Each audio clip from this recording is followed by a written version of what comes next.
This story began when an evil god descended upon the earth and its inhabitants in order to destroy everything. With his arrival, a real apocalypse began in the world, which was not at all like how it was described in books and films. A mysterious evil force was forcing people to turn into mindless zombies with a desire that was only to bring death. Your friends and good neighbors of yesterday could today instantly want to eat you alive without even remembering who you were to them. The world without involvement was on the verge of complete destruction, and it seemed that there was no way to fix everything and change it. It was at this moment that the protagonist of this story received a mysterious relic.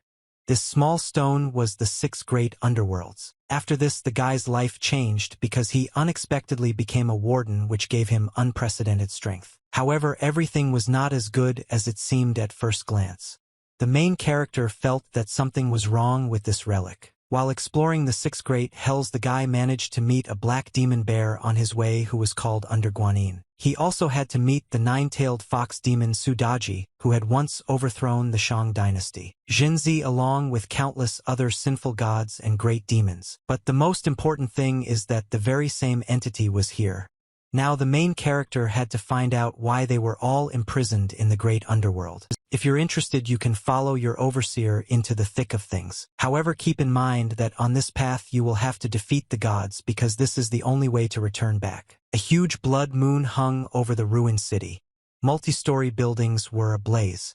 It was hard to believe that only a few days had passed since the beginning of the apocalypse. The main character of this story was not at all surprised or even frightened by all this, because now he had more serious problems. They were trying to kill him. Meanwhile, in the distance, a huge monster was visible, mercilessly destroying the remains of civilization. He was clearly lacking in intelligence, but he knew his business well. It seemed that this monster had only one goal: to destroy as much as possible and leave no trace of the huge metropolis. At the same time, the monster let out a furious roar, as if warning its victims of its approach. In this city, the danger was not only the sinister giant. For some inexplicable reason, a few days ago, people began to turn into real zombies who only wanted to satisfy their hunger. Now their huge hordes were chasing people all over the city. In such conditions, there was no talk of helping each other. Everyone was on their own. In all this turmoil, no one paid attention to the fact that unknown people were mercilessly beating the main character. It was not clear what could have caused this. Finally, the exhausted and wounded guy was doused with flammable liquid in order to kill him in the most brutal way. The girl in the red dress laughed at the guy and said that they would see each other again in the next life. Her boyfriend was also happy with what was happening and said that he would take everything that the main character had from him. The scoundrel spoke of a mysterious stone on which it was written that these were the 6 great underworlds. The main character would really like to get his thing back, but he clearly didn't have enough strength for this, so he had to just watch what was happening indifferently and endure ridicule. Meanwhile, the villain was already freeing the black demon bear from the relic, laughing at the fact that the main character's sister was dragged away by zombies because she didn't want to give him this stone. After that, the guy, putting a crazy smile on his face, decided to cheer up his enemy by saying that his sister's blood was still useful. The main character was very angry and wanted with all his might to teach the scoundrel a lesson for what he did, and said, but unfortunately, he could no longer do anything. At this time, the people who were trying to escape from the zombie horde were very happy to see the demon bear and believed that now the strongest owner of the power would be able to help them. At the same time, the guy and the girl had already jumped into the paw of a huge bear, continuing to make fun of the main character, wishing him to disappear in flames. Finally, the girl threw a lit lighter towards the guy, who was covered in gasoline, and continued to lie on the ground, unable to even move. Then a huge demonic bear controlled by people rushed towards the monster in order to fight him in an equal duel. The attention of all the survivors was riveted on the 2 giants, who began to fight to the death on the ruins of the former civilization. Absolutely no one noticed the bright flash of fire that formed right above the main character. The scorching flame engulfed the helpless guy in an instant. While the guy was still conscious, enduring incredible pain, he thought only about the fact that if the next life existed, he would never let it go. At that moment, the guy's right eye suddenly changed its color to bright gold. He felt it and was very surprised. Suddenly the main character heard an unfamiliar voice which seemed to come from within and suggested starting all over again, so his heart seemed to start beating with renewed vigor. At the same time, the guy's unusual eye emitted streams of bright energy similar to raging tongues of flame. The next moment the main character woke up in horror from a terrible dream, but he immediately realized that everything that happened was true and he still managed to move in time. He was surprised that he was completely whole. There were no wounds or fire. However, the guy was very interested in what kind of voice he had recently heard in his head. After that, the main character quickly glanced at the date on his phone. The calendar showed the 1st of July 2028, which meant that he had gone back in time 3 days before the apocalypse. In order to calm down a little, the main character went to the bathroom to wash up, still not believing that everything had started anew for him. Looking in the mirror, he was surprised to discover that his right eye had turned pale gold. The guy immediately assumed that it was a fire seed that remained after he burned to death. After some time, the main character was already completely collected and went outside to make sure that he really returned in time. He walked along familiar streets and could not believe that in 3 days all of this would be destroyed and the people surrounding him now would most likely be dead or turn into brainless zombies. The guy was already anticipating that with the coming of the apocalypse, people would begin to turn into zombies, and although some of them would gain strength, they would not have time to defeat the evil god and the city would turn into hell. He also thought that his girlfriend, whose name was Ruolan, and his best friend Shurjun would soon betray him without hesitation and contribute to his death. As soon as the main character thought about this, he immediately received a call from Ruolan on his phone, which surprised him a little. Despite the resentment for what would happen, he still answered the call. The girl immediately began to ask with displeasure why Xia Yan did not answer for a long time, assuming that he wanted to break up with her. The guy didn't like the fact that every time the girl didn't like something, she threatened to break up with him. Earlier, Xia Yan had been worried about pleasing her, but now he just wanted to stop all of this. That is why now the main character with great pleasure offered Ruolan to break up, because he was fed up with everything and he did not want to serve anyone anymore. Without waiting for the girl Xia's answer, Yan ended the call and silently put the phone in his pocket. The main character was very happy that now he would get at least a little peace, but he had to hurry and sort out all the matters while he still had such an opportunity. Ruolan was very unhappy that the main character ended their relationship so suddenly, which is why she threw her phone on the bed in a fit of anger. The girl was also very angry that her now ex-boyfriend dared to just hang up and add her contact to the blacklist so that she could no longer call him. Shurjun, who witnessed all of this, calmly asked if his friend had guessed everything. Ruolan found it hard to believe since she considered the main character to be very stupid. Unexpectedly, Shurjun said that he had to take the ancient family heirlooms with spiritual energy, because something big was about to happen. The girl remembered that Xia Yan also kept some very old trinket. The guy was very interested in this, so he began to ask where this relic was kept.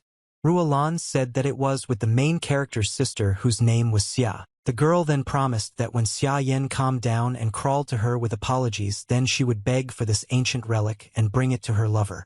Shurjun was very pleased with this. At this time, the main character was already holding in his hand a small stone that looked very old, on which some hieroglyphs were visible, but they were difficult to read due to centuries of contamination. Xia Yun, who had just met her brother, was very surprised that he asked to give her this relic so suddenly, and even took a taxi 30 kilometers to her school for this. The girl was also very interested in why Xia's right Ayana looked a little strange.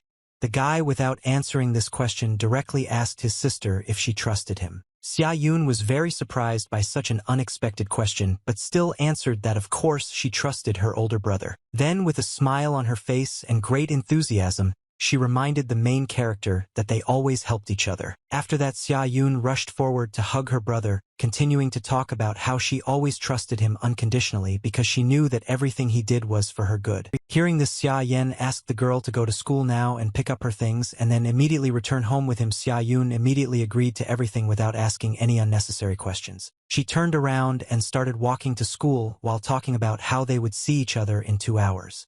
The main character was very surprised that his sister didn't even ask why he asked her about it. To this, Xia Yun said briefly with a smile that she believed her brother. After that, the girl left, and the main character, looking at her, thought only about the fact that this time he would do everything possible to ensure that Xia Yun survived. At the same time, the main character was clutching that very ancient family heirloom in his hand because it was thanks to it that he was going to make sure that his words were not just empty promises. Unexpectedly, Xia Yan, looking at this stone, noticed that something about it had clearly changed since the last time he saw it. The guy could not understand the reason for this.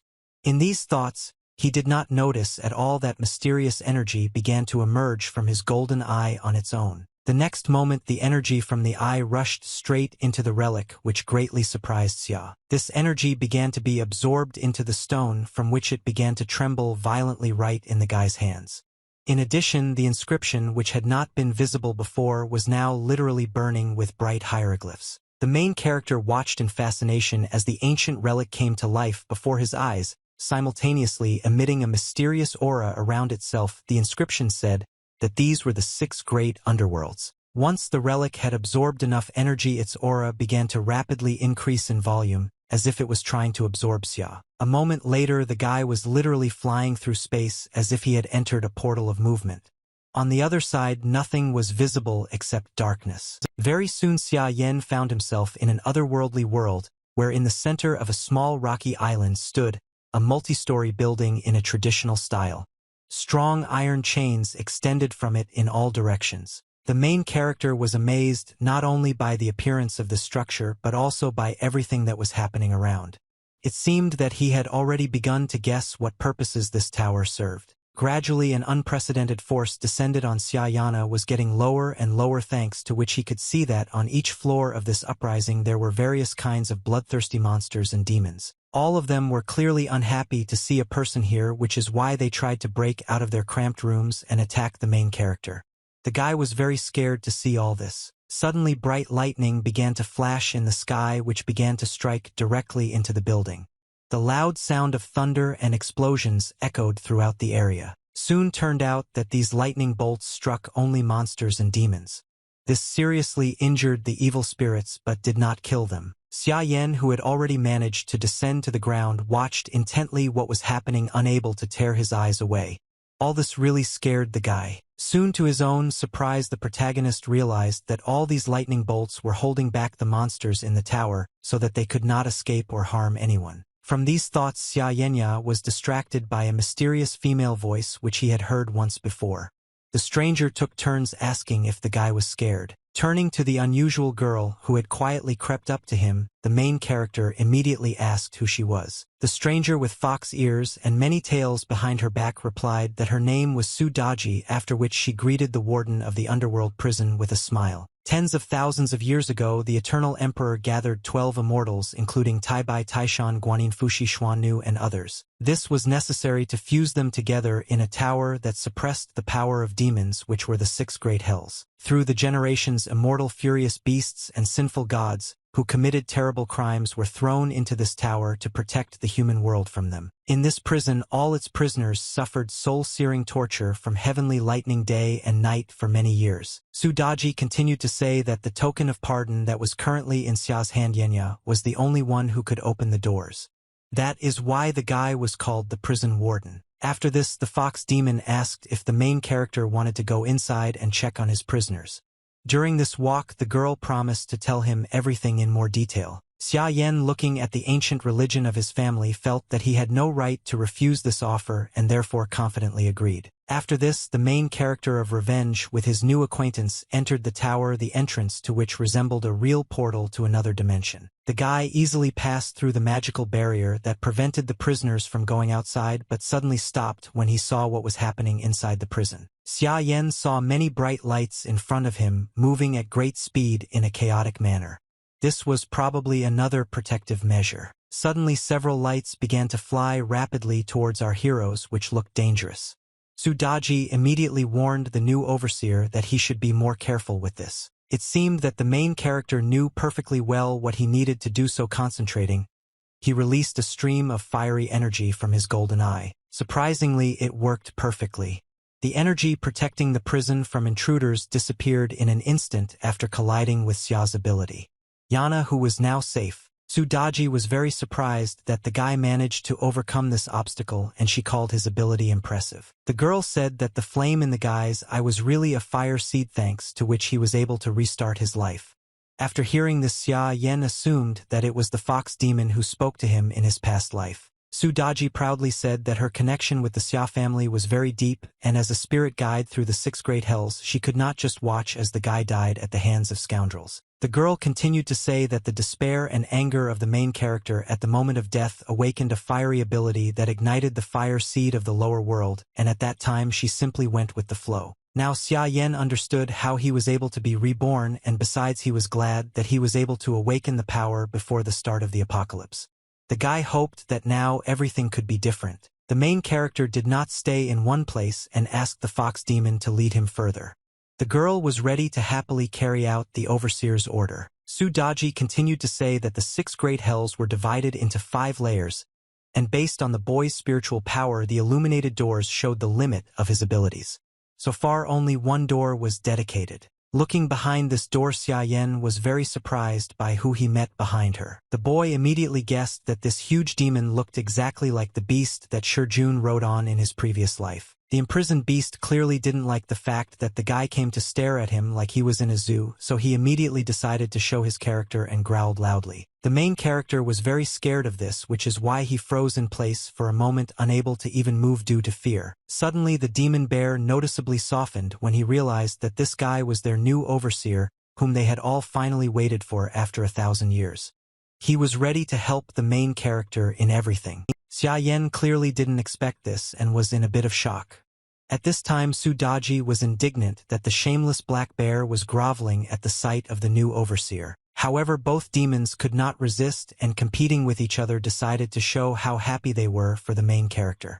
The guy felt very awkward about everything that was happening. Suddenly from somewhere in the darkness an ominous voice was heard which said with obvious displeasure that the 1,000-year-old demon kings had sat in prison for a while and turned into dogs. One of the prisoners continued to say that there was nothing special about the warden because he simply relied on the relic, and therefore if the guy wanted him to obey him, he should have made the heavenly lightning strike him for another 1,000 years. Approaching the next cell, Xia Yan thought that first he met Su Daji and now he also met the black demon bear.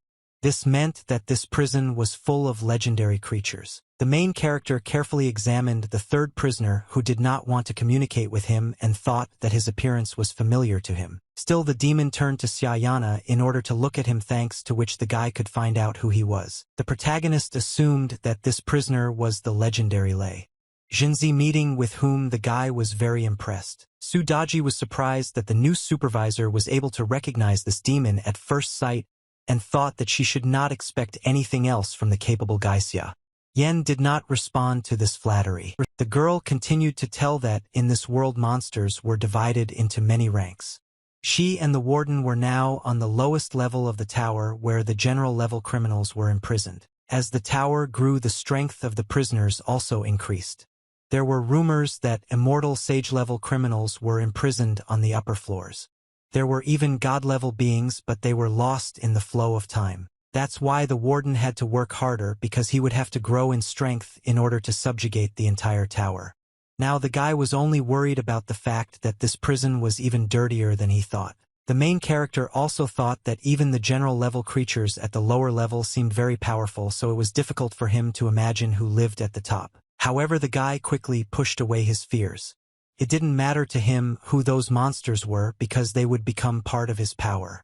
Xia Yan had already decided that, during the apocalypse, he would have to become the strongest. Su Daji also said that with the current level of the guy's spiritual power, the first floor was still his limit, so he needed to absorb more souls to open more doors and go higher. Soon Xia Yan returned to the world he was accustomed to, but continued to think that in 3 days when the gods descended to earth his hunt would begin, but for now he needed to complete the preparations. Soon the main character arrived at the antique street because in his past life someone came across the connecting thread of the immortal here and became a powerful bearer of the ability. Xia Yan looked around, carefully studying the assortment of sellers, and thought that if he was not mistaken the treasure should now be somewhere here. Luckily for the guy, the energy that came from the antiques could not hide from his eyes with the fire seed of the lower world, so the search process became noticeably easier. At this time the head of the Song family, and also Shijun's father, whose name was Song, were walking down the street.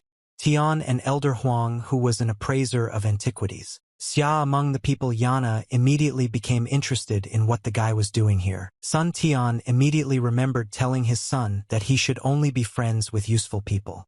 To this Shijun replied that he was friends with the main character only because he could be easily manipulated. Elder Huang noticed that the man was thinking about something, so he asked if everything was okay.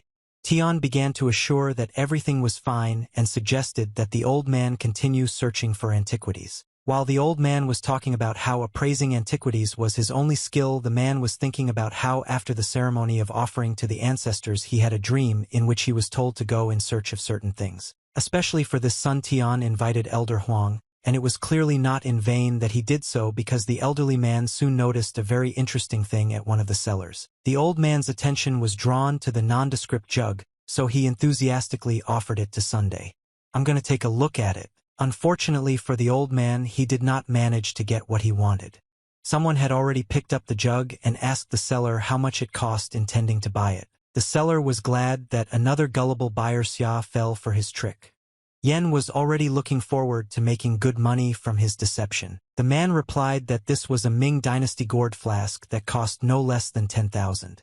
The protagonist was very surprised by such a high price tag and thought that it was too expensive for such a trinket. After this, the guy began to carefully examine the jug from all sides and even looked inside to make sure that this was exactly what he was looking for. Unexpectedly, the main character announced that there was a crack on the jug which the seller tied with a piece of thread to hide this defect. That's why Xia Yen thought that this flask was just a fake and was not worth more than 100. These words made the seller very angry, so he snatched the goods from the boy's hands and demanded that he not waste his time anymore. At this point, Elder Huang asked the man for permission to look at the flask. Sun Tian and the antiquities appraiser began to carefully examine the jug, which the seller was very happy about. Meanwhile, Xia Yen was pleased that he had managed to do what he had planned. All this work was done by the main character only for the sake of the red thread with which the unscrupulous seller tried to hide the defect on his product. The guy was happy about this because no one could have imagined that this ordinary thread was a magical treasure called the Immortal's Connecting Thread. Xia Yen put the relic in his pocket and then decided it was time for him to enjoy the show. In the past life of the guy, Xia Yun was captured by the Song family, who not only stole the religion but also sacrificed the girl's blood, so the protagonist intended to take revenge on the man. At this time, Elder Huang continued to carefully examine the flask and said that it had a faint trace of spiritual aura, meaning it was a real antiquity. Sun Tian was about to acquire this artifact, but suddenly he heard Xia's voice behind him. Yenya, who was supposedly surprised by their meeting, and asked if he had also come here to admire the antiques. The man was surprised that the main character was also interested in antiquities, after which he remembered that according to his son, the guy had some ancient religion that they should discuss later. Suddenly Xia Yen began to loudly speak to the whole street about how the man's family was very rich, so it was unclear why he was buying some kind of flask, after which he assumed that it was very valuable. This was heard by people who soon recognized the famous appraiser Elder Wan, and thanks to this they believed that this flask was indeed very ancient and valuable. Soon there were many people willing to buy this flask at a price much higher than the seller's son initially stated. Tian was very unhappy about this and said that he was the first to notice this relic. The seller was only happy about the increased excitement and invited buyers to place bets, saying that the highest price would win. Everyone immediately began to fulfill this condition. After some time, Sun Tianyu had already managed to get the desired relic, but he had to raise the price by another 70,000, so this purchase did not particularly please him. The man was very unhappy that this jug was only worth 10,000, but because of Xia's intervention, Yana's price has risen so high. Meanwhile, the guy didn't feel guilty about it at all. Suddenly, the protagonist turned to the man and asked if he was really interested in his Song family's relic.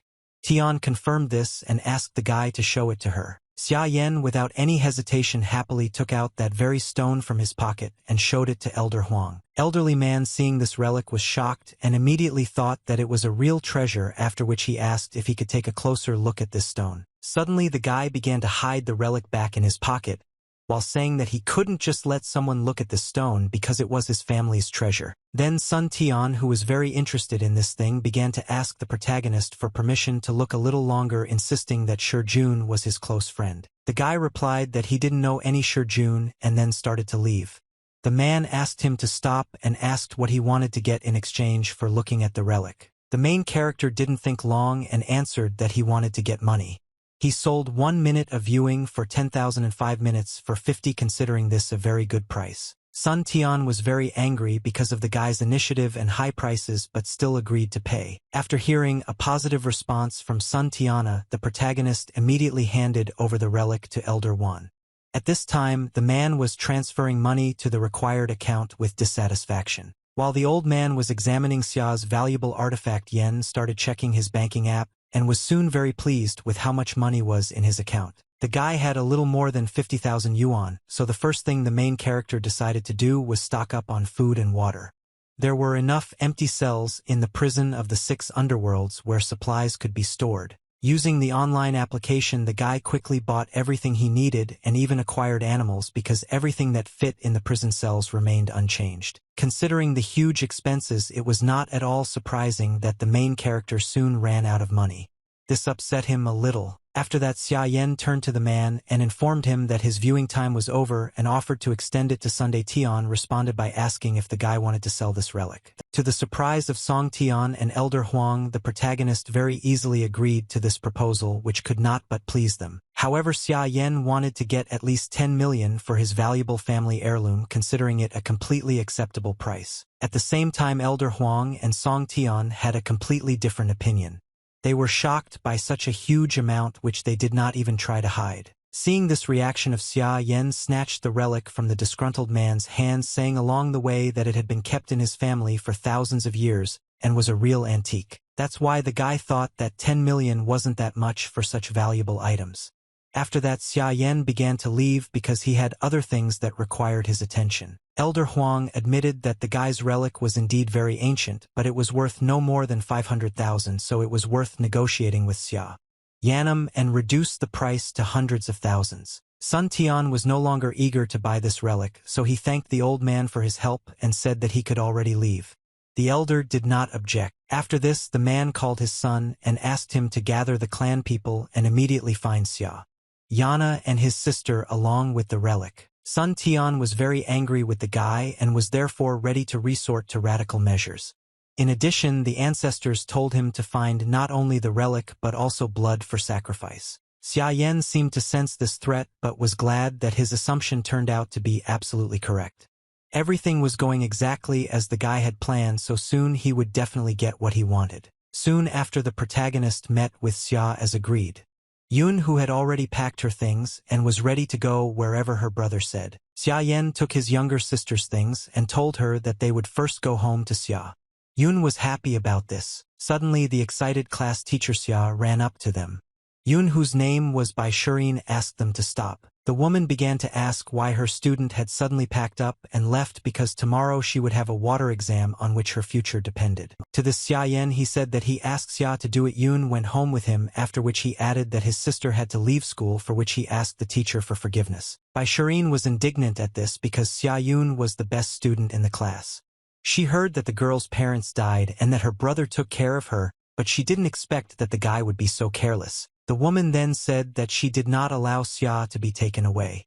Yun from school had a wonderful future ahead of her that could not be destroyed. The boy tried to explain that his sister was only skipping school for a while, but Bai Shireen didn't listen to him and loudly said that school couldn't be skipped until the earth exploded. From this speech, Xia Yun and Xia Yan was shocked and did not know what to say. The class teacher noticed this reaction and realized that she had overdone it with emotions. Because of this, the woman was very embarrassed, but she still continued to say that the students should not have left the school just like that anyway. The main character interrupted her and said that she was a good teacher, and as a sign of gratitude decided to give her one piece of advice for the near future. The guy said that Bai Shireen, upon returning home, should collect as much food, water, medicine, and weapons as he could in order to survive the coming events. The woman was very surprised by such advice, but she thought that the main character spoke so confidently, he probably knew about the approaching end of the world. After that, our heroes left, leaving the class teacher alone. Bai Shireen watched them go and hoped that Xia Yun everything will be fine. Soon after, Xia Yan and Xia Yun was already home and packing their things. The girl asked her brother what they would do next. She also suggested that something serious was about to happen soon. The main character did not lie and confirmed this, but promised that he would be able to protect his younger sister. After that, Xia Yan gave the girl the relic and said that he needed to go outside for a while, after which he asked her not to open the door to anyone. Xia Yun listened to her brother but asked him to come back quickly because she had prepared food for them. The main character was noticeably happy about this. After that, he left the apartment, thinking along the way that while the relic was with his sister, he could always sense where it was. Now the guy needed to get more money. After some time, the main character had already gone down to the first floor and began to approach the exit of the house in order to do what he had planned. Surprisingly, Ruolan was already waiting for him there, and at that time she was talking on the phone asking her interlocutor to go to Xia's home. Yenyu where probably was and Xia Yun. Jun was very pleased to receive this information and asked the girl to somehow detain the protagonist until they arrived. Ruolan immediately began to fulfill this request and meeting the guy at the entrance asked if he missed her. She also said that Jun would soon join them. Xia Yan didn't respond to this and only pushed the girl aside so that she wouldn't interfere with his passage. Ruolan was simply shocked by what happened. She couldn't believe that the guy rejected her, so, without holding back her emotions, she asked him what it all meant. The girl also asked if the main character had really decided to break up with her. She asked him not to act like a child and not to be jealous in vain. Despite these words of Xia Yan rejected the girl again and said that he was definitely turned on by the mere thought that they were in a relationship. After that, he coldly asked his ex-girlfriend to stay away from him. Ruolan was very angry at these words, so she began to call the guy ungrateful. Xia Yan decided to play a joke and said that the girl dropped her dignity on the floor, so she should quickly pick it up before it was stepped on. Despite this, Ruolan still wanted to continue the conversation and loudly asked where the guy was going to go while rudely ordering him to come back and talk to her. The main character briefly replied that he was in a hurry because he was going to sell his house right now and showed the property documents as proof of this. Ruolan was very surprised because this was the only house that the guy owned and it was supposed to be the home for the newlywed Xia Yan. He replied that he needed money and offered the girl to buy it. Ruolan didn't understand what was going on because the guy suddenly started acting cold and now he was selling the house. He got it from his parents and it was worth at least 3 million. Still, the girl was interested in the offer to buy the house, so she asked Xia for how much money. Yan wanted to sell it. Without thinking twice, the main character declared that he would sell this house to his ex-girlfriend for 1 million and would not haggle. Ruolan was very surprised by such a low price, so she immediately assumed that the guy might have gotten into trouble, and now he needed money to pay off his debts. Next, Xia Yan asked directly if the girl wanted to buy this house because he was already going to the realtors. Ruolan of course wanted to buy it, but she didn't have that much money with her. 1,000 from her and she would give the rest later to Xia Yan did not agree to this proposal and continued to insist on 1 million in cash at once. Then Ruolan thought about the fact that the main character was already dead anyway, and even if she gave him 1 million she would still return this money very soon. Therefore the girl accepted Xia's conditions without thinking twice. Yana suggested that he go to a real estate agency right now to complete all the necessary paperwork. Very soon the ex-boyfriend and girlfriend were in a tall multi-story building which housed a real estate agency. Ruolan talked to her mother on the phone and asked her not to worry because she just wanted to buy a house at a very good price. She also promised that she would soon return the money she borrowed from her. The girl's mother was very unhappy with her daughter because she was dating a poor guy and now she was spending all their savings on buying his house. Ruolan asked her mother to quickly transfer the money to the right account and assured her that this relationship would soon be over. Soon Xia Yan asked if the girl had everything ready because he agreed to sign the documents only after receiving the entire amount. Ruolan, looking pleased, said that she had already sent the necessary amount. At the same time, the girl thought that the main character would not have time to spend this money anyway because he had very little time left to live. At this time Xia Yan smiled slyly because his plan had worked again. The main character was very happy because he knew that when the apocalypse came the houses would no longer be worth anything, but without this million Ruolan would definitely lose all chances of survival. As agreed, immediately after the money arrived in the guy's account, he signed the necessary documents and handed them over to the girl, which made her very happy. After this, Ruolan suggested that the protagonists celebrate this event, with Xia Yan agreed, thinking that this matter definitely needed to be celebrated. Along with this, his eye began to emit barely noticeable clots of energy. The first day of the main character's second life was already drawing to a close, but this did not mean that he could breathe a sigh of relief and relax. A group of guys armed with baseball bats were heading towards Xia's house.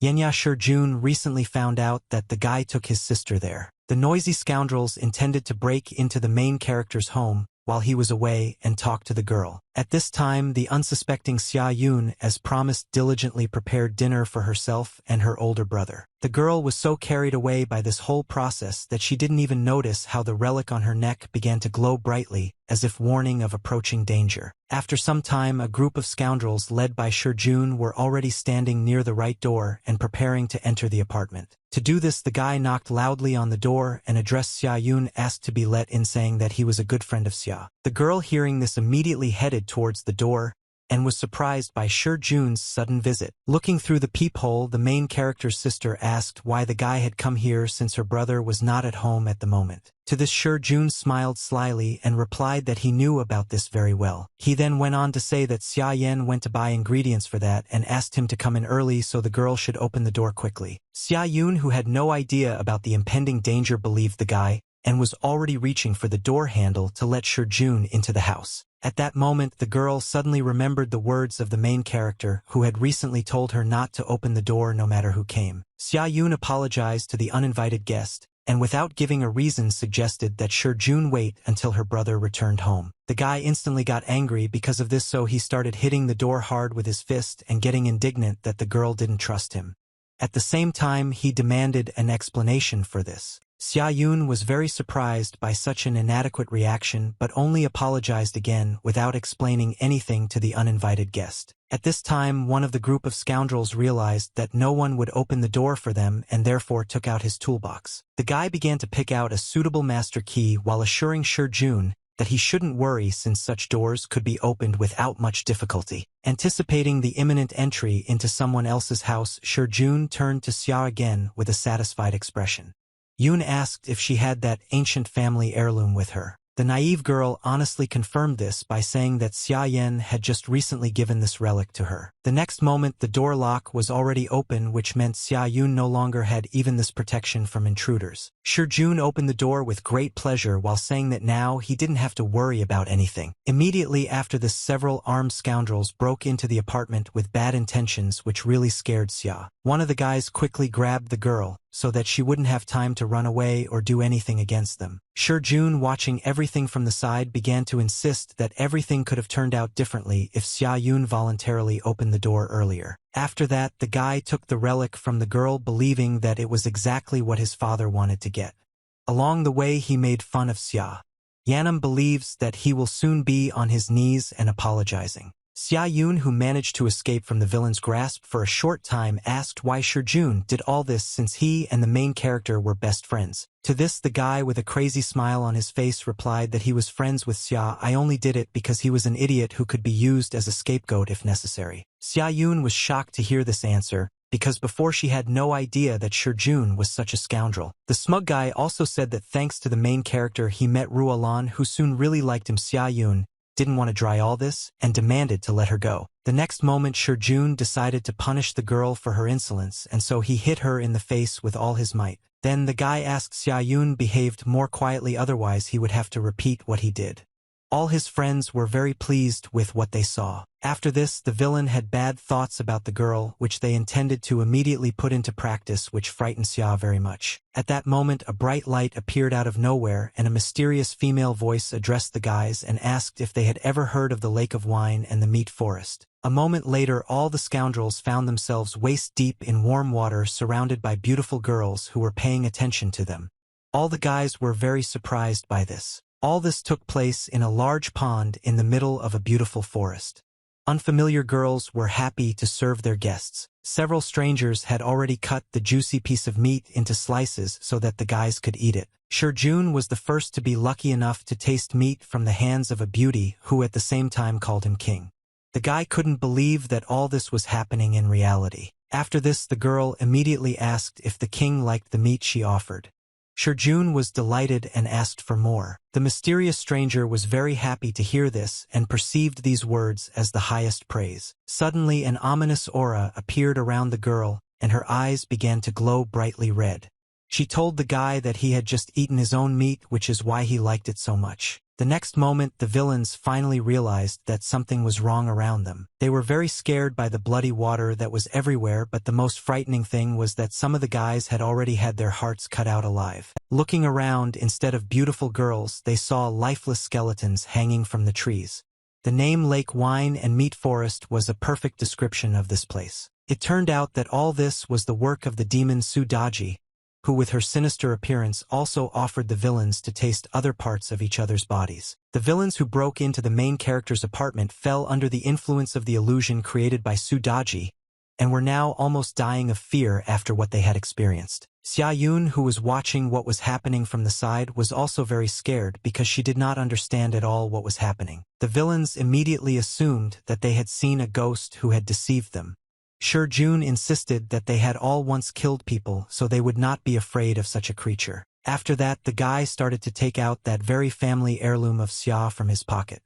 Yana considered that it was in her that the monster lived. Jun, unable to contain his emotions, he began to loudly curse at the stone, threatening to break it now, and then the monster inside would definitely die. Suddenly the relic seemed to react to these threats, and began to emit a bright light while releasing ominous energy, which once again frightened Jun. The next moment a demon's clawed hand burst out of the stone, intending to attack the villain. Several deep scratches remained on Jun's face, which caused him incredible pain. Because of this, the guy immediately forgot about the relic and dropped it from his hands. The stone bounced off the floor several times with a loud crash and rolled towards the exit door. Just at that moment, the owner of the apartment returned home and the relic fell at his feet. Xia Yan immediately picked up the valuable artifact, which perfectly fulfilled its mission of protecting his sister from intruders. The main character was very pleased with this result and joked that it was very noisy in his apartment, as if he did not understand what could have happened there. The villains, seeing the guy, were shocked by his sudden appearance and also by the fact that he fearlessly took this stone in his hands. Besides, Xiaoyenya came here, and Ruolan, who seeing the state Jun was in, was very afraid for him. Frightened girl immediately ran to her boyfriend and began asking if everything was okay with him. Jun did not spend much time explaining everything and ordered his comrades to take the valuable relic from the main character. At that very moment, the villains seemed to forget about what had happened to them not so long ago, and grabbing baseball bats decided to carry out the order of their leader. The next moment, a group of guys fearlessly rushed towards Xiaoyenya, who was not at all afraid of this and continued to stand in one place. At this time, the worried Sudaji warned the protagonist that the token's spiritual power had been exhausted because Lei Zhenzi rushed out and scratched that bastard. The demon bear couldn't do anything either. Xia Yan wasn't worried about this at all and said that now it was his turn to protect his sister and the family heirloom because he just wanted to test his abilities. The next moment, a stream of scorching flame burst from the protagonist's golden eye and headed towards the villains. The guys who burst into the apartment were instantly engulfed in flames, which made them very scared because they could not have expected something like this. The villains experienced incredible pain, and no matter how hard they tried, they could not put out the flames. Some of them even managed to run into the shower and stand under the stream of cold water, but this did not help them at all. The fire continued to rage on their clothes. Soon everyone who was touched by the fire died in terrible agony, and only after that the flame disappeared.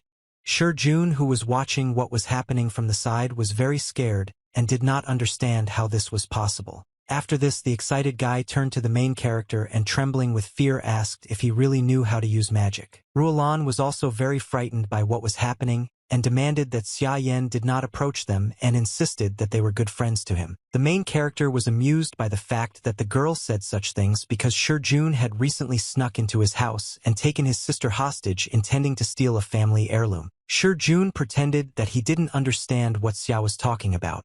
Yen tried to explain that everything that happened here was just a misunderstanding. After that, the guy hiding the knife behind his back asked Ruolan to talk to the main character because she was his girlfriend whom he was soon going to marry. Ruolan turned to Xiaoyana and reminded him that he really was going to marry her. Then she said that she didn't even need a ransom and she was ready to marry him. After this, the girl, in a gentle voice, asked the main character to tell her where he got such magical power from promising that she would love him forever. At this moment, Jun drew his hidden knife and rushed towards Xia with a scream.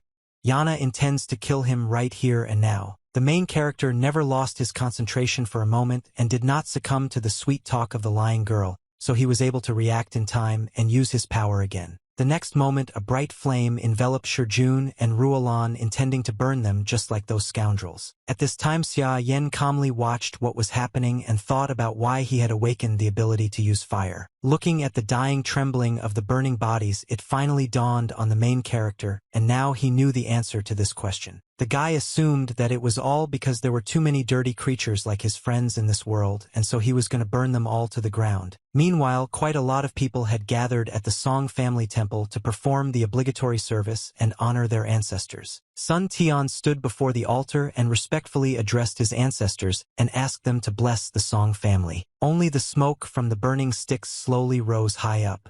Then the man said that the wind and rain died down, getting stronger step by step. Immediately after this, the stone tablet that stood on the altar began to study energy, and a mysterious aura formed around it. From this energy, a spirit emerged which began to tell the man that in order for him to descend to earth, he needed an artifact of spiritual energy and the blood of a young girl as a sacrifice. Sun Tian assured the spirit of his ancestors that he would fulfill the order, and that his son would soon prepare the much-needed gift for him. The spirit continued in an ominous voice, saying that the end of the world would come within 3 days, so the man had to hurry. Sun Tian was very surprised by these words and wanted to find out more about it, but the spirit of his ancestor had already disappeared. The man soon realized how serious this statement was, which made him very anxious. Without wasting a minute, the head of the clan turned to his subordinates and ordered them to immediately go and buy food and water because the day of judgment was approaching. The man also asked to contact Shurjun and tell him to urgently bring people to sacrifice them to the ancestors. At that moment, the gates that led to the temple grounds opened with a roar which greatly frightened the people present with its unexpectedness. Xia walked confidently into the temple grounds.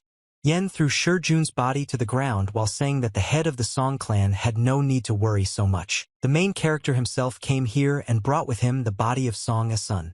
Tian, everyone present was very surprised, and for a while they couldn't believe that Shurjun was actually dead. Sun Tian was very angry that the guy dared to just barge into the temple of his family's ancestors, as if he mistook this place for some kind of passable establishment. Next, Sun Tian, in a fit of anger, mercilessly ordered all his subordinates to immediately kill the main character.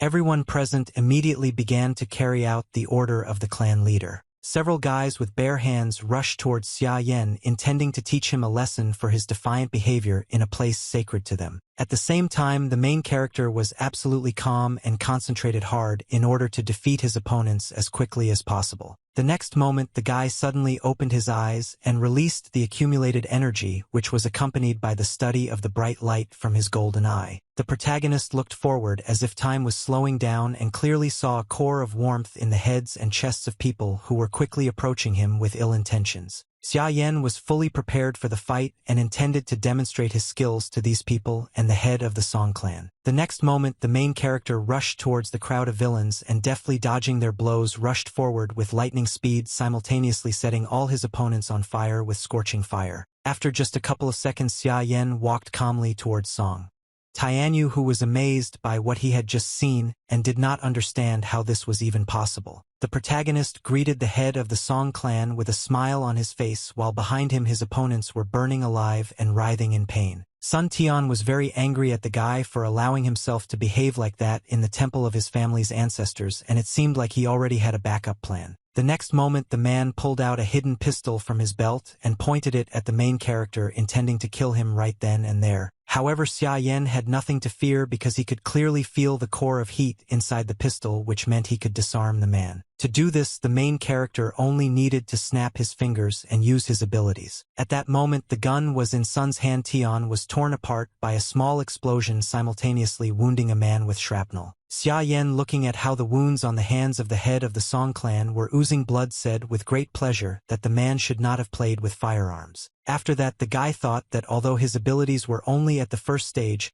he could simultaneously control 10 gallons of fire with a range of up to 2 meters for 10 seconds. Meanwhile, a worried Sun Tian quickly crawled to the altar and addressed the spirit of his ancestors, calling the main character a devil's spawn along the way. The man told the spirit that the Song family was on the verge of destruction and asked him to show his holiness because the lineage of their clan could not be interrupted. Hearing this, the spirit became very angry and loudly declared that he was an ancient constellation of fire named Inho and now intended to cut off the source of evil monsters. After this, the spirit sent several streams of fire straight at the main character, who clearly did not expect this. Xia Yan was shocked, and after Inhwa's attack, he almost fell to the ground thinking about what he should do next. Meanwhile, Sun Tian noticed that his wounded hands no longer hurt, which surprised him greatly.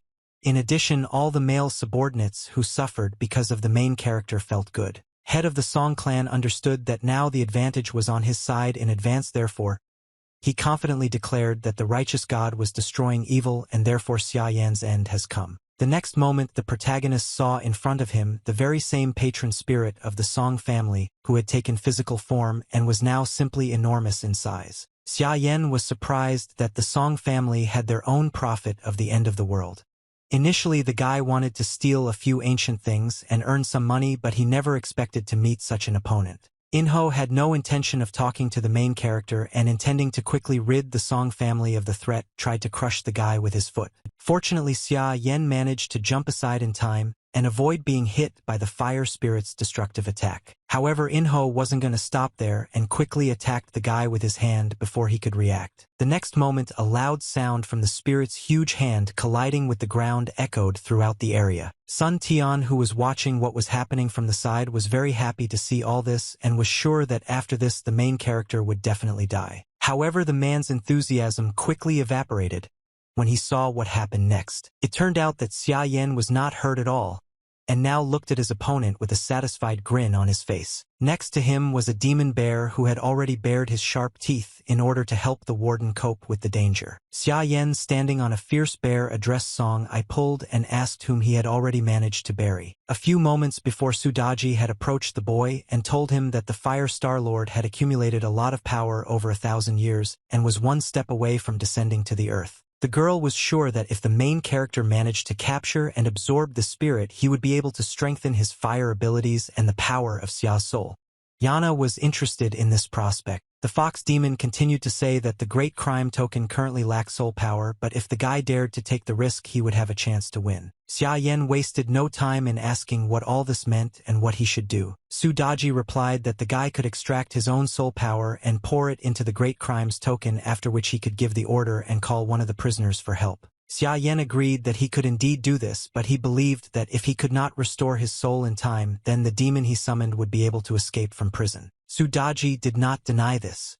It was precisely from this perspective that the girl asked whether the protagonist was ready to take the risk. The guy already had some idea, so he confidently answered that anyone would take the risk, but definitely not him. The next moment, the protagonist concentrated energy in her golden eye and directed a bright beam straight at the relic. Sudaji was very afraid that this could somehow harm the artifact, so she immediately asked in an excited voice what Xia Yan has an idea. The protagonist told the prisoners that he had put hellfire into the token, and if he died, this fire would destroy the relic. The artifact to the demons and sinful gods. The guy continued to say that without the token no one in the world would be able to open this prison, and all the prisoners would never see the sun's rays again. That is why the main character confidently asked them to help him return alive, because he was sure that the demons already knew well what needed to be done. Immediately after this, Xia Yan separated parts of his soul and sent it into the relic, which was accompanied by a stormy flow of energy similar to lightning strikes. Because of this, in the world of the six great hells, a bright beam of light suddenly appeared in the sky, illuminating the multi-story prison. The prisoners, seeing this from their windows, immediately understood that this was their path to freedom and therefore began to loudly ask the warden to release them all. Xia's silhouette appeared in the sky. Yen, who loudly called upon the spirit of the black demon bear guarding Mount Luojia in the South Sea, asked him to come fight side by side with him. The demon bear immediately responded to this call and prepared to carry out the overseer's order. The cage that held the mountain spirit began to slowly rise, allowing it to finally emerge after 1,000 years of imprisonment. After this, the bear flew out of prison with great joy. Sudaji asked him not to be stupid and not to forget that the main character should not die under any circumstances. Without wasting time, the black bear jumped high into the sky in order to pass through the portal and find himself in the world of people. After this, the two, unable to contain their rage, attacked Yingo in order to carry out the order and protect Xia from him. Yana, the fire spirit, never expected this demon to appear. The black bear was very happy that he was finally free and did not intend to hold back his emotions about this, while Inho sat aside and tried to comprehend what was happening. For some time, the demon bear was surprised at how bright and clear it was in this world, completely forgetting about why the main character had summoned him. Xia Yan quickly calmed the demon down, ordering him to get to work immediately because the strength of his soul would not last long. I also assumed that the bear wanted him dead. The demon bear immediately began to assure that he had always been loyal to the overseer and therefore the guy did the right thing by calling him Inho with all his might while saying that the low-grade fire spirit was no match for the mountain god. Inho tried to use his skills to summon fire but was quickly hit in the face by a ferocious bear. The demon was very unhappy that the weak spirit of fire was still trying to resist him, so he did not spare any effort on him and did not intend to spare him. Soon Inho seemed to begin to disappear. This worried him greatly because his true body had crossed the line and he was no longer able to use all his powers, which meant he had to retreat. Suddenly a rope wrapped around the fire spirit's neck and began to pull him to the side. It turned out that the main character predicted that Inho would try to escape and therefore immediately used the rope that tied the immortals. A moment later the two fires were completely pinned down and lay on the ground unable to escape from the demon bear and the protagonist. Sun Tian, who had been watching everything from the beginning to the end, could not believe that the Fire Star Lord had been defeated by Xia Yan and the demon bear he summoned. Suddenly the man noticed a jug that he had recently purchased on an antique street at a very inflated price. The head of the clan immediately remembered that this jug was tied with a red rope which the main character apparently took unnoticed and was now using it against the spirit. Xia Yan confirmed this with a satisfied expression and said that thanks to Song Tian's righteousness, he was able to obtain the rope that bound the immortals. The man looked with tears in his eyes at the spirit of fire, whom the main character had captured while blaming himself for the fact that he had lost. Along with this, the ruler of the Fire Star was already turning into pure energy, losing his true appearance. Soon all this energy was transformed into a small crystal which the main character so desired to obtain. Xia Yan, being very pleased with himself, happily took this crystal for himself, rejoicing at another victory over the enemy. After that, the guy didn't worry about anything anymore. He turned to Sun Tianu and offered to discuss one deal with him. One of the conditions of this deal was Shi Jun, who although seriously wounded remained alive because the main character still needed him. Xia Yan directly asked the man how much he was willing to pay to preserve the Song family's offspring. Sun Tian was very pleased with the main character for boldly setting conditions for him, but now the man was in a losing position and could not argue. After some time, Xia Yan and the demon bear disappeared and the head of the Song clan was already hugging his son. Shi Jun really hoped that his father would not give all the money of their clan to the main character. The guy was very afraid that in this case they would become nobody. Sun Tian replied that there was no point in money because the end of the world was approaching and the most important thing for a person was to preserve life. The man then ordered his subordinates to sell all the real estate and buy food and water and then take everything to the bunker in his country villa. They also had to contact Elder Huang and buy up all of Song's old items.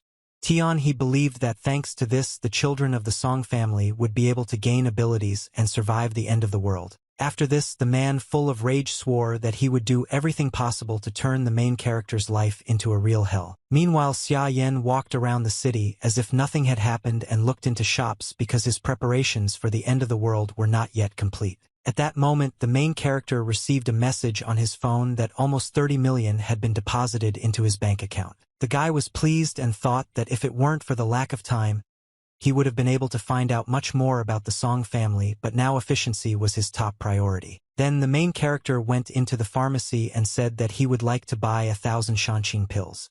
The girl was amazed because it was a common medicine for reducing fat and disinfecting poison. Xia Yan did not explain anything and only asked if they would sell him what he wanted. The worried girl replied that the delivery of such a quantity of medicine could take 2 days. The main character, having heard this, promised to add another 20% on top if he received his order tomorrow evening. The girl began to assure that everything would be done. After that, the guy continued his walk, thinking along the way that there were only 10,000 Shanqing pills in Feitsue, but the largest number of them were posted on the internet. Xia Yan couldn't help but be amazed that for him, on the eve of the end of the world, the most important material would be the most unremarkable medicine like these pills. The guy remembered how in his past life he became very ill and even thought that he would die from it. Xia Yun apologized to her brother and regretted that she had not stocked up on Shanqing pills in advance because they helped speed up the awakening of abilities and were effective in suppressing the zombie virus. After this, the girl decided to go to the pharmacy to look for this medicine in order to help her brother despite the fact that he asked her not to leave because it was dangerous outside. Xia Yan recalled that then his younger sister left forever because very soon she was captured by the people of the Song clan. While thinking about this, the main character didn't even notice how he had already come home. The guy saw that now he had nothing to worry about because Xia was alive and sleeping peacefully. Nevertheless, the guy was determined and did not want what happened to the girl in his past life to happen again. Then the guy continued to think about the fact that the Song clan already knew about the approaching end of the world and therefore they were stocking up on food. However, they had no idea that the most important resource in the early stages of the end of the world were people who had awakened abilities. That's why the protagonist believed that by obtaining the Shangxing pills, he would master a multitude of abilities that would make him like an entire army. Don't waste time. Xia Yan took the family heirloom in his hand and began to absorb the energy of the fire spirit to strengthen his skills. The next moment, a huge stream of raging energy was released from the stone, which took the form of a lotus flower. Soon the main character managed to absorb all this energy into his golden eye, as evidenced by the drawing of the same lotus flower on his pupil. Su Daji congratulated the warden on absorbing the fire spirit and reported that the boy's hellfire skill had been successfully upgraded to Scarlet Lotus Fire, which could break barriers and destroy laws. The girl also reported that Xia's abilities Yan's had also been upgraded to the second level, and he could now control the shape of the fire more precisely. The boy immediately tried it out by creating a fire sword in his hands. Xia Yan practiced a little more with his new ability while being surprised that the spirit of fire turned out to be much more useful than he had previously thought. Suddenly, the demon bear approached the guy, who continued to rejoice that he had finally managed to get out of the cage, and in addition his karma of sins had decreased thanks to helping the warden. The main character quickly got tired of such excessive attention from the prisoners, so he pushed them away from himself and asked them not to interfere with his thinking. Lei approached the guy. Jinzi said that it was better for him not to call him because he definitely would not help in any way and would simply escape from prison. To this Xia Yan he replied that as his abilities grew, he would be able to open a much larger chamber, and therefore summon much more powerful evil spirits, so he did not need the services of the Child of Thunder. Said with great confidence that the time will come when Lei Jinzi will have to beg him to summon this demon. After this, the main character returned to the human world and began to think about his pressing problems. Xia Yan looked at the moon, which already looked strange, and thought that tomorrow would be the penultimate day before the end of the world, so he had to hurry and buy one more necessary thing. The next day came. The main character, without wasting time, went to the jewelry exhibition because that very necessary thing was located there. For some time the guy walked around the spacious hall and looked at the exhibits presented at the exhibition until he found what he needed. Xia Yan thought that the ore that was currently hidden behind the glass contained a large amount of ability strain enough to increase his skill from the second to the third degree. In a past life, one lucky guy got this raw stone and advanced ahead of everyone else, gaining countless advantages. This time the protagonist wanted to be that lucky guy. Meanwhile, in a separate spacious hall, an auction was taking place. People were actively making big bets in order to buy precious items. The next exhibit was a rough stone that had enormous potential. The girl said that this ore contained jadeite, which was valued at no less than 5 million. Soon the bidding began. At first the price was 3 million, but the people sitting in the hall quickly raised the price to 4 million. Unexpectedly, one of the guests raised the price to 5 million. Everyone present was very surprised by this, but quickly realized that nothing else should have been expected from Hao, because Hao was a real asset. Hao thanked everyone for their support and invited them to have a drink together next time. It seemed that the bidding was over, but suddenly someone offered a price of 6 million. Surprised, Hao immediately turned to the side and saw Xiayana, whom he had never seen before. The girl who was sitting next to him assumed that he was some student. Meanwhile, the administrator approached the main character and timidly informed him that they had a membership system, and that in order to participate in the auction he had to have a black bank card. Xia Yan didn't argue with this and showed his gold bank card, asking along the way if the man had any more questions for him. The administrator let the guy go ahead with a smile, thinking along the way that there should have been at least several tens of millions on the black card, and the unknown guy had a gold card, which was very surprising. The girl who was running the auction informed those present that the young man had placed a bid of 6 million, so now she was interested in whether anyone was ready to continue the bidding. Hao, without thinking twice, raised the price to 7 million, hoping that the main character would show him his character for the sake of their next meeting. After that, Xia Yan, without a moment's hesitation, raised the price to 10 million without telling anyone anything else. Everyone present was very surprised by such a rate because this price was much higher than the cost of the unprocessed stone, but Hao was the most shocked of all. The girl who was sitting next to him thought that the guy shouldn't be angry because the main character was just pretending to be a rich man and nothing more. Suddenly Hao turned to his opponent and asked him what his name was. Xia Yan told the guy his name without hesitation. After that, Hao praised the main character and said that he would remember him because he was very cool. After some time, Xia Yan was already taking the valuable thing he needed so much. The guy was incredibly happy that he was finally able to get it because this guaranteed him an excellent future. After this, the main character was about to leave and finally heard that the next lot was a glazed glass fan which delighted everyone present with its beauty. Attention to it, but soon he heard people screaming behind him asking to save them because a real monster had appeared here. Turning back, Xia Yan saw frightened people who were trying to escape from some kind of entity that was emitting ominous energy around itself. The main character managed to examine this monster in detail. It was a large aggressive snake with a human head. It seemed that this entity appeared directly from the fan. Xia Yan was very surprised by this because he could not have expected that such an otherworldly creature could appear here out of the blue. The guy immediately assumed that the monster had come for him because before the auction the fan had probably been lying very close to the uncut stone and had absorbed some of the abilities contained in it. In addition, the main character believed that since the end of the world was approaching, supernatural events and the appearance of monsters and spirits were only a precursor to this. Along with this, Hao, who was not going to just run away, took his folding club in his hand and rushed towards the monster, intending to defeat her in a fair fight. However, the guy's hopes were not justified at all because the monster was able to easily knock his weapon out of his hands without even stopping and continuing its way to Xia. Hao was shocked by what was happening, but he was even more worried about the main character because it was towards him that the monster that suddenly appeared was heading. However, the guys shouldn't worry because Xia Yan had already managed to stop this creature with just one hand, which meant that it no longer posed any danger to him. To break free with all its might, but the protagonist's strong grip was much stronger and nipped all these attempts in the bud. The guy decided not to stay here for long, so he quickly began to concentrate energy in his golden eye in order to quickly deal with this problem. The next moment, a bright flame completely enveloped the monster, intending to burn it, so that the creature would not harm anyone else. Very soon the otherworldly creature completely disappears, and instead of it a small energy crystal is formed which could absorb Xia Yan. His neck lately, but Xia Yan felt that the cultivation level of this evil spirit was not high, so he only managed to obtain a small ability. After that, the guy began to go about his business as if nothing had happened, while Hao, unable to believe what he had just seen, fell to his knees trying to comprehend what had happened. Suddenly the guy began to admiringly call the main character a real master and showed a desire to bow to him as a mentor. Meanwhile, in front of the house where Xia lived, Yan gathered a lot of people. They were all surprised by the number of boxes and cages with animals that were delivered for one of the residents. People knew that Xia bought all of this. Yan couldn't believe that he had become rich. Someone assumed that the guy was going to start his own business.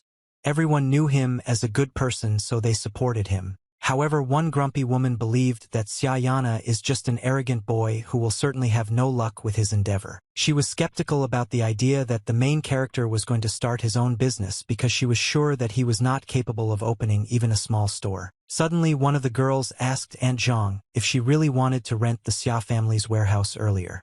Yana, and open your own supermarket here. The woman confirmed this but said that she quickly changed her mind about the idea because she considered it a bad place for her business. Meanwhile, the main character had already approached his house, not paying attention to people, and was completely immersed in his thoughts about what else he should buy. Suddenly, one of the movers turned to the guy and said that they had already delivered everything he ordered and asked him to count everything. The worker also said that another car with goods would arrive tomorrow, but it might not fit here. Xia Yan replied that in that case he would pick up everything from the central warehouse and deliver it himself. Aunt Zhang was very angry when she heard that another car would arrive for the guy tomorrow, and she couldn't believe that Xia Yan really did get rich.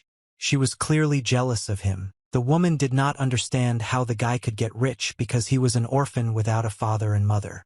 She was also angry because the main character was going to open a supermarket in a place that she liked. Zhang all this time really wanted to go to the toilet, so he couldn't think of anything better than to relieve himself in Xia Yan's warehouse. The little child, not at all embarrassed by the owner of the warehouse who was very close, entered the room and began to do his business. The little child breathed a sigh of relief when he managed to expel the accumulated fluid from his body. The surprising thing is that Aunt Zhang did not scold the boy at all for this prank, but on the contrary she was happy and praised him for his independence. The woman then turned to Xiaoyana as if nothing had happened, said that the baby was still very immature, and therefore she hoped that the guy would not object. However, the main character had his own opinion.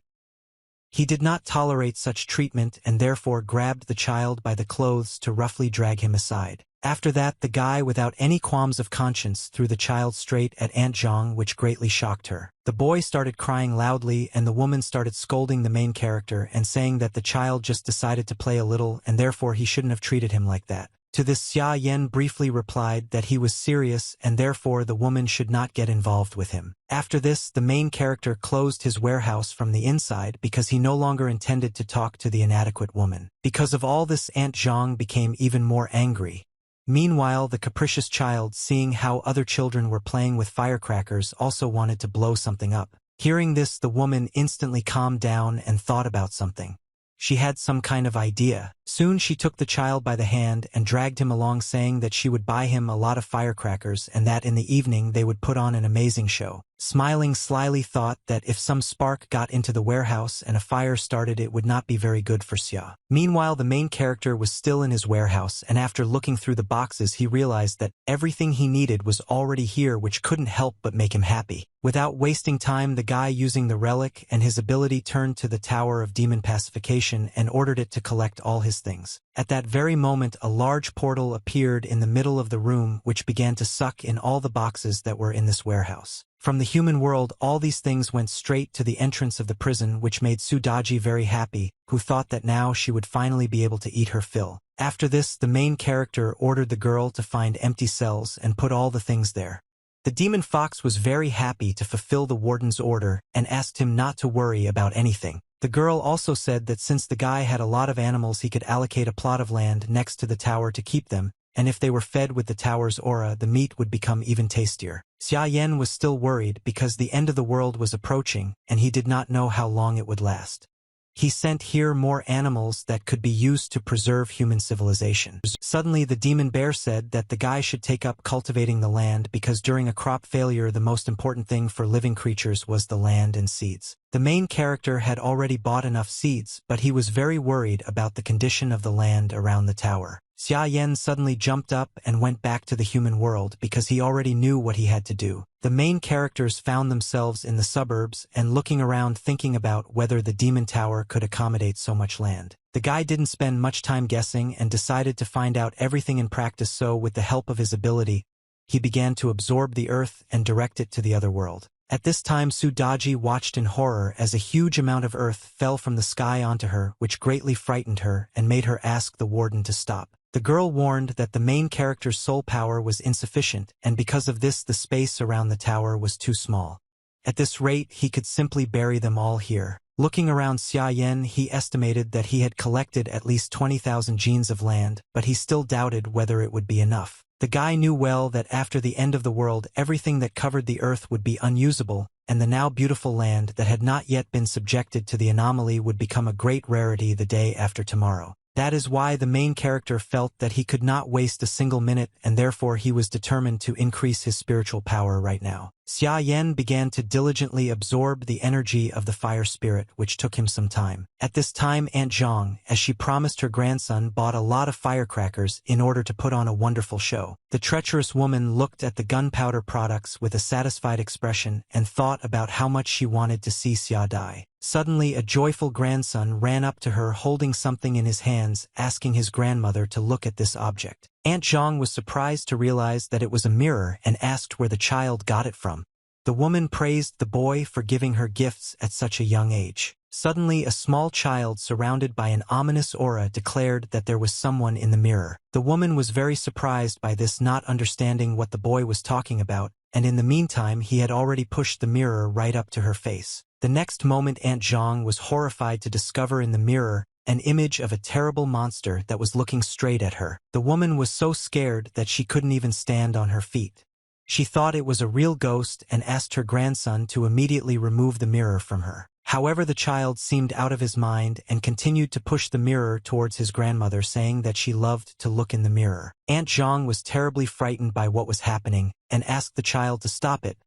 But in the meantime, the mirror had already begun to emit ominous energy. The next moment, the same monster began to crawl out of the mirror and, baring its sharp teeth, headed towards the frightened woman. Very soon, an ominous energy seemed to enter Aunt Zhang, causing her to begin to behave unnaturally. At this time, the possessed child laughed because he considered everything that was happening to be very funny and suggested that his grandmother play something else. Suddenly, the ominous energy began to leave the little boy, thanks to which he came to his senses and began to behave more adequately. However, the child was still in danger because this energy had entered Aunt Zhang, who was now asking the boy to come closer and in an ominous voice said that she loved him very much. Run away as quickly as possible, but the otherworldly entity grabbed him, preventing him from doing what he had planned. That night, strange phenomena occurred throughout the city.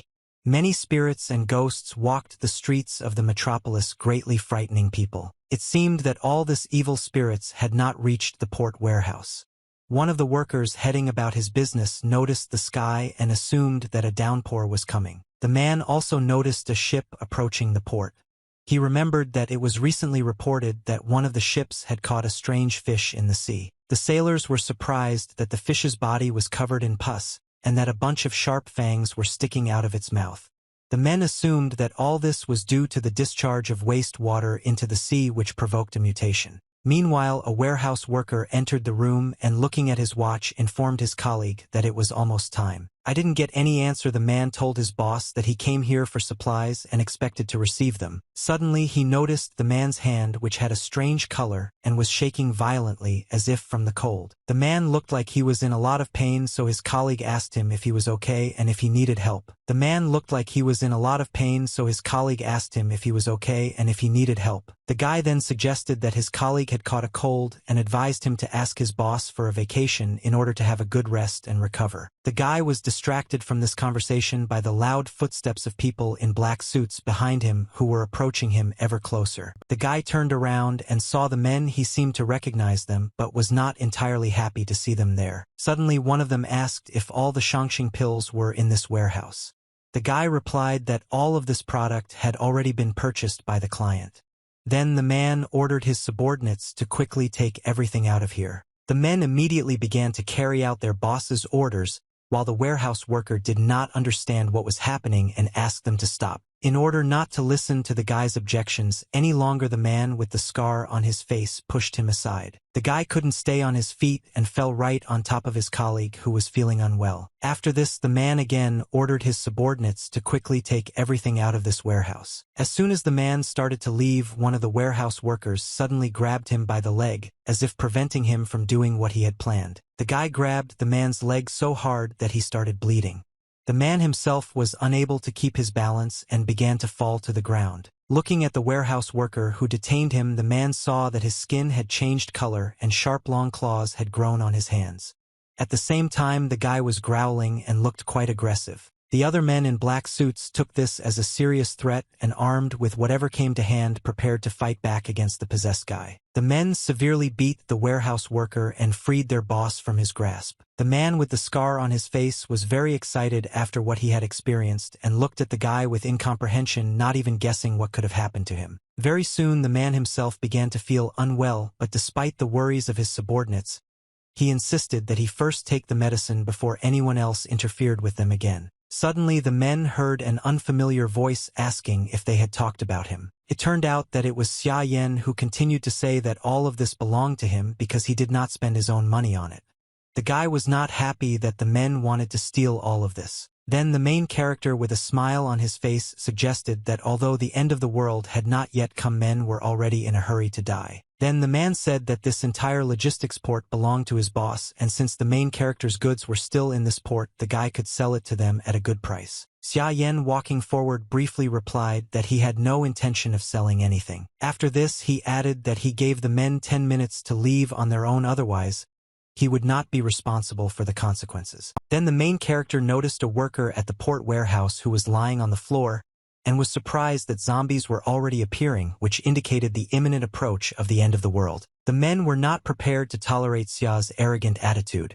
Yana therefore prepared to grab him. One of the men tried to suddenly attack the main character, but he managed to simply disappear from sight in the blink of an eye. The man in the black suit immediately began to look around himself, but Xia could not be found anywhere. It turned out that the guy using his abilities managed to quickly climb to the very top of a high mountain made up of boxes, which greatly surprised the men. Looking into one of Xia's boxes, he saw that the things there were not his, so he asked if all the goods stored on this slope really belonged only to the boss of the men. The leader of these men did not understand what the mysterious guy was getting at and what he intended to do with this product. Xia Yan, preparing to use his ability, replied that he should use the enemy's knowledge against him, so he studied men and robbed them right now. The next moment, the protagonist used his ability and transported all the goods to the other world, which was clearly visible from afar. The next day, the owner of this product, who lived in a large mansion, received unpleasant news. The woman was unhappy that her subordinates failed not only to return the medicine but also to allow all the other goods to be stolen. The man with a scar on his face timidly made excuses and said that the person who stole the goods had some kind of superpower. He recalled that there were a lot of things in the warehouse, but after the main character threw them out into the street and closed the doors, everything immediately disappeared. Only some time later, the men managed to open the door, but the warehouse was already completely empty. The woman heard this and was very surprised, but soon asked the name of the man who dared to rob them. One of the men immediately responded that he had already checked the recipient's information, which was indicated in the documents, and found out that this guy's name was Xia. The woman thought that this guy had abilities similar to a spatial warehouse, so he should be captured at the first opportunity. The woman was distracted from these thoughts by her subordinate, who suddenly began to feel very ill and could hardly stand on his feet. Suddenly the man fell to the floor and began to breathe heavily. His appearance indicated that he had already completely turned into a zombie. The woman, seeing what happened to her subordinate, said that the virus had already managed to penetrate the brain, and even if the man now took the Shangxing pill, it would still be useless. That's why the second man should have thrown him out into the street and burned him, but under no circumstances should he grab the zombie or come into contact with his blood. Just at that moment, the zombie began to come to his senses and rise to his feet. The next moment, the infected man suddenly rushed towards the woman in order to harm her. Despite this, she kept her cool and quickly reacted using her ability, which surprisingly she had. At the same moment, the large windows behind the woman swung open from a strong gust of wind. After this, elastic tree branches entered the room and mercilessly pierced the zombie, preventing it from accomplishing its intended goal. The branches penetrated deep into the body of the dead man, who could still feel pain. Then the tree branches began to return back to the street, not forgetting to take the bloodthirsty zombie with them. Already on the street, the body of the infected man was torn to pieces, thanks to which the evil spirits no longer posed a danger to anyone. The man who was watching what was happening from the side was shocked and could not utter a word. At the same time, the woman remained calm and warned that this was only the beginning. Therefore, she ordered to continue searching for medicines and stocking up on weapons. She also believed that they should start strengthening the port warehouse, since one side of it was located to the coast. Finally, the woman ordered that all the workers be gathered and mentally prepared for the fact that the end of the world was coming. Meanwhile, Xia Yan, while at home, handed his sister a pack of Shangxing pills and asked her to eat them. The guy said that the water and air were no longer clean, and therefore only mineral water had to be used for skin contact and drinking, and also to take pills to protect the body. Xia Yun was willing to follow all these rules, but she was curious about what was going on, and so she asked her brother to tell her everything, to find out about everything, but first he suggested that she take a walk to one place. Soon our heroes were already walking along the dark corridor heading towards the exit of Xia Yun. She said that this was the first time she left the house after returning from school, but she still had a bad feeling. Xia Yan, I assumed it was because bad people were starting to show their true colors. Suddenly someone's voice was heard from behind the door of one of the apartments, saying that he was hungry, and all the food was gone. Aunt Zhang, who was finishing off the remains of her grandson, was indignant that her neighbors owned everything and did not give her anything. She really wanted to get everything because she deserved it. Suddenly a loud sound was heard somewhere above, which made the woman very angry because she had already asked her neighbors more than once not to make noise because it prevented her from sleeping peacefully. Aunt Zhang, absorbed by the sinister energy, thought that people were specifically bothering her, so she ran out of the apartment in a rage to teach the noisy neighbors a lesson. Soon loud noise and human screams began to be heard from the house, which clearly indicated that the woman had managed to teach her neighbors a lesson. At this time Xia and Xia was already getting into a taxi in order to get to the right place and take a walk there. Our heroes did not notice that guests had come to visit them. Ruolan's mother looked around and asked her daughter if the residential complex was safe. The girl replied that even if it was unsafe here, then Xia was a very strong man and henceforth her home would always be next to him. The woman believed that they had not wasted a lot of money on a first-class plastic surgery because now her daughter was very beautiful and would definitely be able to get the main character. Ruolan thought so too because she was sure that Xia liked her appearance, otherwise he would not have been so kind to her before and would not have stopped courting her. The girl was sure that the main character would bow before her again, and then they would even be able to call upon rain and wind because the guy managed to rob even the Song family. Ruolan continued to say that if she appeared in front of Xia Yanam, then he will surely become her obedient peach. At this moment, the girl's mother noticed that the guy was leaving somewhere in a taxi. In order not to miss her chance, Ruolan asked her mother to quickly get into the car and follow the main character because now he was a tasty morsel for them. Ruolan couldn't let other girls take this guy away from her. Soon our heroes arrived at the Faitsue City Zoo. This is where Xia wanted to take a walk today. Yen with her younger sister. Suddenly they heard one of the visitors expressing indignation that the animal had attacked his son. The zoo worker asked for forgiveness and said that this usually did not happen here. Xia hearing about the aggressive animals assumed that it was somehow connected with the end of the world. Her brother explained a lot to her during the trip, so the girl began to understand what was happening. The girl clarified that during the previous end of the world people turned into zombies or mutated and acquired abilities, but her brother was lucky enough to awaken her before the apocalypse, so he knew everything. Xia confirmed all this, although he understood that he did not tell the whole truth, because he did not want his sister to find out about his painful experience from his past life and begin to feel even sadder. The girl then suggested that they should hide in order to survive the end of the world. Xia replied that this would only help them for a while, and in order to truly survive they had to gain strength. The main character continued to say that he of course became much stronger than before, but still could not always be near his sister to protect her. The guy believed that anything could happen from the moment the end of the world came, so Xia had to become as strong as him. Xia hearing her older brother's statement was surprised and said that she would really like to become stronger, so as not to be a burden, but she doubted whether she would succeed. This is precisely why the main character wanted to take his sister to the turtle zone without explaining anything to her yet. Meanwhile, Ruolan and her mother had also already arrived at the zoo. The girl did not understand why Xia came here, but her mother thought that this was a great opportunity for their chance meeting. Unexpectedly, Ruolan stopped near the enclosure with llamas because she needed to put on lipstick before meeting the main character. The girl was completely unaware of the ominous look the animals were giving her.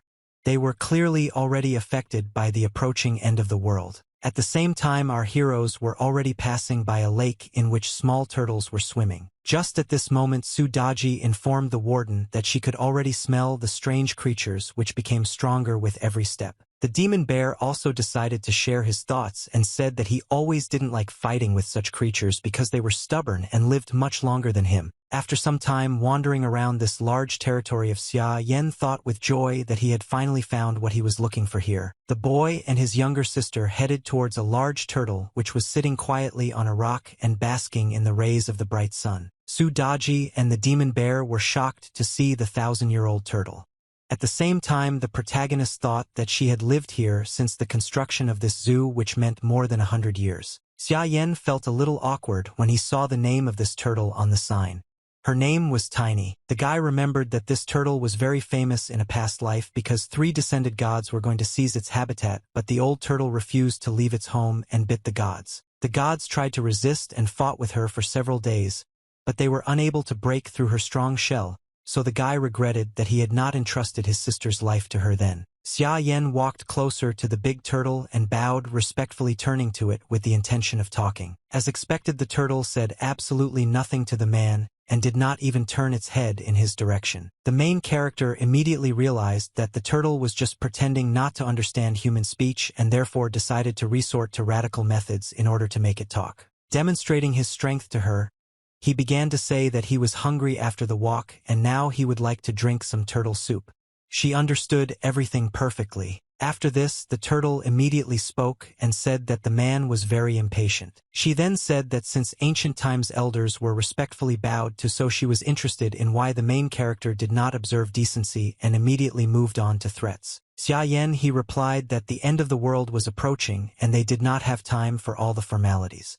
Then he said his name and introduced his younger sister, who was surprised that Kroha was actually talking. The turtle felt awkward about this name, so she immediately began to justify herself by saying that she had received it from the zoo director by accident. The little one continued mysteriously saying that hundreds of years had passed since then, but compared to the 3 millennia lived, this moment was like a snap of the fingers. Sudaji and the black bear were shocked to hear this and immediately told the warden that if he could eat the spirit of this turtle, he would extend his life for hundreds of years. Then the main character turned to the turtle and said that he came here to ask her to protect Xia Yun. However, the guy was ready to fulfill any condition for this. To this, the turtle mysteriously said that all living beings were alarmed after the appearance of the blood moon, and after the end of the world, her turtle clan would certainly suffer. Xia Yan suggested that if Kroha was talking about turtles swimming in the pond, then he could move them to the demon pacification tower and dig a pool for them there. The big turtle was very surprised when she heard from the main character about the Tower of Humility of Demons. Xia Yan did not spend much time explaining anything, but instead showed the turtle that very tower and his ability to control it.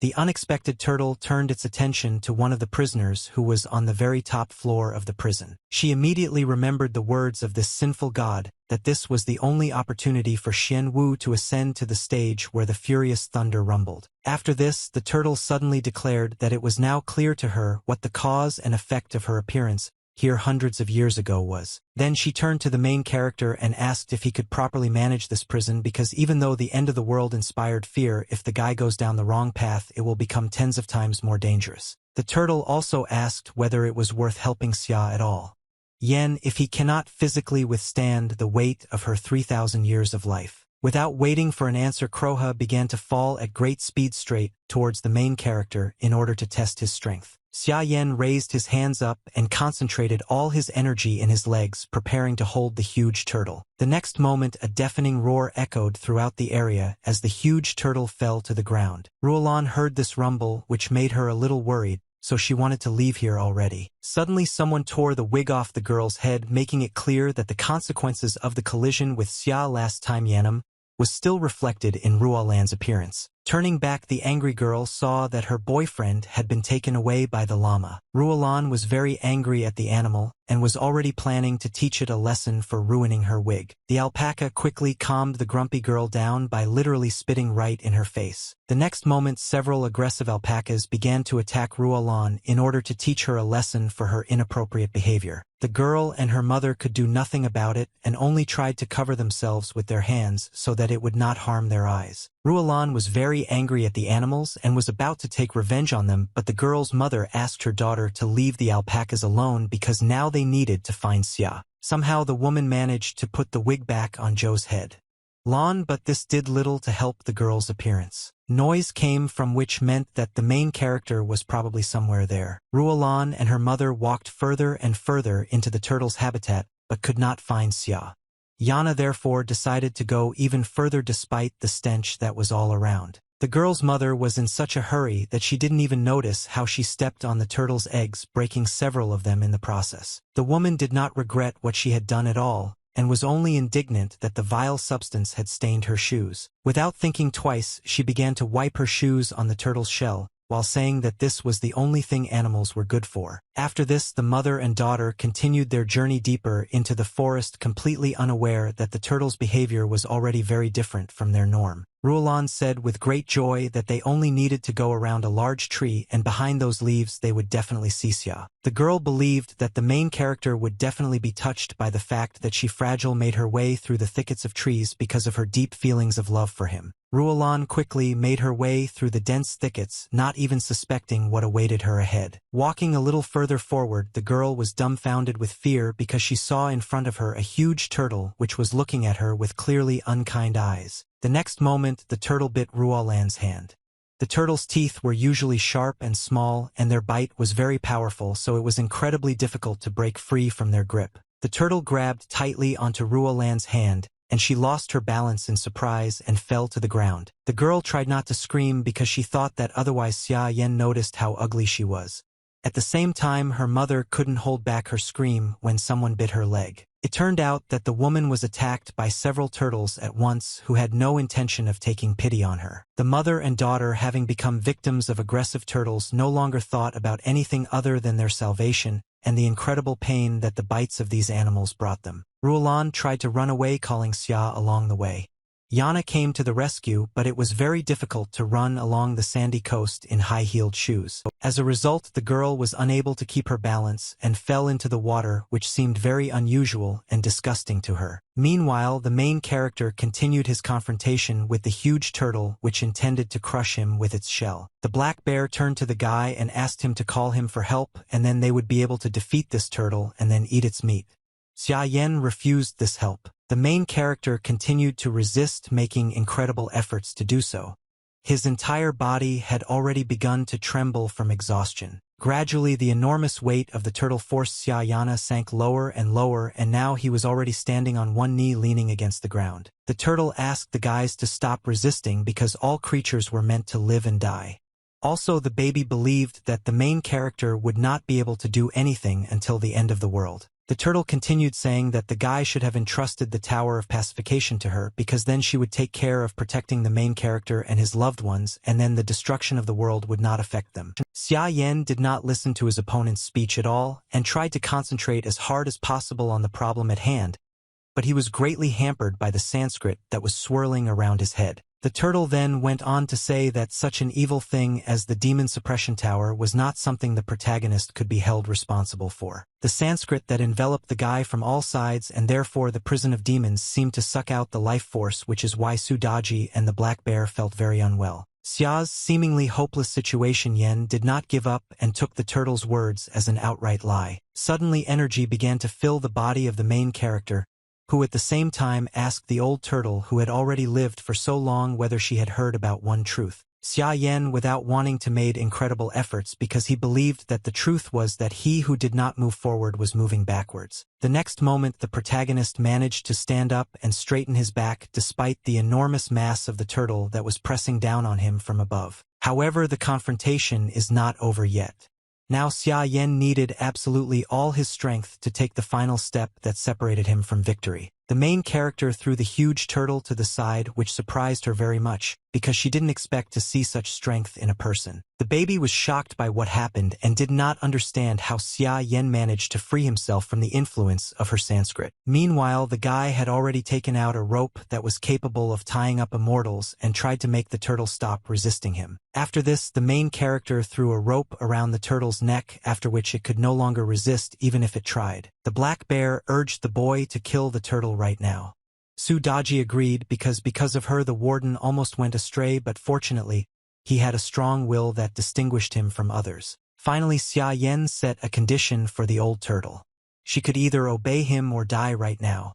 The little one understood her hopeless situation, so she chose the second option. Having received no response from the giant turtle, Xia Yan decided with great pleasure that he should continue making his arguments. Having once again received a strong blow to the head, Kroha began to beg the main character not to hit him, said with displeasure that he had simply used the Taishan technique to stimulate the restructuring of the guy's bones, but he had simply thrown him away. After this, Kroha turned to Xia Yun, asked her to stop her brother because he was cruel to animals. Meanwhile, Xia Yan thought about what the turtle had said and admitted that thanks to the restructuring of his bones, his abilities had indeed improved and his strength seemed to have increased. The protagonist was interrupted from these thoughts by his younger sister, who really felt sorry for the turtle. Xia Yun asked the guy to let Grandpa Turtle go because she thought he wasn't that bad. Xia's hand Yana, his anger began to subside immediately. The huge turtle immediately noticed this and was surprised that although the main character was torn apart by anger from within, he could control it without difficulty. Then the animal quickly decreased in size, asking Xia along the way.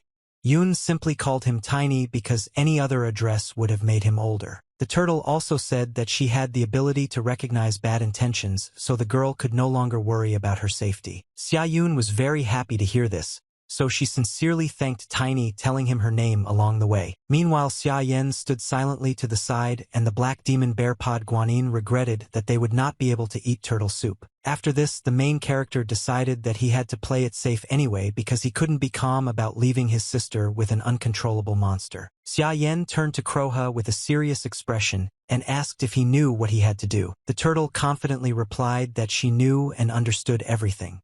She also justified herself for everything she had said to the guy before. The little one knew that the demon tower was an ancient and sinister place, and therefore only a person with great luck could control it. Then the animal without objection began to penetrate as a sign of pardon in order to get into the Tower of Demons. Soon Kroha found himself in prison and said that his spirit would be imprisoned in this cage, so he was at the complete disposal of the main character. Xia Yan wasted no time in saying that the turtle's true body would accompany Xia Yun, but if something goes wrong, Wan Lei will eat his soul. After this, the main character was absolutely sure that his little sister would be safe. Suddenly loud sounds were heard from the depths of the forest, which greatly alarmed our heroes. In addition, thick clouds of dust rose up around as if a powerful explosion had occurred somewhere nearby. Without wasting time, the main character climbed a tall tree in order to look around and understand what had happened. What he saw really surprised the guy. Xia Yan, I saw a herd of various aggressive animals running through the forest. Their eyes were brightly glowing, indicating that they were all already infected. The guy watching all this thought that it was rare to meet such a variety of animals, so he needed to take those who had not yet mutated to the tower. After this, the main character quickly climbed down from the tree and headed towards a pond in which small turtles were swimming. In order to save these animals from being infected by Xia Yan wasted no time in using his abilities and transporting them to the other world. The baby was very grateful to Xia Yanu for not letting those turtles die. After this, the main character had to safely leave the zoo and take his little sister to a safe place. Taking the girl Xia tightly, Yen began to quickly and deftly jump from one tree to another in order to avoid encountering aggressive animals. Suddenly, the main character heard someone's voice behind him loudly addressing him. Stopping and turning back, the guy was very surprised when he saw Ruolan and her mother. Ruolan continued to call Xia Yana and say that she was his favorite girl. The surprised protagonist immediately asked what the girl and her mother were doing here. Despite the question asked, Ruolan continued to say that she was ready to make peace with the guy because she knew how much he loved her. She also assured with a crazy expression that she would forgive Xia Yana for his rudeness to her last time, and therefore he should have been very sorry for this. Xia Yan had no intention of helping Ruolan, so he quickly left despite the girl's pleas to return to her and continue their relationship. Ruolan didn't understand why the main character suddenly treated her like that, because in her opinion she was very beautiful and loudly declared it. Suddenly the scoundrel heard the growling of aggressive animals behind her, which frightened her greatly. Without wasting time, the predators rushed at their victims. The frightened Ruolan tried to drive them away with loud screams, but all was in vain. After this, the sounds of destruction began to echo throughout the forest.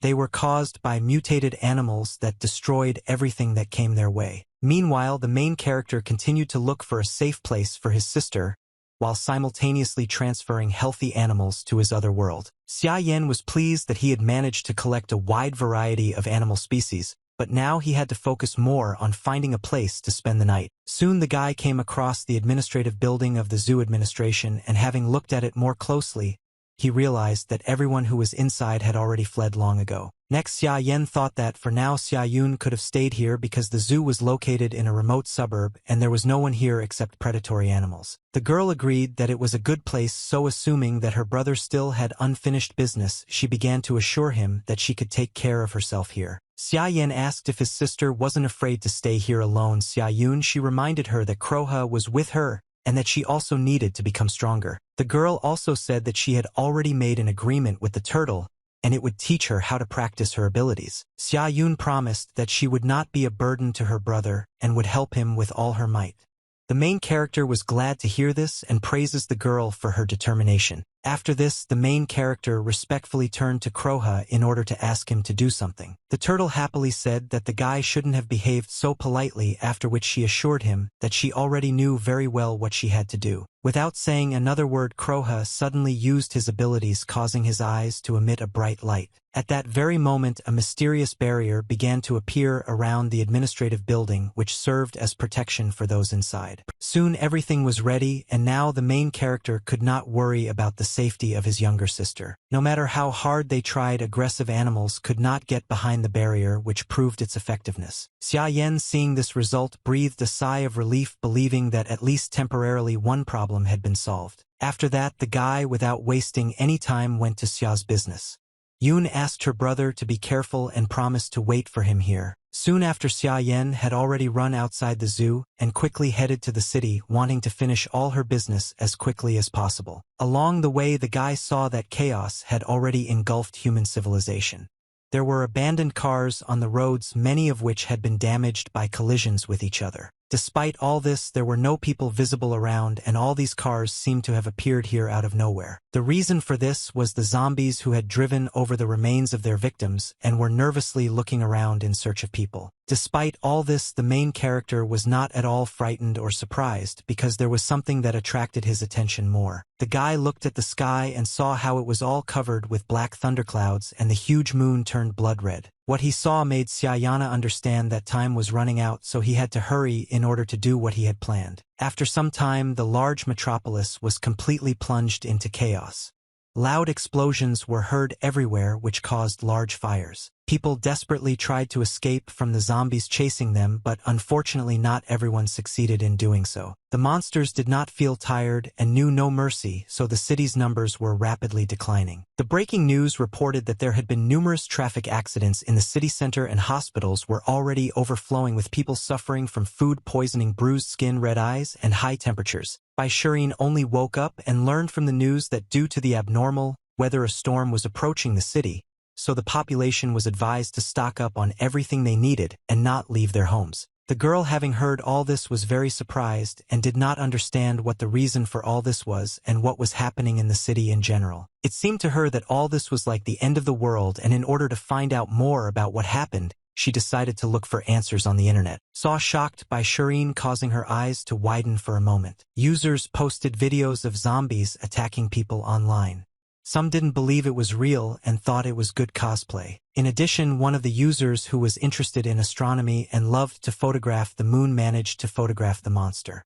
According to these words, with each passing hour, this monster was getting closer and closer. By Shireen having learned what was happening right now in the city, I began to get very worried and feel a little sick. Then the girl noticed her hands, which for some reason were covered in bruises. The dizziness that suddenly overcame the girl only confirmed that she had caught a cold. Without wasting any time, Shireen decided to take the medicine that was lying nearby on the table. Fortunately, there were quite a lot of medicines, so the girl did not have to worry about her health. She immediately remembered Yana, who advised taking them more often. The girl hoped that this would help her. Suddenly, Shireen felt a strong pain, which indicated that her illness was rapidly progressing. Then the girl's eyes began to darken, which is why she began to try with all her might not to lose consciousness. Realizing how serious her situation was, the girl took a whole handful of pills in her hand and quickly ate them in the hope that it would help her. After that, the exhausted Shireen lost consciousness. It was unclear what condition she was in and whether the medicine helped her. Meanwhile, the main character stood on the roof of one of the multi-story buildings and thoughtfully watched the chaos that reigned below. Looking at the time, the guy remembered that in his past life, exactly at midnight, a powerful god descended on the Emerald City, and before that, starting at 6 o'clock in the evening, small gods constantly appeared. The main character also remembered that the first deity to appear was in the Imperial Building. His landing caused enormous destruction and general panic. Xia Yan decided to calmly wait for him here, already anticipating that when he kills this deity, he will be able to receive a lot of spiritual strength and become stronger. In order not to waste time, the main character decided to prepare for the upcoming battle and therefore began to meditate. Thanks to his diligent concentration, the guy managed to create a lotus flower inside himself, which absorbed a large amount of energy. Besides this, Xia Yan began to absorb the previously unfamiliar energy that was right around him. Very soon the main character achieved an unexpected result which surprised him greatly. The boy realized with delight that his abilities had reached the 3rd level of peak, and in addition his red lotus had a new mutation that needed to be tested. He didn't expect at all that thanks to the imprisonment of the turtle, the abnormal power directly reached the peak of the 3rd level, due to which he was able to greatly increase his spiritual power. Now the main character was absolutely ready to face any danger and was confident that he could overcome it. The boy looked fearlessly at the blood-red moon, which seemed to be getting closer to the earth with each passing hour and bringing with it destruction and chaos. Suddenly, Xia Yan, I heard someone start to break down the door that led to the roof.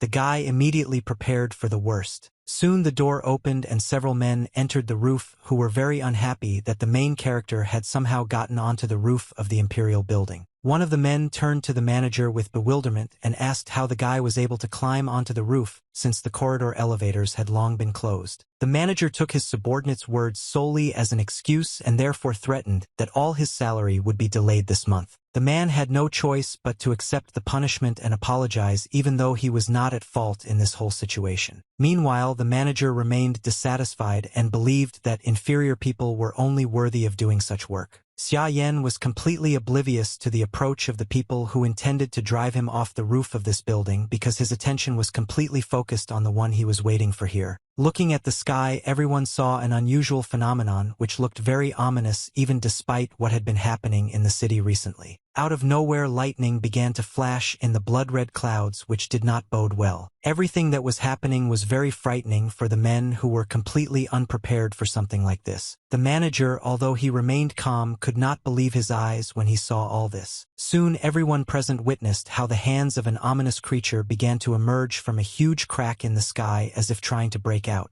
The next moment everyone was deafened by the loud cry of the monster, who finally showed himself to people. After this, a huge monster with several pairs of hooves instead of ankles began to descend from the rift onto the roof of the Imperial building. He managed to do this with ease, which only added to the fear of those who saw it all. This monster was a bull demon who was just a soldier, but he posed a huge danger to people. The manager was amazed by the appearance of this monster, which made him unable to stand on his feet while calling him a demon. The frightened manager turned to his subordinates with displeasure and ordered them to quickly protect him from the demon they just stand there. In order to motivate his employees, the man threatened to fire them, after which he quickly changed his mind and promised to raise their salaries. Unfortunately for the manager, it was already too late. The demon bull cut the man down with one blow right in front of his subordinates. All who witnessed this were dumbfounded with fear and for some time could not move. The trembling bodies simply did not obey them. Soon the men finally came to their senses and realized that they needed to get away from here as quickly as possible before the demon finished them off too. Unfortunately, the ferocious monster had already chosen its next target and therefore had no intention of letting anyone go. The next moment, the bull demon rushed forward with lightning speed, cutting several people into pieces along the way. In addition to its weapons, the monster also used its hooves, with which it literally trampled people trying to escape from it. Demona was very happy with this pastime, so he laughed loudly and, calling people insects, threatened to crush them all. Despite the danger looming around from the ferocious monster, Xia Yan remained standing calmly in place and looked at his opponent fearlessly. The demon bull didn't intend to waste time fighting the main character, so he decided to simply crush him with his hoof like the rest of the people. The next moment, the monster with all his fury stamped his foot right on the spot where the guy was standing.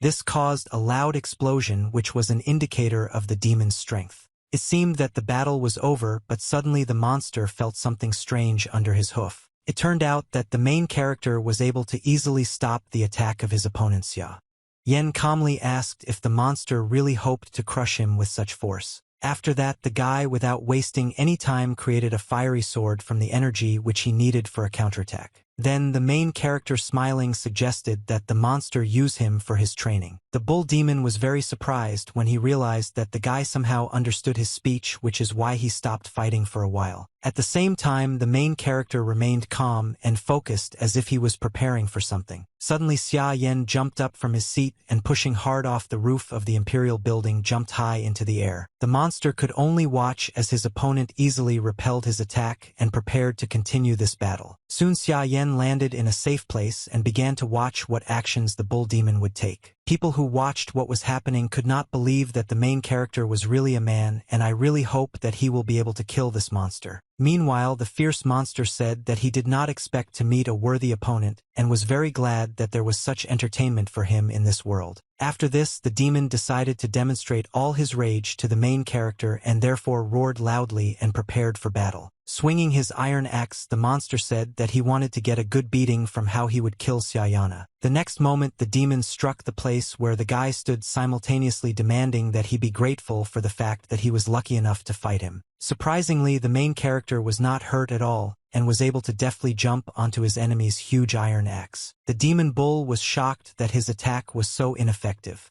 Besides, he didn't know what to expect from this unusual person. Xia Yan smiled broadly and said that he would cut off one of the monster's legs because there were too many of them. After that, the main character rushed forward, and I assumed that it would have been better for him to cut off one of the demon's hands. The demon bull did not agree with this at all, so he intended to literally devour the guy right now and therefore had already prepared his sharp teeth for this. The monster tried to realize his plan, but the main character turned out to be very agile and fast, so he was able to remain unharmed. Next, Xia Yan jumped high into the air once more to complete his plan. At this time, the monster did not take its furious gaze off him. The demon bull did not expect that his opponent seemed so strong, causing him to instantly become overcome with anger. He felt that he was losing control over the situation all the time, so from despair, he became more and more angry, and his eyes were literally burning in flames. Meanwhile, the main character had already swung his sword and was quickly flying towards his opponent in order to carry out his plan. People watched what was happening carefully until the very end, not losing hope that the guy would be able to defeat this demon right now. The next moment, Xia Yan flashed through his enemy, as if planning to cut off his arm with one blow. The bull demon was shocked by what happened, and looking at the splashes of his own blood, asked how the guy dared to do this to him. In response to this, Xia Yan advised his opponent to relax because he still had 5 legs and 1 arm. At the same time, the guy had already turned his sword into a spear. Stated with complete confidence that the monster would not be able to die quickly until he was completely satisfied. The bull demon was very unhappy with the threats that came from the mouth of the main character, and did not understand what to expect from him. Meanwhile, the guy had already attacked his opponent, not giving him time to recover. The spear pierced deep into the monster's flesh, causing a stream of blue blood to immediately gush out. Xia Yan had no intention of stopping there, so he quickly changed his position to deal a few more blows, while the demon himself was taken aback by what was happening. The demon bull was very sorry that he could not resist the main character, although he was really looking forward to the day when he would finally be allowed to fight with people. As a result, the bloodthirsty monster was cut into pieces, so he could only think about why he was so weak. Meanwhile, the guy was happy about his victory and said that his opponent was much weaker than he expected. Despite this, Xia Yan remembers well that this was only the first demon. Then the guy calmly turned to the bull demon, who despite his condition was still alive, and said that he would become weaker and weaker. This is why the protagonist asked the monster to give him his spiritual power instead of continuing to endure senseless suffering. Demona already wanted to object and say that no matter what he would fight to the end, but at that moment he saw a tower of demons behind his opponent, which surprised him greatly. The demon bull saw the other monsters that were imprisoned in this prison looking at him with a sly smile on their faces. Because of this, the demon could no longer say a word. Suddenly, the monster began to experience strange sensations that were caused by the demon tower. Suddenly, the monster literally burst apart from the inside, which the main character did not expect at all. After that, the demon's spiritual power headed to the top floor of the tower. Xia watched this closely. Yana, who did not understand at all what was happening. Soon the guy realized that despite his attempts to finally defeat the demon, he did not want to give in, but as soon as he looked at the tower, he immediately fell into horror. As a result of this battle, the spiritual power of the main character increased by 5%, and in addition he became more experienced in using fire, which could not but please him. Then the guy assumed that it was already about 7 o'clock in the evening, which meant he needed to think about the approach of other demons. Unfortunately, he only remembered the approximate location of the necessary places. Xia Yan decided that it was time for him to leave. However, the men who witnessed what was happening began to thank him for saving them and asked what all of this was about. The guy briefly replied that the end of the world had come and advised the men to take care of themselves.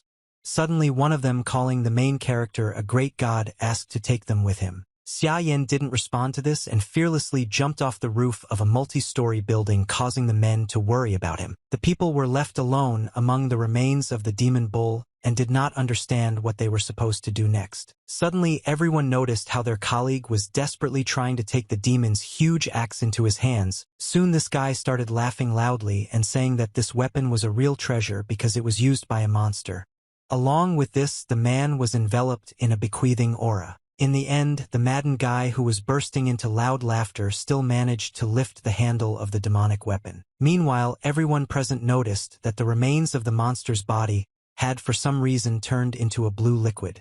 They were also very concerned about the condition of their colleague. People were wary of the unknown liquid, so they tried to prevent it from getting on their shoes and clothes, but maintaining absolute cleanliness was very difficult. In the end, one of the men decided that everyone needed to wash first in order to protect themselves. Meanwhile, the guy who was trying to pick up the demon's weapon was increasingly falling under the influence of the sinister aura, from which he quickly lost the rest of his consciousness. Finally, the maddened guy turned his gaze to his colleagues, whom he now considered exclusively his food. Seeing this, the men were very scared and did not understand what to do. The suddenly maddened guy nevertheless attacked his colleagues, growling loudly like a wild animal. After this, loud human screams began to echo throughout the area, which were supposed to instill fear. Unfortunately, no one paid attention to this because the entire city was already filled with similar screams and loud growls of numerous zombies. Song family's villa was more or less calm, as if the end of the world had not affected its inhabitants at all. Suddenly, the head of the family, who was in an underground hangar, was approached by his worried subordinate and informed that another person had fallen ill. Sun Tian, studying the ancient relics calmly, ordered his subordinate to send the sick man to the isolation ward and not bother him with trifles anymore. The guy, although he had received the order, finally hurried to carry it out because he had to report who exactly had fallen ill. Song family immediately realized that they were talking about his son, which made him seriously worried. Without wasting time, the man and his subordinate ran to the isolation ward where many infected people had already been placed.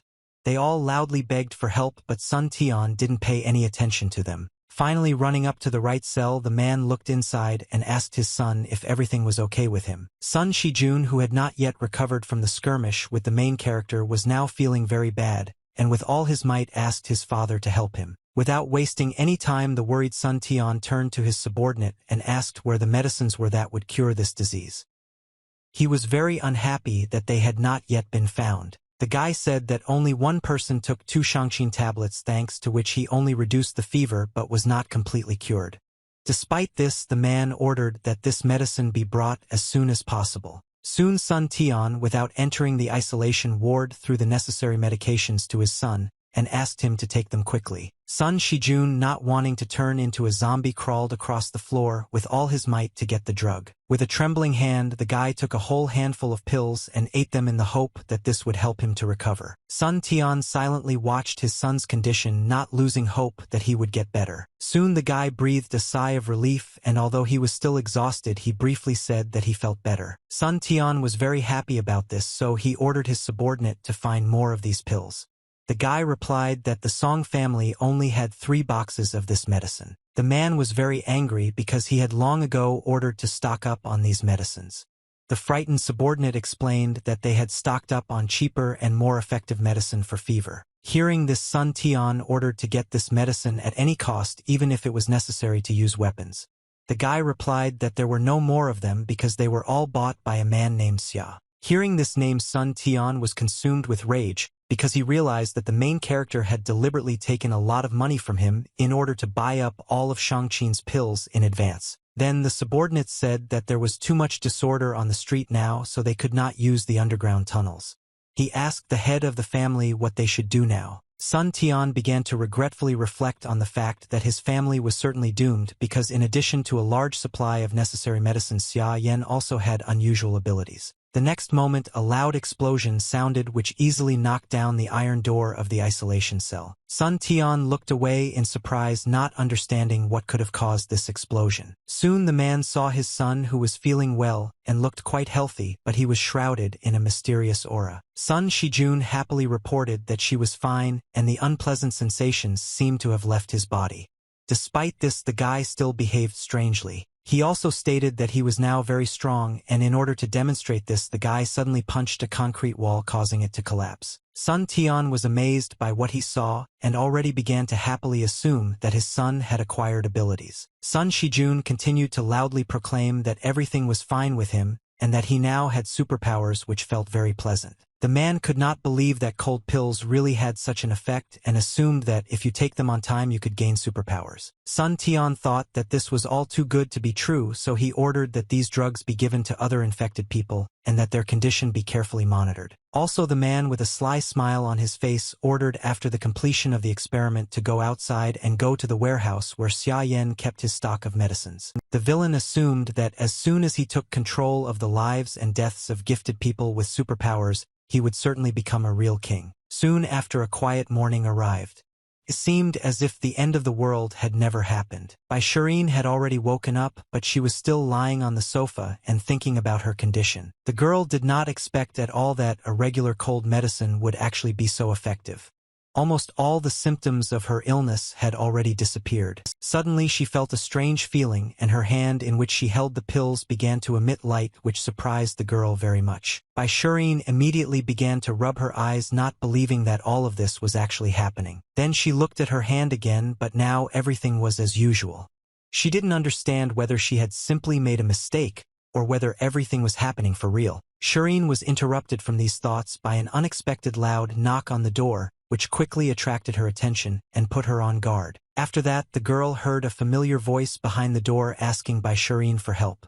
Without thinking twice, I ran to the door to find out what was going on. Seeing her friend, a girl named Xing Er, said in an alarmed voice that almost all the residents in their house had turned into zombies and were now killing everyone. She also said that people who suffered from zombies were also turned into zombies, which is why she could not get into her home, and begged her friend for help. Shireen was very surprised by everything she heard, but without thinking twice, she decided to let the girl into the apartment, but the chain on the front door got stuck. Shireen tried to solve this problem as quickly as possible without understanding what could have happened to this chain. Meanwhile, Xing Er heard the loud roar of zombies approaching from the stairwell, which made her very scared. The girl begged her friend to hurry up and open the door faster.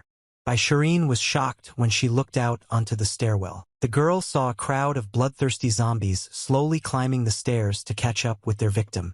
Xing Er continued to beg for help. The zombies were getting closer and closer, but the woman they met, Shireen, still couldn't open the door, so she asked her friend to wait a little. Xing Er was once again left behind a closed door, and watching the ruthless monsters approaching her, she only hoped that her friend would manage to save her. Finally, Shireen managed to open the door, so she wasted no time in telling her friend to go inside. As soon as Xing Er ran into the apartment, the protagonist's sister was shocked by what she saw. It turned out that on her friend's back there were large bleeding wounds from the claws of the zombies, which still managed to catch up with their victim. Alarmed, Shireen immediately turned to her friend and asked if she didn't know that she was injured. To this, Xing Er replied with a sly smile that the girl had managed to expose her. Shireen immediately remembered her friend's words that if a person was harmed by a zombie, he himself would turn into a zombie, which alarmed the girl even more. Xing Er, with madness and cunning in her eyes, said that judging by the conversations on the internet, if she took the Shandong pill, she still had hope for salvation. Then the girl pressed the main character's frightened sister against the front door,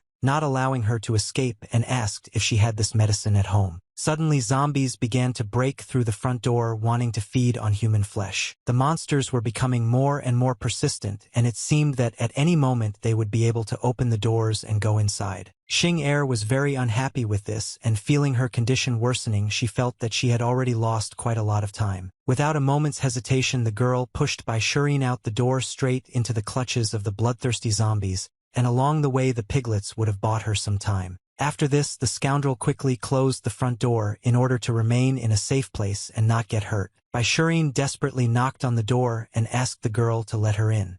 Meanwhile, the zombies were already approaching her. For a moment, Xing Er thought about what she should do.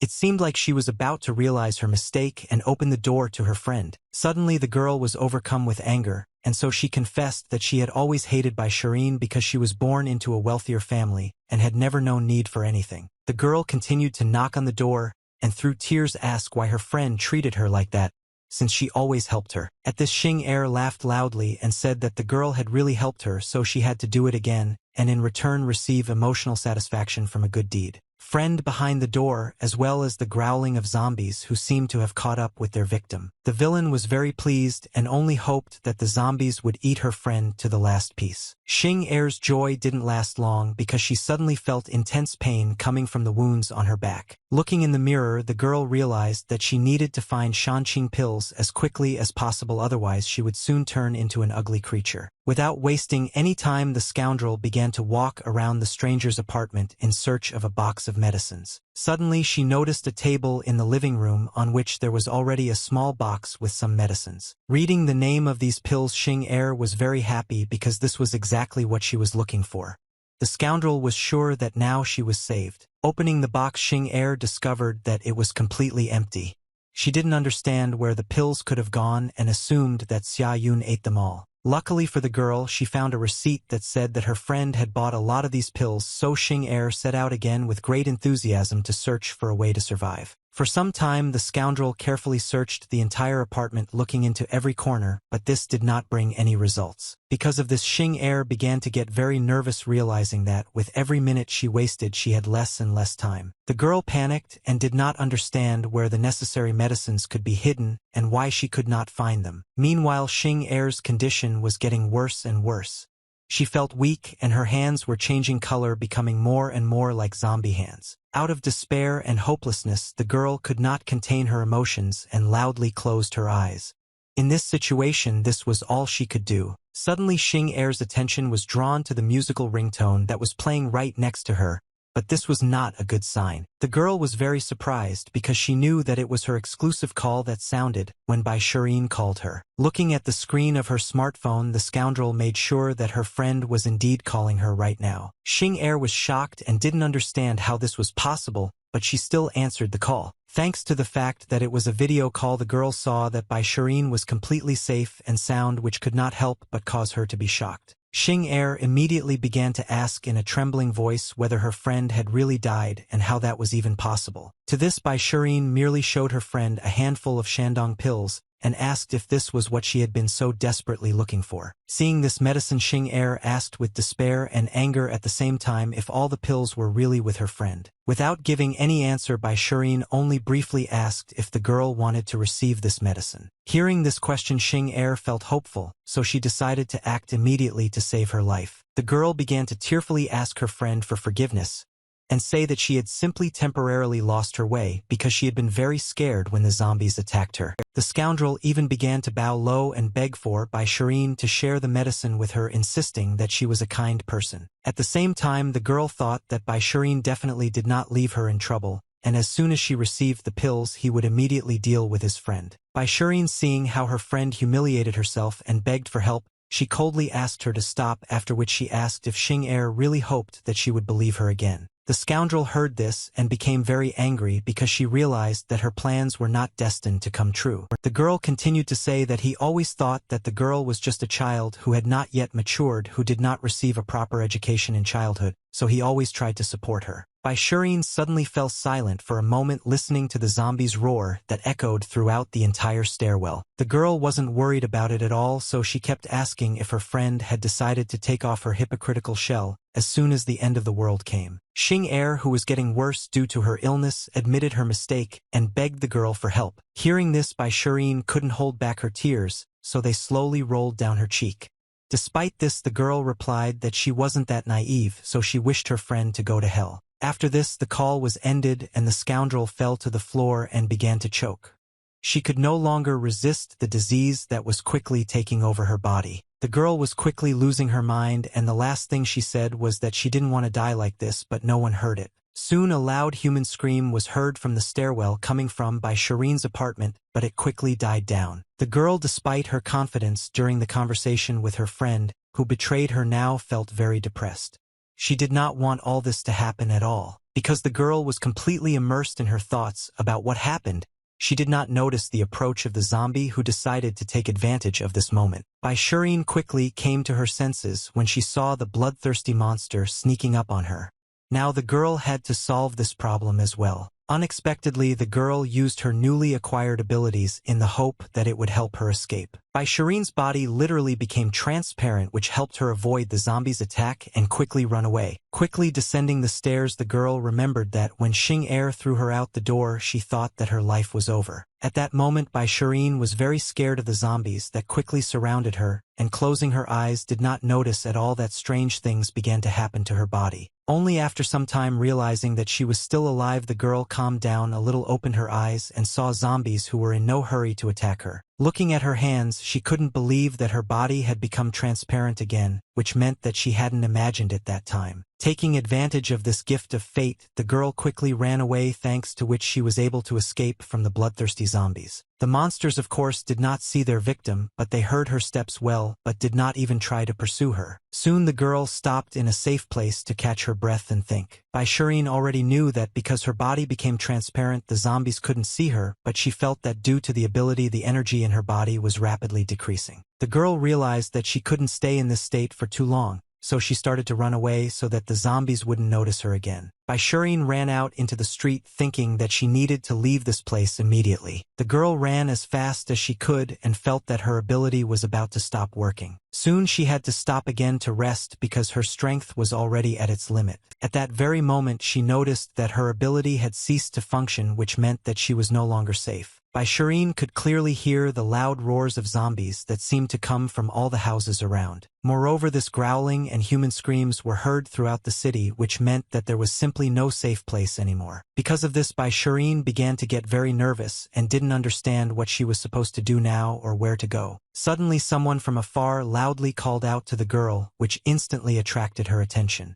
It seemed that these people knew Shireen well. Looking in the direction from where the familiar voice was heard, Shireen saw her acquaintances Uncle Chun and Sister Wang. Without wasting time, the girl ran towards the people along the way, saying that they all needed to hide. Shireen suddenly stopped because she could no longer just trust people like before, even her acquaintances. Sister Wang asked the girl not to worry because they were not infected.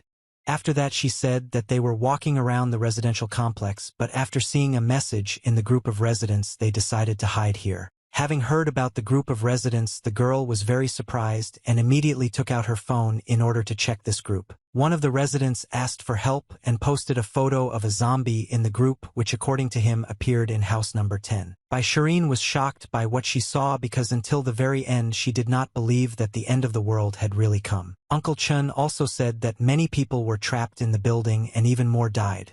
They called the emergency services, but no one answered. A guy named Min Min suddenly started crying and saying that he couldn't get in touch with his parents.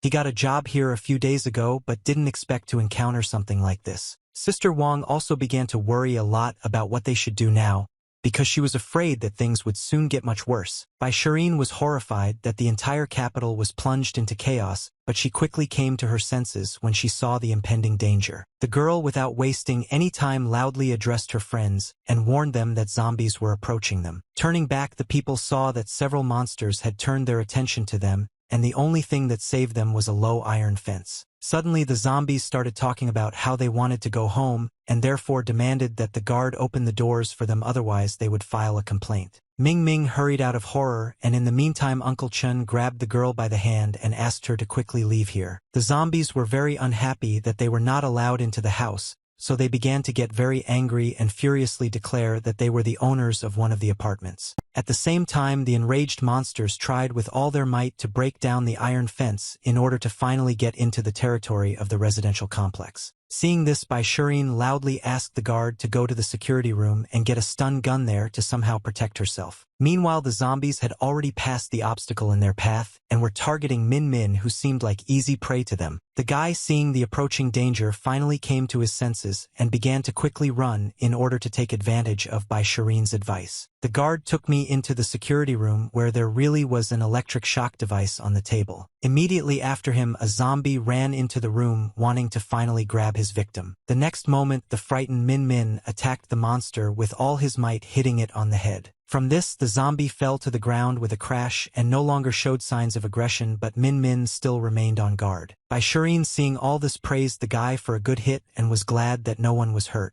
Min Min was also glad that he managed to survive and thoughtlessly believed that now no zombies were scary to him. Suddenly everyone heard a loud sound that came from the heavy steps of an unknown person. It turned out that one of the zombies brought with him a large crowd of his own kind, which certainly weren't so easy for ordinary people to deal with. Seeing this, Bai Shireen was dumbfounded with horror because she had already hoped that the danger had passed them. Min Min also didn't expect this, which is why all his confidence after killing one zombie quickly evaporated. Uncle Chun and Sister Wang were not prepared for this at all, so now they could only tremble in fear and hope for the best. Suddenly the zombies, having noticed their victims, suddenly broke away and ran towards the people in order to tear them to pieces. Seeing this, Bai Shireen loudly ordered her acquaintances to run quickly since it was useless to fight in this situation. Soon the girl stopped abruptly because she saw that the path was blocked by another group of zombies.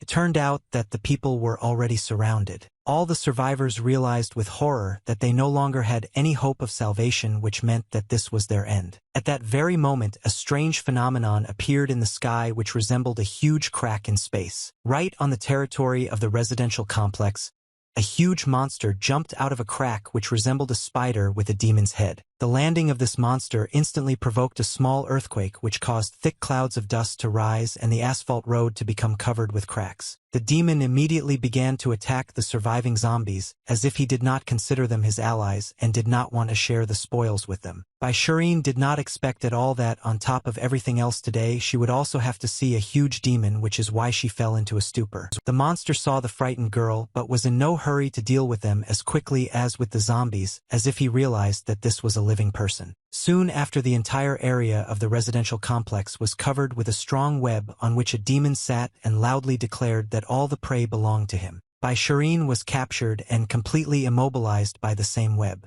Despite all her attempts, she was unable to escape. Sister Wang was also bound by the web, and so she only asked for help and begged the monster to let her go. At this, the spider demon only growled loudly, as if demonstrating his victory and superiority over people. After this, the monster fell silent and froze on its huge web as if it was waiting for something. Meanwhile, Bai Shireen was wondering what kind of monster it was and why it suddenly fell from the sky. Look at the sky. The girl began to worry a lot about the fact that soon more similar monsters would appear from the crack. After that, Bai Shireen remembered Xia's words.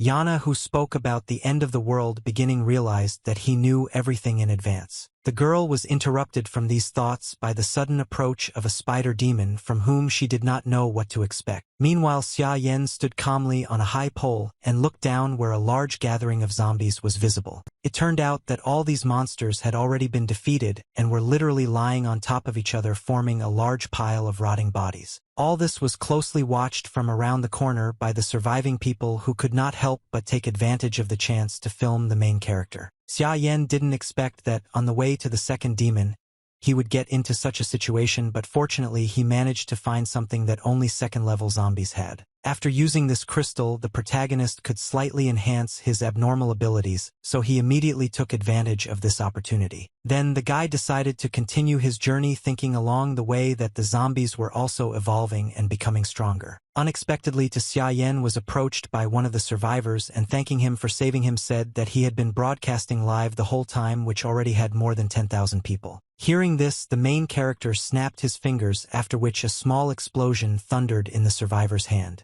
The guy did not immediately understand what had happened. It turned out that Xia Yan, using his abilities, blew up the survivor's phone, which made him very unhappy, but the main character didn't care. The guy silently headed into one of the stores while people watched with confusion at what he was about to do. Xia Yan slowly looked around and thought that there were already quite a few people who knew about superpowers. In addition, the guy noticed that the entire store had already been searched and the goods had been dismantled, so he had to go to the warehouse, which was locked. There were only a few boxes of canned instant noodles and other food.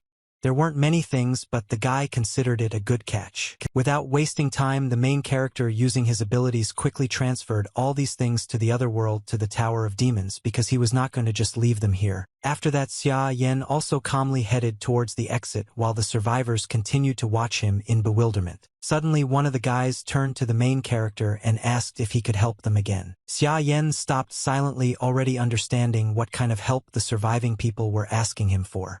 He was not at all happy about this, however, and simply could not leave. The guy quickly handed over a few packs of instant noodles to the survivors and wished them to be careful. The people were very grateful to the guy. After that, Xia Yan left and the survivors began to discuss how lucky they were to meet this mysterious man and who he really was. Despite this, one of the survivors did not consider Xia at all. Yenya was a good person and was unhappy that his comrades were so grateful to him. He really didn't like the fact that the main character took all the food for himself and gave them only a few packs of instant noodles. The second guy reminded his friend that Xia Yan saved their lives, but the survivor insisted that no one asked him to do this. In addition, the main character broke the guy's phone to say with dissatisfaction that thanks to the broadcast, he could become very famous, but Xia Yan ruined everything and then took all the food that was supposed to be divided equally. The villain also complained that there was already information on the internet about some people who had received superpowers. The guy did not understand why he could not have such power. Suddenly, the survivor loudly declared that if he had superpowers, he would definitely become a great hero and save everyone. He promised that he would not be as selfish as Xia. The guys supported their friend because they were unhappy that the main character did not help them until the end. They even began to assume that all these disasters were caused by these very people with superpowers. Suddenly, one of the survivors asked his comrades to get dressed and say something like that because anyway Xia Yan saved all their lives. The guy who started this whole conversation was unhappy with what he heard and thought that his friend was ready to accept the injustice and be content with just one pack of instant noodles. Suddenly, a stranger appeared behind the guy asking if he was the one broadcasting live on the internet and where the person he filmed had gone. Turning back, the guy saw the man who was addressing him, which is why his confidence quickly disappeared somewhere. The survivors saw a group of armed men who surrounded them. This group was led by Sun Shijun, who insisted that people should have shared the information more quickly. Song family's subordinates began beating up the survivors in order to get the answers they needed from them. One of the guys still began to beg the attackers not to beat him, after which he told them which way Xiaoyang had gone. He did not understand at all why these people attacked them. Sun Shijun smiled slyly and held a pack of instant noodles in his hand and suddenly asked the guy why he thought they were beating them. The guy assumed that the attackers wanted to take this food from them and therefore was not at all against voluntarily giving it up. The next moment, Sun Shijun mercilessly kicked the guy in the head while saying that he was wrong in his answer. After this, the scoundrel, continuing to smile silently, gave one of his subordinates a sign. The guy who was behind immediately dragged him to Sunday. Shijun had the body of a zombie that was still alive even though it couldn't move. The frightened survivor did not understand what awaited him ahead, so in a trembling voice, he asked what the villain was going to do. Sun Shijun showed off a living zombie head and laughingly replied that he was going to conduct a small experiment. Unexpectedly, Sun Shijun brought the living head of the zombie to the survivor, who was captured by his subordinates, which scared the guy very much. The zombie immediately bit the man, causing him to start screaming loudly. A dangerous virus immediately entered the body of the innocent guy. Sun watched all this with a smile. Shijun asked the guy not to be nervous because he was dedicating himself to humanity's victories over zombies. Despite this, the survivor still screamed loudly because his fear and pain were unbearable. Meanwhile, Song's subordinates Shijun calmly watched what was happening and was surprised at how quickly the zombie ate the man, even with his insides. The monster mercilessly ate its still living victim, completely ignoring the splashes of blood that flew everywhere. Finally, Sun Shijun stopped all this as soon as he cut off the zombie's head from the remains of its body. With this, his goal was achieved. After this, the villain put the monster's head on his dagger in order to get the reason for which this experiment was conducted. Looked at the crystal he had managed to get with great pleasure. It seemed he knew its purpose well. He knew that once the zombies ate enough people, they could condense such crystalline cores within themselves. Without wasting time, Sun Shijun used this item and felt how its ability was strengthened. The guy assumed that if a few more of these crystals were used, he would be able to overcome the barrier and become stronger. The villain's subordinates asked if the boy was planning to become even stronger in order to fight Xia Yanam. They also said that they had already mastered a method that would allow them to launch mass production of these crystals. Sun Shijun, you will answer that now the most important thing for him was to kill the main character, and there was no need to worry about the crystals because there were still many second-level zombies in the city. After this, the villain ordered his subordinates to kill the survivors so that they would not blab too much. The guys begged for mercy, but this was no longer possible. one of the subordinates mercilessly, and with great pleasure swung his weapon which grew right out of his hand.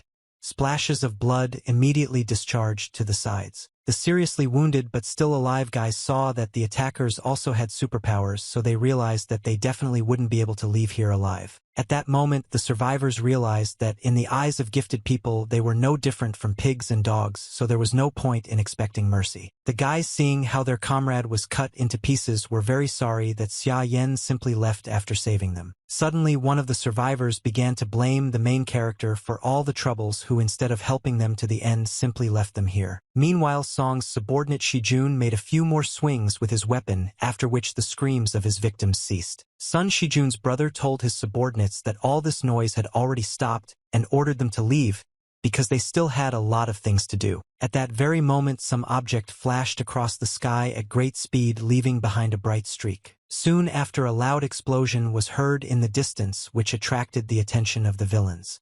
They began to assume that the cause of this sound was the collapse of a multi-story building. After that, Sun Shijun quickly jumped into the car and ordered to go in that direction and said that Xia was somewhere there. Soon the villains were already driving to the site of the explosion in order to meet the main character there. Meanwhile, Xia Yan was indeed heading to where the mysterious object fell from the sky because he knew very well what it was. The main character understood that he was already a little late, so he needed to hurry. The guy was getting closer and closer to the place where his new opponent fell, not noticing at all that he was already in a well-known area. Xia Yan thought that he still had about 2,000 meters to go and believed that with his speed, he would quickly reach the desired location. The main character ran out from around the corner of one of the houses, already understanding that his goal was right ahead. Xia Yan was shocked when he saw his opponent, which left him momentarily dumbfounded. The guy saw a huge demon spider that had spread its web across the entire residential complex. Also at that very moment, the monster was trying to eat Uncle Chun alive,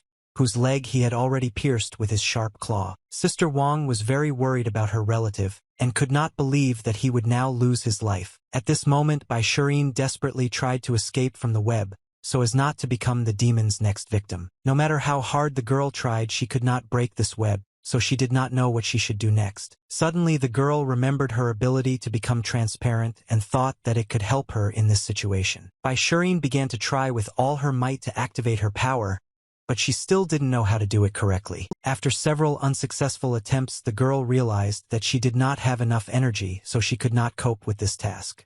Now she did not know at all what to do. At this moment, Bai Shirin heard the pitiful voice of Sister Wang, who was frightened and begged to save her and her grandfather. This gave the girl motivation, so she began to desperately remember how she was able to get her superpower. She finally remembered that her strength came from taking the Shandong pills that she just happened to have in her pocket. Bai Shirin didn't waste any time and reached into his pocket to get the medicine he needed, but at that moment the spider demon had already grabbed Sister Wang to devour her just like her grandfather. The girl's hands were bound by a web, so she took out one tablet and deftly tossed it to her mouth in the hope that she would be able to catch it. Bai Shirin had succeeded in accomplishing what she had planned, so now she was only begging for the medicine to work faster, since the demon had already opened its mouth to eat its victim. Soon the girl felt a surge of energy, so she immediately tried to use her superpower. This attracted the attention of the huge monster, which caused it to decide to postpone its meal for a while. Looking at where another of his victims was imprisoned, the spider demon saw no one, which meant that Bai Shirin had managed to use his ability after all. The monster was confused and did not understand where the girl could have gotten dressed, since even his web was not damaged at all. At that moment, the demon suddenly felt severe pain because one of his paws was somehow damaged. It turned out that the reason for this was Xia Yan, who intended to attack the monster in order to save Sister Wang from the prospect of being eaten. After this, the main character drew his fiery sword and prepared to fight the spider demon while freeing the rescued girl from the strong web. Sister Wang immediately started running away to find a safe place, while Xia Yan remained fearlessly standing in place and waiting for his opponent to attack. The guy looked at the monster and remembered that the shell of this demon had a certain resistance to fire. Meanwhile, the monster, having seen the main character, had already begun to anticipate what he would taste like and wanted to eat him as quickly as possible. In order to quickly satisfy his hunger, the demon rushed at Xia with lightning speed. Yana wanted to grab him. Despite the quick attack, the protagonist managed to easily jump aside and prepare his response. The guy walked towards his opponent and swung a huge fire axe, not wanting to show the monster any mercy. The next moment, there was a loud explosion which unfortunately did not harm the demon at all. The monster still intended to catch his opponent alive, so he released a large net of his strong web at him, which was supposed to immobilize the guy. Despite this danger, Xia Yan remained calm and reasonable, so he quickly reacted and used his golden eye. At that very moment, the web burst into a bright flame and began to burn quickly, which discouraged the spider demon. Without wasting any time, the monster loudly called his children to help him deal with the main character. Soon the guy heard strange sounds coming from the multi-story buildings around him.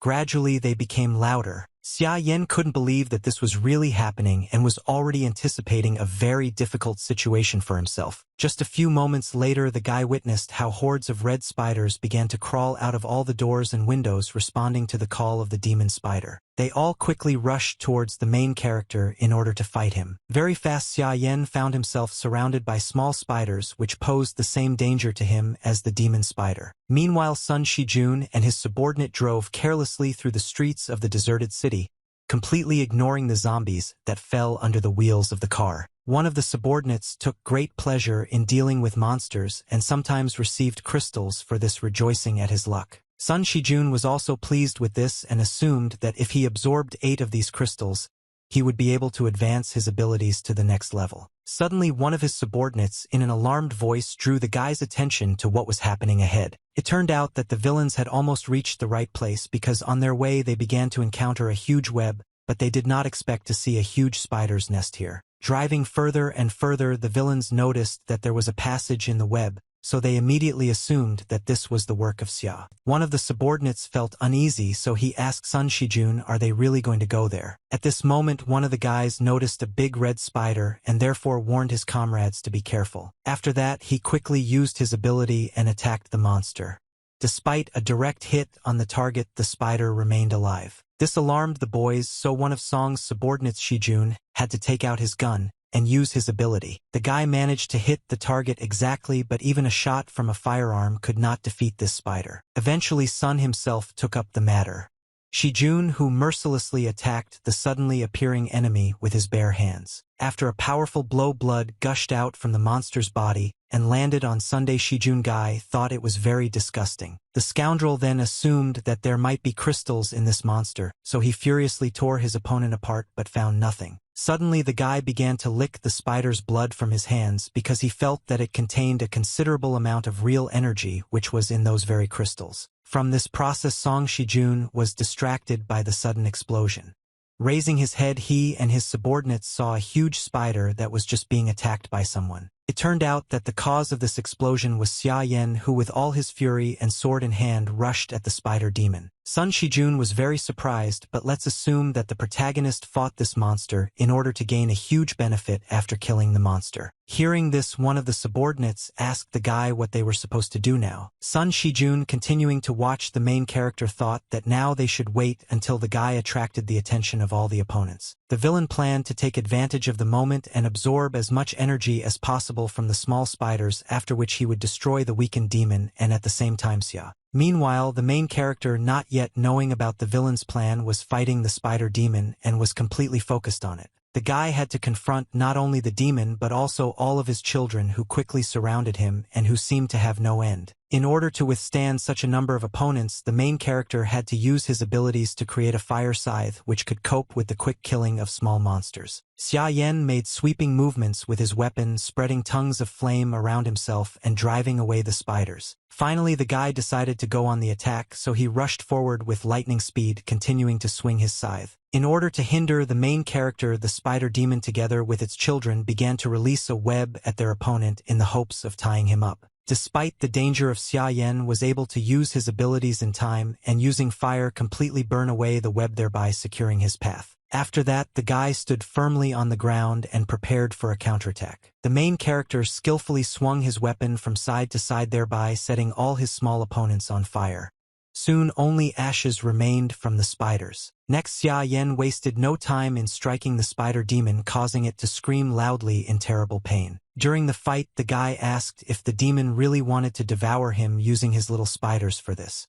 He was ready to check what was faster, the process of birth of new spiders or the swings of his weapon. Unable to withstand such an onslaught, the demon eventually fell to the ground exhausted but not yet dead. Thanks to this, the main character was able to pay attention to what was happening below and was very surprised when he saw Sun Shijun and his subordinates. The villains were actively killing small spiders, while Song Shijun humbly waited for a new portion of demonic blood. Finally, the enemy was defeated and his shell was pierced, causing green blood to gush out. Sun Shijun was very pleased with this result, and without wasting any time began to tear off pieces from the defeated enemy in order to conveniently drink his blood. The guy took sip after sip with great pleasure because he felt how thanks to the blood he was becoming stronger and stronger. Sun Shijun was determined to drink it all down to the last drop without thinking about the consequences. Meanwhile, the main character watched what was happening and could not believe that Sun Shijun had also already become the owner of superpowers.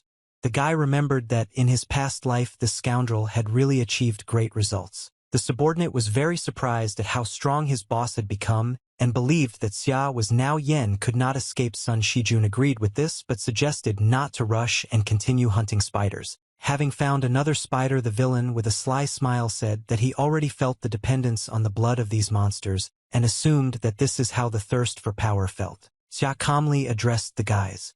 Yen said that they behaved simply disgustingly and that their taste preferences were even worse than those of zombies. The villains were surprised by the guy's appearance, but suddenly one of them began to wonder where the spider demon was now if the main character was here. Xia Yen calmly pointed his finger at the monster that was quickly approaching the villains and asked if it was him they were looking for. After that, the guy started running away to a safe place while talking about how Sun Shijun and his subordinates like to eat spiders, then they should apologize to their mother. As a result, the villains were left alone with the bloodthirsty monster and, realizing the full danger of this, were momentarily dumbfounded. Although the guys tried not to draw any attention to themselves, the spider demon saw that Xia Yan had already run away and looked at the villains. The monster saw the frightened Sun Shijun and his subordinates who stood among the corpses of small spiders covered in their blood. The demon was enraged by what he saw, so he loudly called his children for help and ordered them to tear the villains to shreds. To the frightened Sun Shijun could only desperately fight off the spider's attacks and hope that he wouldn't die here today. Xia watched everything that was happening from a safe place.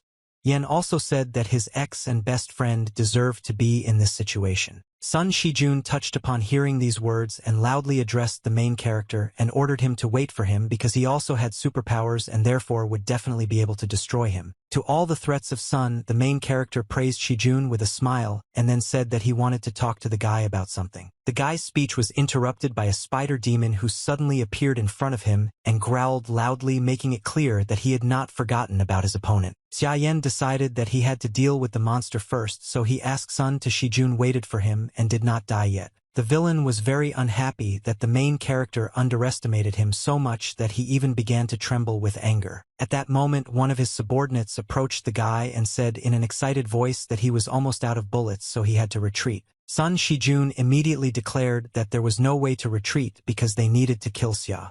Yana the scoundrels did not receive these words with enthusiasm. Suddenly, the main heir of the Song family was overcome with a violent rage which even made his appearance more sinister. The subordinates did not understand what was happening to their master. Sun's body Shijun was changing before our eyes and becoming larger, but the spider that suddenly attacked decided to interfere with this process. Surprisingly, the guy was able to react in time and easily grab the monster before it could harm him. Next, the distraught Sun Shijun bit into the spider with his teeth and tore off its head, causing green blood to spray out in all directions. Having drunk this liquid, the scoundrel began to laugh loudly and rejoice that he had become stronger again. After that, he strictly ordered his subordinates to continue catching spiders and putting them on him so that he could become stronger and definitely defeat Xia. Unexpectedly, Sun Shijun, without even looking, used one hand to catch the spider that was trying to attack him, which was a good demonstration of his intentions. Then the guy easily crushed the monster, threatening his subordinates to do the same to them if they ever talked about retreating again. The villains were very impressed by their master's strength and so promised that they would kill as many spiders as needed to defeat Xia. Xia. Meanwhile, the main character was completely focused on the battle with the spider demon.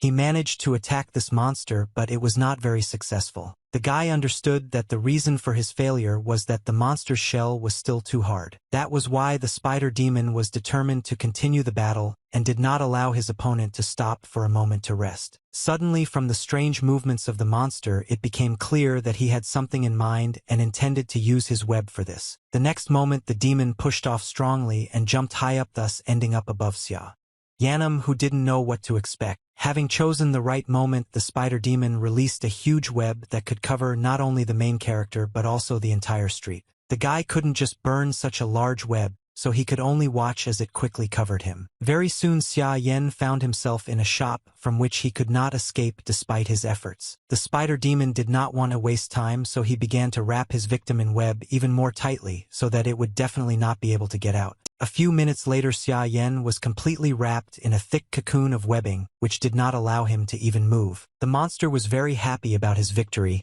and carefully examined the cocoon, wanting to thoroughly enjoy the captured man who had resisted for so long. Meanwhile, the main character was not worried at all and only asked how the monster could get so close to him because it was very risky. The demon was very angry because Xia Yan was so confident in himself, but the guy's words made him wary. The next moment, a small spark flared up inside the cocoon, causing the entire web to catch fire and along with it, the spider demon itself. The demon did not believe that the main character managed to replace him in the trap, but he could not do anything about it. Soon a huge raging flame rose into the sky, completely engulfing the bloodthirsty monster from another world. Xia himself Yen watched from a safe distance as his opponent burned in the fire and only waited for the moment to deliver the finishing blow. Finally, the main character approached his opponent and said that there was only one road to heaven, but the monster would not go along it but would go to hell, from which there was no exit. The next moment, the demon's body turned to ashes and scattered around the area, as if it had never existed. Xia Yan, I saw that after the monster's death,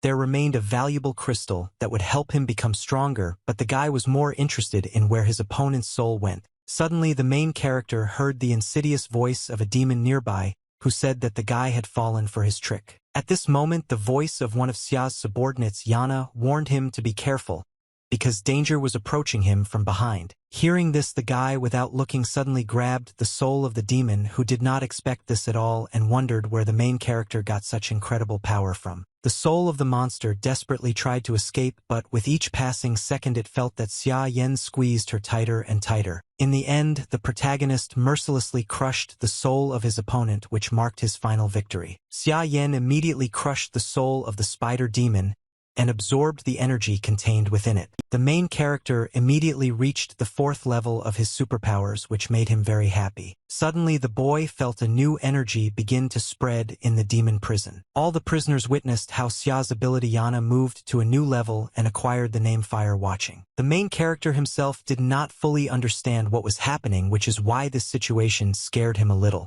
In addition, he felt a strong heat in his eye. Suddenly, the guy saw a city in front of him as if it was looking at him from the sky. His attention was especially drawn to the bright flame, which was even higher than some skyscrapers. The main character quickly realized that this flame in the center of the city was himself. It was as if he was looking at himself from the outside. Besides this, Xia Yan saw other fires, but they were blue. The guy assumed that these were demons that had already fallen from the sky. The main character also suggested that his new ability allowed him to intuitively see powerful, anomalous energy, thanks to which he could determine the location of monsters and strong people. Now the guy understood why his new ability was called Fire Observation and believed that it was really useful. Suddenly, the main character turned his attention to the girls, who were completely exhausted after meeting the spider demon. Xia Yan was shocked when he saw Bai Shireen, because he remembered that she was his younger sister's teacher. The guy didn't understand what she was doing here, but he was surprised that she had awakened the ability of invisibility in herself. The main character did not have time to think everything over properly because his attention was drawn to loud sounds that were heard nearby. The cause of these sounds was Sun Shijun, who had been continuously absorbing the blood of spiders all this time. The villain felt an incredible surge of strength and was very happy about it. He loudly declared that everyone had to die and that he needed to become even stronger. Soon the boy moved to the second level of his superpower, from which his muscles increased significantly, but his mind was already clouded by the thirst for greater strength. Sun Shijun knew that abilities were divided into 10 levels and considered it a true blessing. The guy anticipated that after reaching the 10th level, he would become a god and claim that he had already entered this path. Unexpectedly, Sun Shijun saw Xia nearby Yana, who was calmly watching him. Unable to contain his murderous impulse, the villain rushed at the main character with lightning speed. "I believe that now he had enough strength to fight him," said with malice in his voice that Xia Yan has always been worse than him in everything, and this case will be no exception. Sun Shijun proudly declared that he was already at the second level of his superpower and believed that Xia Yan can't do anything against this. That is why the villain confidently ordered the main character to kneel and kiss his feet. In return, he promised to save his life. The next moment, a strong blow to the face caused Sun Shijun suddenly fell silent and tasted his own blood. It turned out that Xia Yan had no intention of enduring insults from the scoundrel, so he decided to teach him a lesson without wasting time. The main character's blow was so strong that Sun Shijun flew far back, turning over several times and hitting the ground. While the scoundrel was trying to catch his breath, he came to his senses after what had happened to Xia Yan slowly approached his enemy. Sun Shijun didn't understand how this was possible because he was already at the second level of superpowers, so he asked the main character how he was able to defeat him. To this, Xia Yan asked the villain what level he thought he already had. The main character also thanked his opponent for the fact that his family gave him a lot of money, which helped him a lot. Sun, after hearing this, Shijun began to deny reality and say that all of this was impossible. The worried guy reached for the remains of the spiders in order to drink the blood and become even stronger. The villain greedily swallowed the demon blood and continued to talk about how he could still become stronger and kill Xia. The main character watched all this with a smile, not even trying to stop his enemy. Suddenly the guy said that Sun Shijun had always been a cautious person, but this time he was in a hurry. The scoundrel did not understand what these words meant. The main characters explained that in the past the guy would have first conducted an experiment and looked at the result instead of recklessly swallowing demon blood without even thinking about the side effects. Sun Shijun thought that his enemy was saying all this only to stop him and prevent him from becoming stronger, so the villain demanded that Xia Yan fell silent. The guy loudly insisted that he was following the path of God because he was the chosen one who wanted to become stronger. Xia Yan smiled at the words about the path of God and asked if the scoundrel would like to take another close look at this path. Suddenly Sun Shijun seemed to be transported to another world where there was only him. The guy looked at the huge tree and was amazed at its beauty. He once again thought that the main character was simply afraid of his strength, so he tried in every way to distract him and interfere. In the end, the villain declared that he was ready to continue the battle with Xia Yanam threatened that this time the guy would not be able to remain unharmed. Don't waste time. Sun Shijun decided to demonstrate his strength to the enemy and therefore, swinging his fist, rushed at the main character. Suddenly the guy stopped abruptly because he felt danger. Looking at his leg, he saw how an ominous energy grabbed him. The villain saw that he was standing on the edge of an abyss, and below him were demonic creatures who wanted to grab him. Then the guy heard many ominous voices that asked him to come down to them and merge with them. This scared Sun very much. Shijun, which is why he even began to beg for help. Then the scoundrel noticed his hands, which began to turn blue. This alarmed him even more because he did not understand what was happening. Xia Yan, watching this, realized that his opponent was being consumed by a virus that turned people into zombies. The guy was surprised that Sun Shijun didn't notice this before. Sun Shijun was shocked by what was happening and did not understand why this was happening to him, since he was the owner of a superpower. Xia Yan, he said that absorbing too much energy from zombies and aliens caused indigestion, but it was still possible to escape. Hearing this, Sun Shijun began asking about how everything could be fixed and begged the protagonist to help him. Xia Yan still replied that the method that was supposed to help the villain was taking the Shandong pill. Sun Shijun was shocked by this answer because he didn't expect at all that the main character would actually help him. Xia Yan continued to say that the guy should take several pills a day because they calmed and cleansed the body.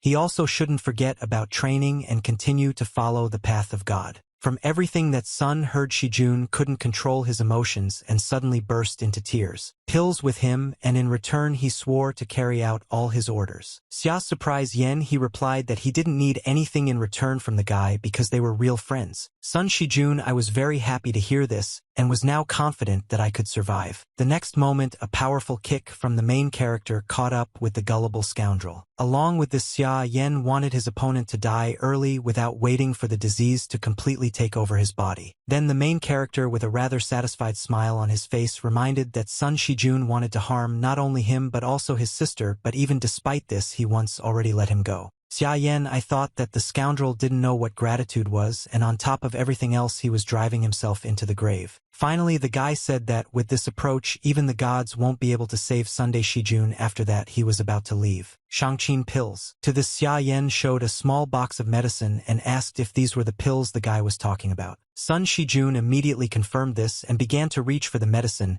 but Xia Yen, with a sly smile on his face, declared that one box would not be enough to save himself. Sun Shijun was shocked by this answer and sincerely wanted to know how many pills were needed. The protagonist stated that at least a ton of this medicine was needed, and if the Song family managed to get these pills they would be able to painlessly improve their gifted subordinates. The guy also said that if he and Sun, if Shijun were still close friends, he would have given him the necessary medicine without hesitation, but now that was impossible. After this, the main character again began to leave, saying for the last time that the scoundrel deserved to die from illness. Sun, very angry, Shijun therefore gathered all his strength and rushed at Xiayana, wanted to take revenge on him for everything he said. The main character knew perfectly well about the approaching danger but remained just as calm and reasonable, knowing full well that he would be able to easily defeat the enemy. Suddenly someone pierced Song's head with a sharp blow.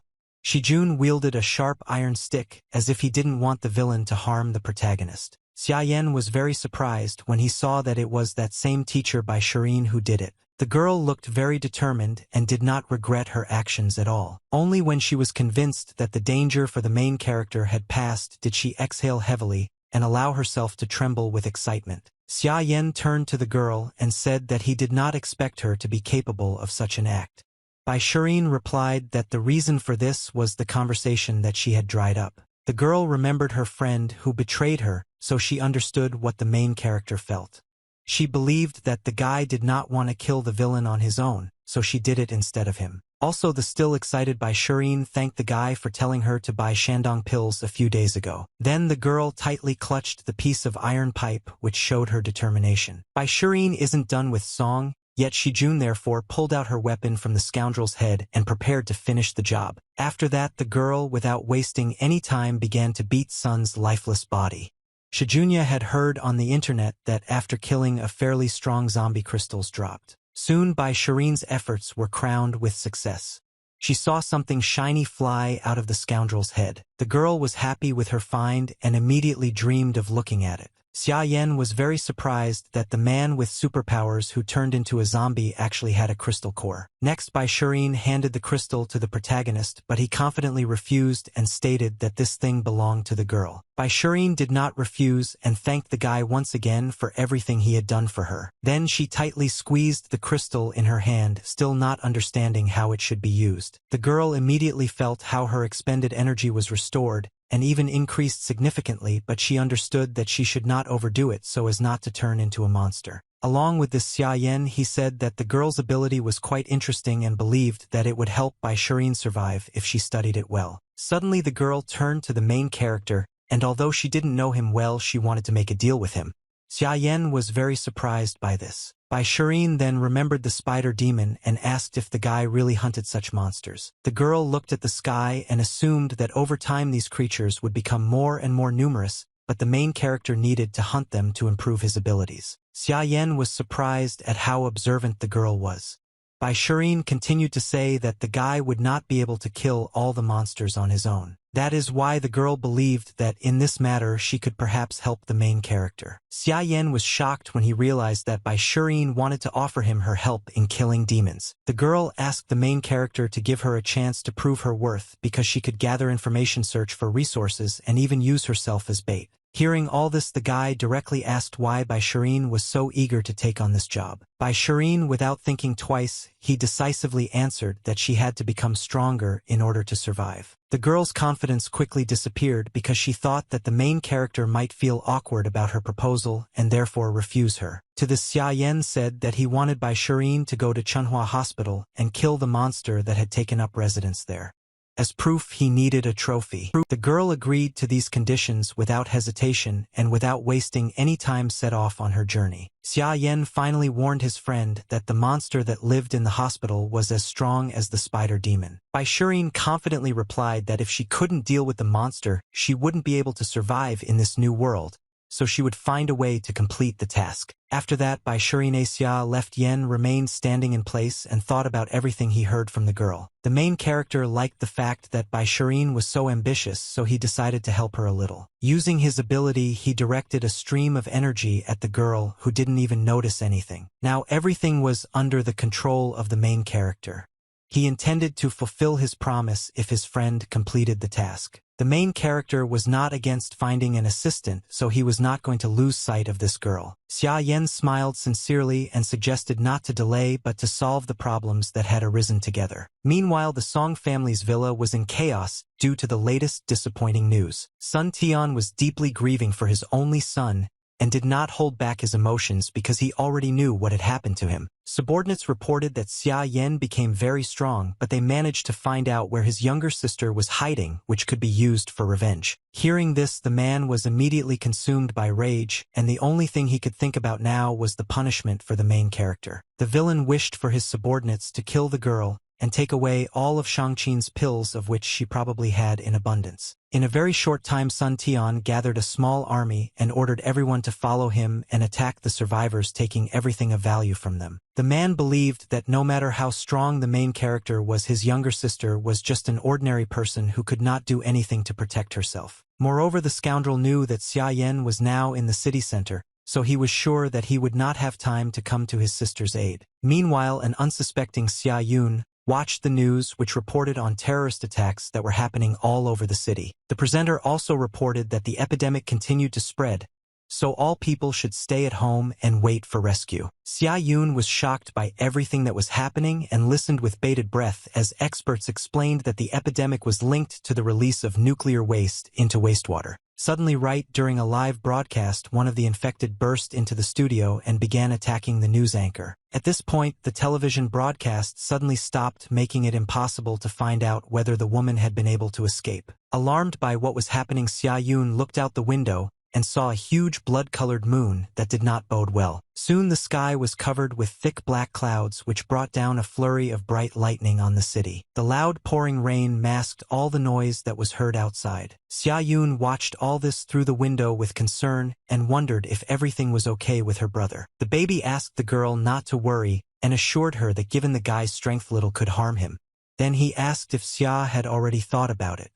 Yun about what ability she wanted to learn. The girl replied that she had 3 amulets that could transmit her anomalous ability, but she did not know which one to choose. Xia Yun thought about this choice for a long time because she took into account not only her own interests. Still, she was determined to make a choice and was ready to take responsibility for it, so she stretched out her hand forward. The girl believed that it was this ability that would help her brother the most. At that very moment, streams of energy began to swirl in the room on which mysterious inscriptions were visible. The little one praised the girl for her choice and said that she was a truly kind person. Then the turtle suggested not to waste time and begin the learning process, from which streams of energy rushed towards Xia Yun. The girl immediately began to receive a colossal amount of information which shocked her, so Kroha asked her not to rush and concentrate. The turtle also said that all this knowledge would be revealed to the girl gradually as her abilities grew, so there was no point in memorizing everything at once. Xia Yun immediately took advantage of Kroha's advice, which made it much easier for her to absorb all this information. The turtle continued to tell that the talismans with abilities were given to her by the great master,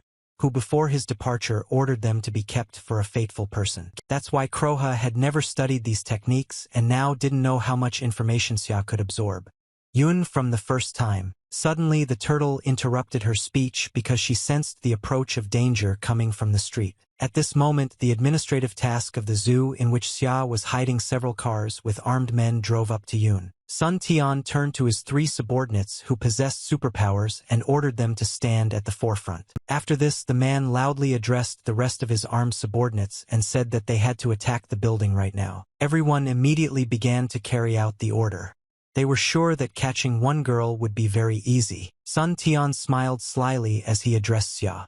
Yana said that he wanted to tear the guy to pieces in order to sacrifice him to his dead son. Meanwhile, armed men had already rushed to the front door in order to break it down and get inside the building. One of the men was sure that this door would not withstand his blow, so he rushed at it without hesitation. To his surprise, the man was thrown back with a crash, causing him to feel severe pain in his shoulder. Another soldier mocked his colleague and prepared to demonstrate how to properly kick down doors. This time, 2 soldiers rushed at the doors at once in order to be sure to open them with one blow. The next moment, the situation repeated itself.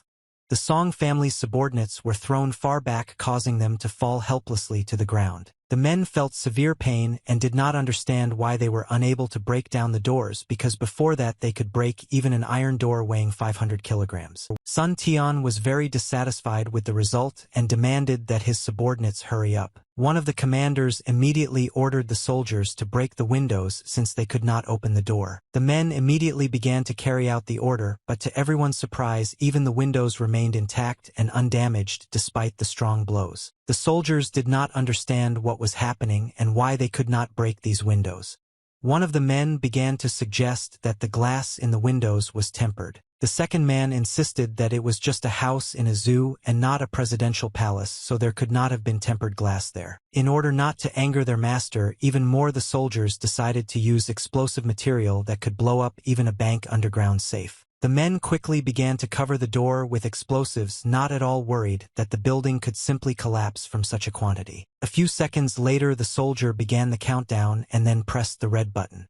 At that very moment, a loud explosion sounded, which was supposed to open the passage into the building. Surprisingly, the door remained undamaged, and the soldier finally became aware of the mysterious barrier that protected the zoo's administrative building from all sides. The soldiers were very surprised and did not understand how it was possible that the building was not damaged at all by such a powerful explosion. They also did not understand what this mysterious barrier was and how it could be overcome. Suddenly, one of the gifted people approached the commander of the soldiers and, asking him to step aside, explained that this was a superpower. Now people understood why the soldiers couldn't open the door for so long and decided that only they could handle this job. Superpowered villains quickly organized themselves and simultaneously attacked the barrier that protected the building. The result was another loud explosion, which this time easily destroyed the barrier. After the protective barrier was destroyed, one of the villains approached the building and looked around suspiciously. He was very interested to know what was so carefully guarded here, so he immediately kicked down the door and went inside. Then the guy used his superpowers, being absolutely sure that his lightning would be able to detect what was hidden in this building. The other 2 scoundrels stood to the side.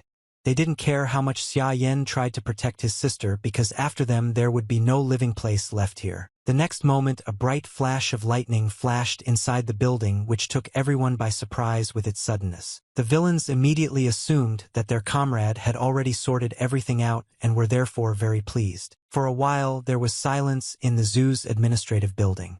It seemed that the guy who owned lightning was about to come out, and then everyone would go home. No matter how much the scoundrels hoped, their comrade never showed up, which made them assume that something had gone wrong. Without wasting any time, one of them ordered the soldiers to stay put and protect the head of the Song family. Now the guys with superpowers intended to follow their friend into the building and check everything out. Soon they had already crossed the threshold and entered into absolute darkness, not even guessing what awaited them there. In order to see at least something, the archer used his ability, which helped him find the target. Thanks to this, he quickly found Xia Yun, who was currently on the 2nd floor. Scoundrel immediately reported this to his comrade. After this, the archer loaded the arrow and prepared to shoot, being confident that the girl would not be able to escape from his attack. It seemed like the guy was about to shoot, but suddenly a smaller tiny leaned on his nose, which instantly attracted the attention of the villain. Song family was very surprised by this and did not understand where the little turtle could have come from. The guy quickly threw the little one aside, simultaneously becoming indignant that the turtle had prevented him from accomplishing what he had planned. Soon found himself in Xia Yun had already disappeared somewhere.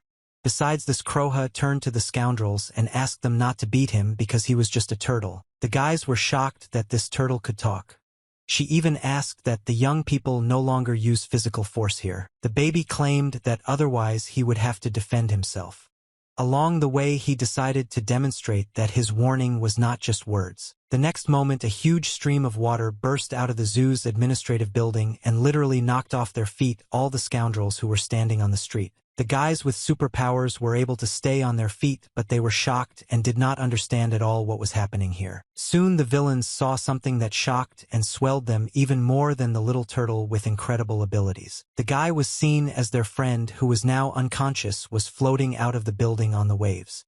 Kroha was sitting on top of him, which indicated that it was he who had neutralized the guy. Despite this, the turtle claimed that her old nature was calm and peaceful, so she did not wish harm to anyone. Of course, the villains didn't even think to listen to the words of the little one.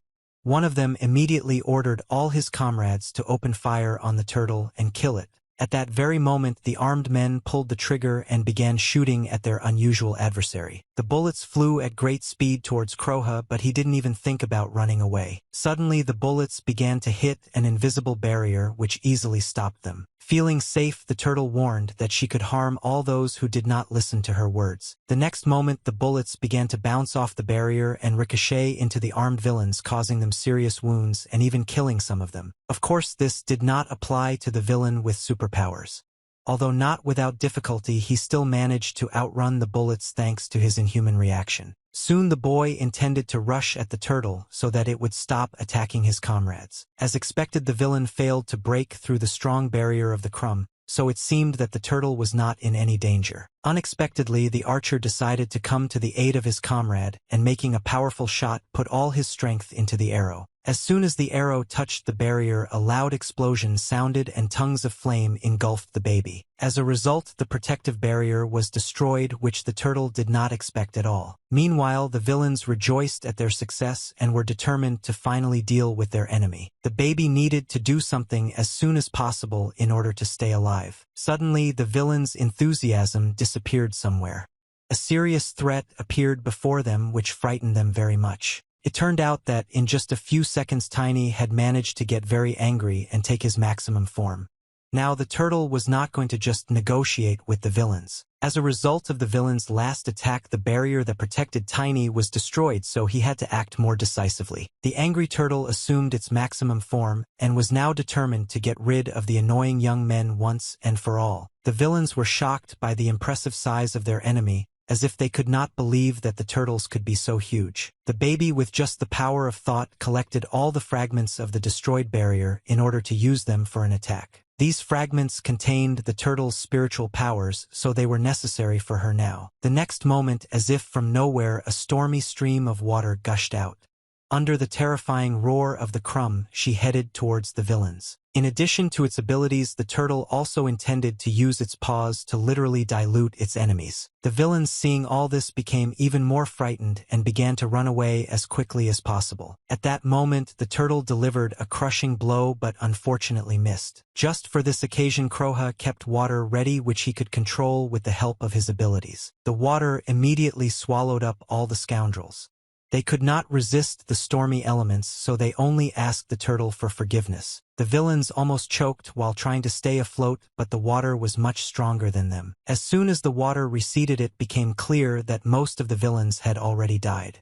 Despite this, Kroha claimed that he did not like to use violence. However, because the young men were so insistent on confronting each other, the turtle could no longer let any of them go unpunished. The little one insisted that he was very sorry, but he could not do otherwise. Those who dared to so brazenly insult others could now not receive his forgiveness. Now the villain could only tremble with fear, and looking at the huge turtle, regret that he had ended up near this administrative building of the zoo today. The next moment, Tiny mercilessly crushed the guy with his paw, causing blood to splash all around. After this, the turtle began to carefully look around, trying to find the main instigator of everything that happened. There was silence all around, and no people were visible anywhere.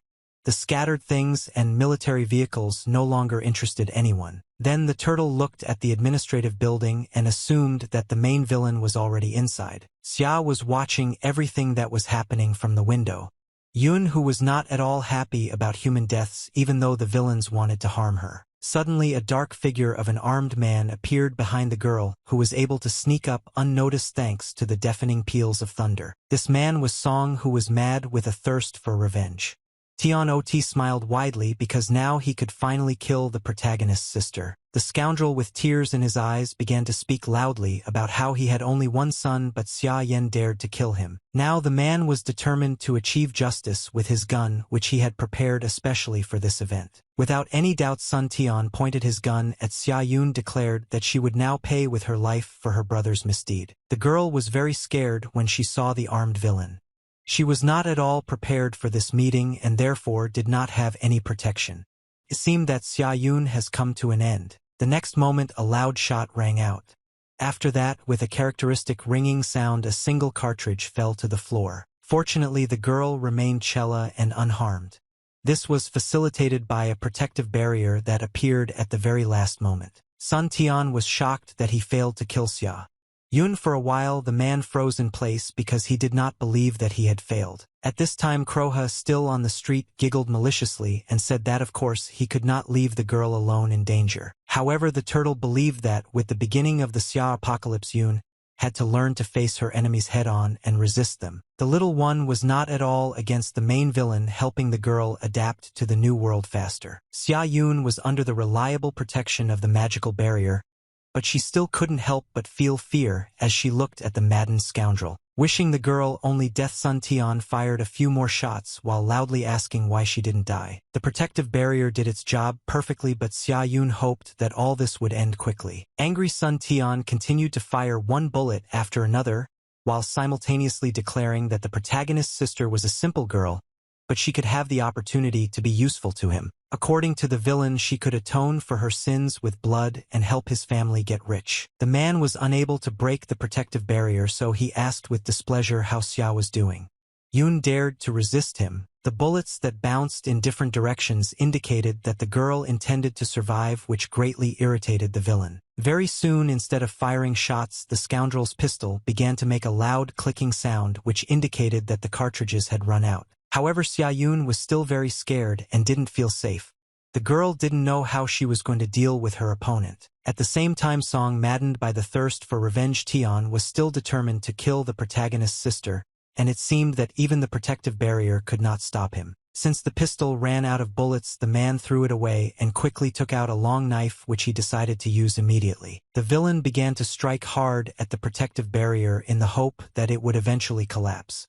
After the blow, cracks actually appeared on the barrier. Along with this, Sun Tian shouted loudly and offered the terribly frightened girl to check how reliable her magical protection was. The villain swung his weapon over and over again because he intended to test how many blows this barrier could withstand. At some point, the dagger still managed to break through the defense, which frightened Xia even more.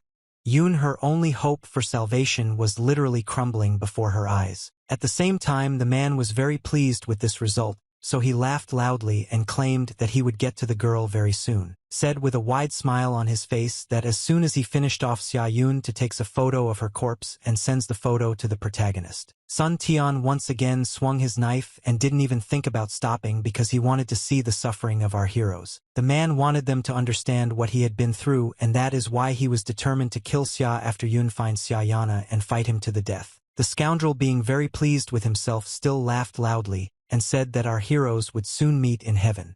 It seemed to Xia Yun was so shocked by what was happening that she no longer responded to threats. The villain immediately noticed this and assumed that the girl froze because of fear of him. Sun Tianyu liked this, so he continued to attack the barrier. Suddenly, the protagonist's sister began to rise to her feet and say something in a quiet but serious voice. The girl briefly said that she could not just die, but the villain, of course, did not take her words seriously and believed that victory was already his. Despite this, the girl continued to say that if she died, her brother would be upset. That's why Xia is now Yun needed to kill the villain. She told Sun about this without concealment. This statement made the scoundrel laugh a lot, causing his mouth to drop. He believed that the girl was not capable of killing even a bug, let alone a person. After that, the man, swinging his dagger again, began to taunt Xia Yun so that she could try to kill him right here. Unexpectedly, during another blow, the protective barrier was destroyed, leaving the main character's sister completely defenseless. Luckily, the girl managed to dodge Song Tian's attack in time, so his knife hit the window glass. At this time, Kroha was still on the street and did not even think of interfering in what was happening.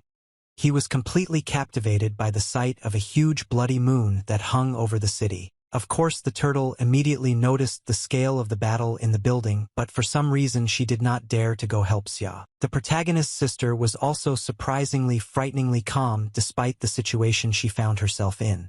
She calmly accepted the villain's challenge and wished him rest in peace. The next moment, Xia Yun stated that the Qihuang technique thanks to which the protective barrier was created could not only save lives. The girl really didn't like the fact that the villain wanted to hurt her brother, so right now she was determined to stop him. Xia Yun, thanks to that very technique, formed a cloud of energy on her fingertips that resembled a sharp needle. The girl could not forgive the villain, so she put it off until extreme measures. With just a slight wave of her hand, the protagonist's sister used her abilities to launch a needle which flew at Song Tian at great speed. The man was immediately taken aback and experienced a strange feeling that made him think that he was about to die. At that moment, the villain was very sorry that he had not been able to avenge his son because of his death, and the Song family was on the verge of extinction. Also, Sun Tian, he believed that it was he who was to blame for the fact that his family ended up in such a state. He contributed to the death of all family members and disgraced his ancestors. The next moment, unable to withstand the emotional pressure, the scoundrel plunged a knife into his neck, shouting loudly at the same time that he hated Xia. Maddened, Sun Tian, already on the verge of death, cursed the protagonist with his blood and the luck of the Song family. Now the man was ready to accept his death, so he pulled the dagger out of his wound. At that moment, a violent stream of blood gushed out from the scoundrel's neck, shocking Xia. Before Song's death, Tian decided to look out the window one last time and saw a huge bloody moon there, as if it was watching him. The man was amazed by this frightening phenomenon.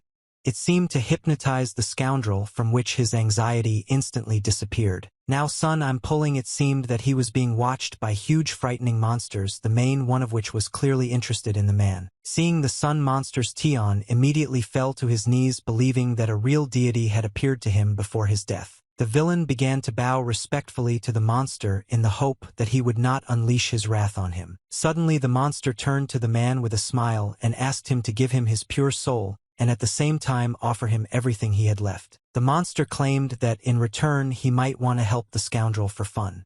These words made Song Tian think and tighten his grip on the dagger in his hands. The man was very scared, and because of this he could not contain his emotions, but he still decided to accept the monster's offer. The next moment, the man again plunged the sharp knife into his neck, thereby sacrificing himself entirely to an unknown something else which he considered a deity. The insidious monster, seeing this, immediately began to laugh and call the man a stupid insect, but he was pleased with his sacrifice. At the same time, Sun Tian finally went off the rails. His mind was completely clouded, so the scoundrel began to laugh loudly, not even realizing what situation he found himself in. All this happened in a split second in Sun's own head. Tian, therefore, Xia Yun, was unaware of the monster and the deal with it. Now the girl only watched as the sinister energy along with the blood came out of the villain's wounded neck and quickly flew away to Xia Street. Yun didn't understand at all what was happening. The ominous energy, having come out into the street, immediately rushed into the sky, which of course attracted the attention of the little one. Of course, this energy rushed to the blood moon, so that all the conditions of the deal with the monster were fulfilled. Suddenly a rift appeared right in the sky above the city, from which a huge hand with sharp claws stuck out. The monster's hand firmly grabbed Song Tian's soul and began to pull it towards itself. Then the monster began to absorb the villain's soul with great pleasure, praising its wonderful taste along the way. Watching everything that was happening from the ground, Kroha immediately assumed that this monster in the sky was a real demigod. The turtle was well aware of the danger this monster could pose, so without wasting time she began to erect a magical barrier. This barrier was supposed to protect not only Kroha himself but also Xia Yun, who was still in the zoo's administration building. Suddenly the turtle saw a huge snake's tail rapidly descend from the sky. Soon the unknown monster fell with a crash right in front of Tiny, but due to the rising clouds of dust, the turtle did not yet know what kind of enemy she would have to face. As soon as everything settled down, the silhouette of the monster began to appear, which at first glance seemed to be just a large snake. The demigod turned his attention to our heroes. He was very pleased that he was able to find them, so he smiled slyly and moved his long tongue. Upon seeing Tiny, the monster immediately decided that this turtle looked very nutritious. Also, the monster couldn't pass by the frightened Xia Yun, whom he called a charming little girl. While doing a little warm-up, the demigod claimed that he had been very hungry for thousands of years, so now he was determined to eat his fill. Then the monster introduced himself, saying that he was the great Yamata no Orochi. He was very happy that he would finally be able to have dinner. At this time, events were taking place in another part of the city that were also important to this story. Xia, by this time, Yen had just finished dealing with another monster that had gotten in his way. The hideous monster was easily defeated thanks to the boy's skills, which had improved significantly since the apocalypse began. Xia Yen, he believed that every time he became stronger, it became easier for him to kill these freaks. However, simply killing such monsters was not enough to save the dying world. The protagonist quickly noticed what happened when the monster's blood ended up on the ground or in the water. When purple blood touched plants, they immediately died, and even powerful trees could not cope with this poison. If the monster's blood got into a body of water, the water immediately turned black and living organisms inevitably died. Seeing this, Xia Yen, I realized that regardless of whether the monsters were alive or dead, they still continued to kill all living things. Because of this, one could assume that very soon there would not be a single living place left in this world, because the number of monsters did not decrease in any way. Of course, Xia Yen couldn't accept this, so he decided to try one method that could in theory stop the purchased influence of the evil blood. The next moment, the main character, using his incredible abilities, created a stormy stream of flame and directed it at the poison-infected territory. At that very moment, the grass and trees around were covered in a bright fire, which was supposed to burn everything to the ground. Meanwhile, the guy was already intending to go to the next monster. Thanks to a very convenient map, the main character quickly understood in which direction he should move and therefore, without wasting time, set off on his journey. The main character quickly made his way through the city engulfed in chaos, trying to find his new target as quickly as possible. Xia Yen had to move across the roofs of multi-story buildings so that nothing would slow him down. Fortunately, his significantly increased skills allowed the guy to quickly run forward, passing all obstacles. Soon Xia Yen stopped and looked down. He was already there, but he was in no hurry to make any rash decisions. Ahead, the main character saw a huge tree with a human face underneath, under which a group of people were gathered. The guy was surprised by everything that was happening, and he was especially alarmed by this unusual tree. Xia Yen couldn't believe that this tree was a demon. Meanwhile, a group of people retreated back, trying to escape from the bloodthirsty zombies. These were ordinary people, so they were all very scared and did not know what to do. They could only hope for a miracle. However, the hungry zombies continued to advance, making loud growls along the way. Suddenly, several armed guys rushed at the dead men in order to detain them and give the others the opportunity to move away. During all this turmoil, Xia Yen quietly descended to the ground and penetrated the group of survivors in order to figure out what was happening here. At some point, one of the people ordered everyone else to quickly get closer to the tree because for some reason the zombies did not approach her. It really was like that. The dead did not dare to even step on the shadow of the tree with a human face, and so they simply stopped. The main character was very surprised by this. In order to figure everything out, he decided to continue his observations. Xiayanu, it seemed that something was wrong here. At the same time, the group of survivors, sighing with relief, began to approach the people who were already standing near the tree. People had already gathered under the unusual tree, but they all looked strange. There were smiles on their faces, but they were not expressions of goodwill. Despite this, the survivors did not pay special attention to this and were glad that they managed to escape from the zombies. Only Xia Yen continued to watch everything closely. Suddenly, someone started clapping their hands loudly, trying to attract attention. A young guy in a business suit turned to his comrades and suggested that they take a little rest, considering that he had had enough work for today. At that moment, the young people who were fighting off the zombie attacks breathed a sigh of relief. They were very tired, but they were glad that they had saved many people. After this, the guy in glasses turned to the new arrivals and said that if they wanted to survive, they should listen to him carefully. Xia Yen remembered this guy. It turned out that it was that Chun with whom they used to work at the same job. That Chun began to loudly declare that the end of the world had come, and they all saw what was happening on the streets. for the guy, and now there were only zombies, monsters, and death around. The survivors understood this perfectly well, but it didn't make things any easier for them. No one knew what they were supposed to do now. That Chun asked people not to worry and insisted that the main thing now was to stay close to the tree because it guaranteed safety. These words noticeably encouraged the people. They were sure that the zombies would not get here, which meant that they would be able to survive. However, that Chun insisted that, of course, everything was not that simple. According to the suspicious guy, life had its price. At that moment, his comrades began to smile slyly. The survivors were very surprised by what they heard, because they did not understand what specific price was being discussed. That Chun explained that this tree with a human face was a demigod and their protector. He had a kind heart, so he protected people. That is why, according to the guy, if people wanted to survive, they had to make offerings to this tree. Hearing this, people were happy because they thought they were very lucky. Now they understood why the zombies were afraid to approach this tree. Unexpectedly, Xia Yen asked what people were supposed to present to this demigod. Of course, it wasn't about money because it was too dirty for the tree. That Chun immediately recognized the main character and was very surprised to see him here. He did not understand how the guy managed to survive, but he was glad that he came. After that, smiling slyly, to Chun continued to say that there was nothing complicated in offering to the tree. The next moment he declared that all they had to do was give the demigod one human life every 2 hours, thanks to which everyone else would live. Upon hearing this, the survivors were immediately overcome with panic. They were very frightened by such a condition and could not believe that this tree was a man-eater. Then to Chun, in order to convince people, began to say that he did not know for sure whether the gods ate people. However, the guy reminded the people that right now there were bloodthirsty zombies waiting behind them who definitely wouldn't mind a bite to eat. That Chun asked the frightened people to listen to him until the end and confidently asserted that their god was merciful and only brought blessings. People were confused by what they heard and did not understand what it all meant. Then the guy asked if they ever thought about the future of the world. Now monsters were roaming everywhere, people were dying, and all city organs were no longer functioning. This was just the beginning of the apocalypse. According to the guy, chaos had just been born and the survivors had not even known hunger yet. Next is that Chun asked what people will do in just a few days when food and water run out and faith in the future dries up. The guy continued to emotionally say that in that case the survivors would only be able to meet their death. That is why the great god decided to grant people salvation.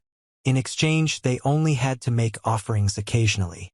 Chun assured them that as a reward the god would give them everything they asked for. After this, the guy with great pleasure demonstrated to his listeners an unusual fruit which was called ginseng. The people were very inspired by these words, and so they humbly listened to what else Chun had to say. The guy's stories first scared the survivors, and then gave them hope, so no one doubted them. That Chun continued to say that for each sacrifice the god was ready to give them 3 fruits. Moreover, 1 fruit was enough for a person for a week. In addition, according to the guy, all those who ate these fruits will be gifted with abilities. For example, Chun himself, after eating them, was able to assemble a team and become a representative of God. The guy insisted that in this cruel dying world there would be no one more generous than this tree, because in exchange for 1 person it saved the lives of 3 others. The subordinates immediately supported Chun's words and unanimously declared that this was a great happiness. Suddenly, one of the survivors fell to his knees and began to beg the guy to give him 1 fruit. The old man assured that he would do anything for this. Immediately after this, another survivor began to ask for the same thing. All this inevitably led to conflict between people. Very soon, absolutely all the survivors were on their knees begging for Chun to give them this fruit. Of course, each of them was thinking only about themselves. Then people had a question about which of them would be the first to be sacrificed to the new god. Without thinking, that Chun replied that those who fought against zombies would definitely not become victims. Thus, the villains secured the support of strong armed people. It was soon decided that they should start with the newcomers who had not yet proven themselves. Not everyone agreed with this, so a proposal was made to start with the old ones. As a result, this discussion very quickly escalated into a heated argument. Each side tried to prove their case to their opponents. That Chun asked the people to calm down and claimed that their new god gave blessings only to the best. Therefore, the guy believed that it would be fair to start with the worst representatives of the human race. He called such people sinners. It was clear that the survivors were not at all enthusiastic about these words. At the same time, Xia Yan continued to humbly observe what was happening without interfering in the discussion. That Chun carefully looked at both his subordinates who were happy with everything and the survivors who had escaped. The villain's attention was especially drawn to the young girls.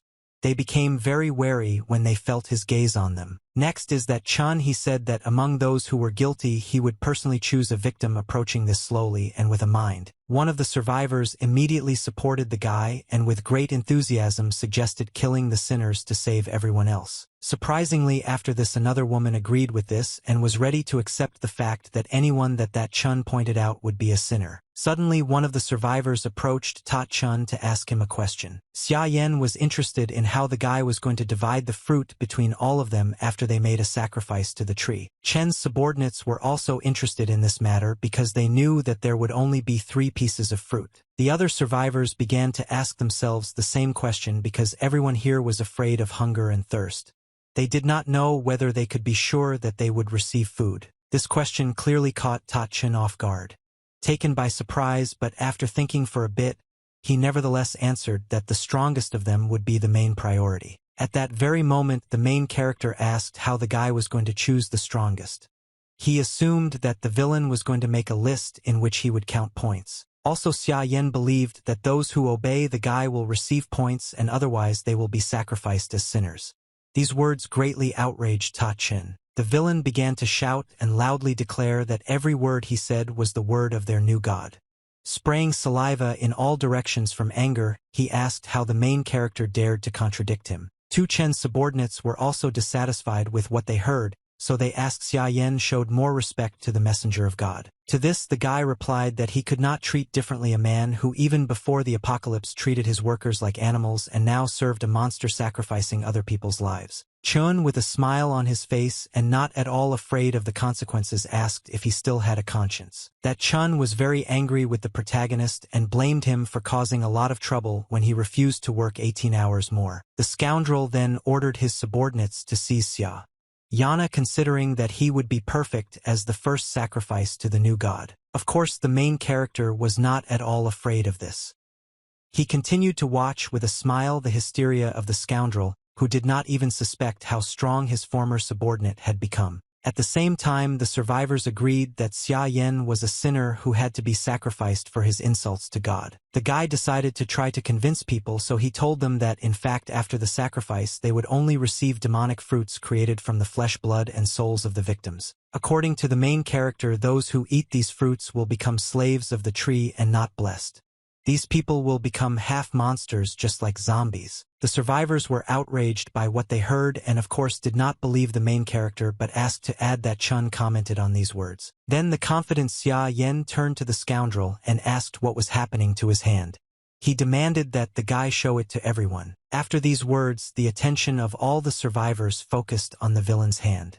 People asked him to show his hand and asked if they would really become slaves if they ate the fruit. That Chun was clearly taken aback by the fact that his secret had been revealed, but he was not going to deny anything, and was confidently declaring that the most important thing now was to survive. Then the scoundrel began to slowly raise his first hand up in order to demonstrate it to the people. Soon everyone saw a disfigured limb that resembled the branches of a tree. At the same time, the maddened Chun claimed that in the world of the apocalypse life still had meaning. Then he demanded that people protect the tree, and to do this they had to kill the main character. No matter how much the scoundrel asked, no one dared to do it. Then the villain reminded them that now they were all surrounded by zombies, so no one would be able to escape, and if the survivors did not obey they would die at the hands of God. Also that Chun promised that whoever kills Xia Yana will receive the divine fruit. This made people quickly change their position. After hearing this, the survivors became determined to carry out the villain's order despite their recent doubts. The next moment, the angry people, armed with everything they could, rushed at the main character, believing that if he died they would be able to survive. That Chun was very pleased with this and loudly declared that people like Xia Yanyu will die under his feet. Surprisingly, the main character remained absolutely calm and claimed that his former boss had already come to an end. Suddenly, as if out of nowhere, several streams of bright flame appeared and quickly headed towards the villain. That Chun did not expect such an attack at all, so he did not have time to avoid it. The fire hit its target. The protagonist then quickly moved closer to his opponent and delivered another searing blow. Just one punch was enough to knock the guy off his feet.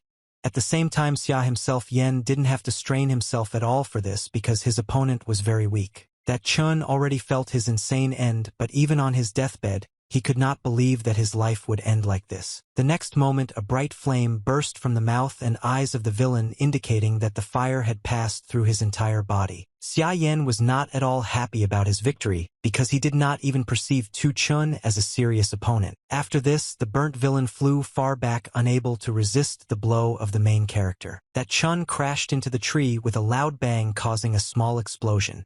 A tremor spread around, causing leaves to fly to the sides. At that moment, the huge head of the monster, which was part of the tree, opened its eyes and looked around as if trying to figure out who had disturbed its sleep. The monster immediately turned its attention to Xia Yan, who stood fearlessly in place and looked at his new opponent. The main character watched the tree closely, trying to figure out what it would do next to protect itself. At this moment, through the thick smoke, the silhouette of Tachan began to appear, who, as it turned out, had not yet died even despite Xia's strong attack. The villain suffered greatly from the fire but still wanted to deal with the main character. The guy loudly claimed that Xia Yan won't be able to kill him. The main character seemed a little surprised that his opponent was still alive, but even despite this, the guy tried not to lose his composure. The disfigured villain once again reminded us that he was a representative of the tree. According to him, he and the sacred tree were connected, therefore Xia Yan won't be able to defeat him. The next moment, that Chun, who had become more like a monster, rushed to attack, loudly declaring that he would live forever. The scoundrel also threatened that Xia Yan will become fertilizer for them.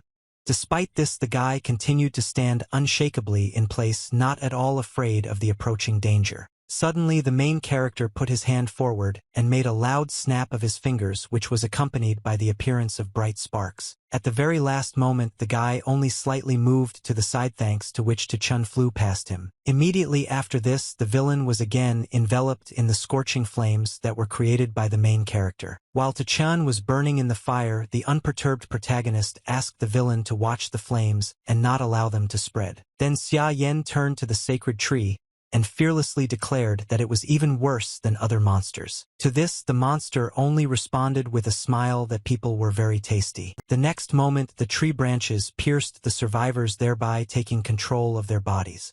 People began to blame Xia Yana is that he provoked God. They thought they could survive if they made one sacrifice, but now it was impossible. The protagonist didn't seem to regret what happened at all. Suddenly, the monster began to bring one of the survivors to his mouth. The wounded guy already understood what would happen next, so he cursed Xia at the end. After that, the monster ate the guy with great appetite, praising his excellent taste along the way. Among all the survivors, only the young girls remained unharmed.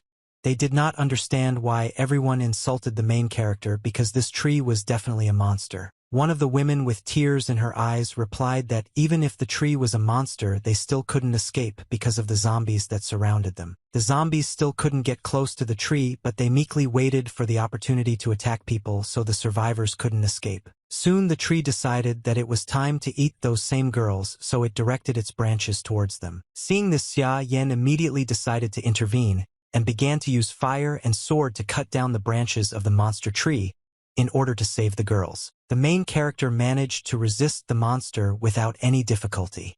He had the strength to stop him, so he asked people to run away from here quickly. Along the way, the monster tried to attack other survivors.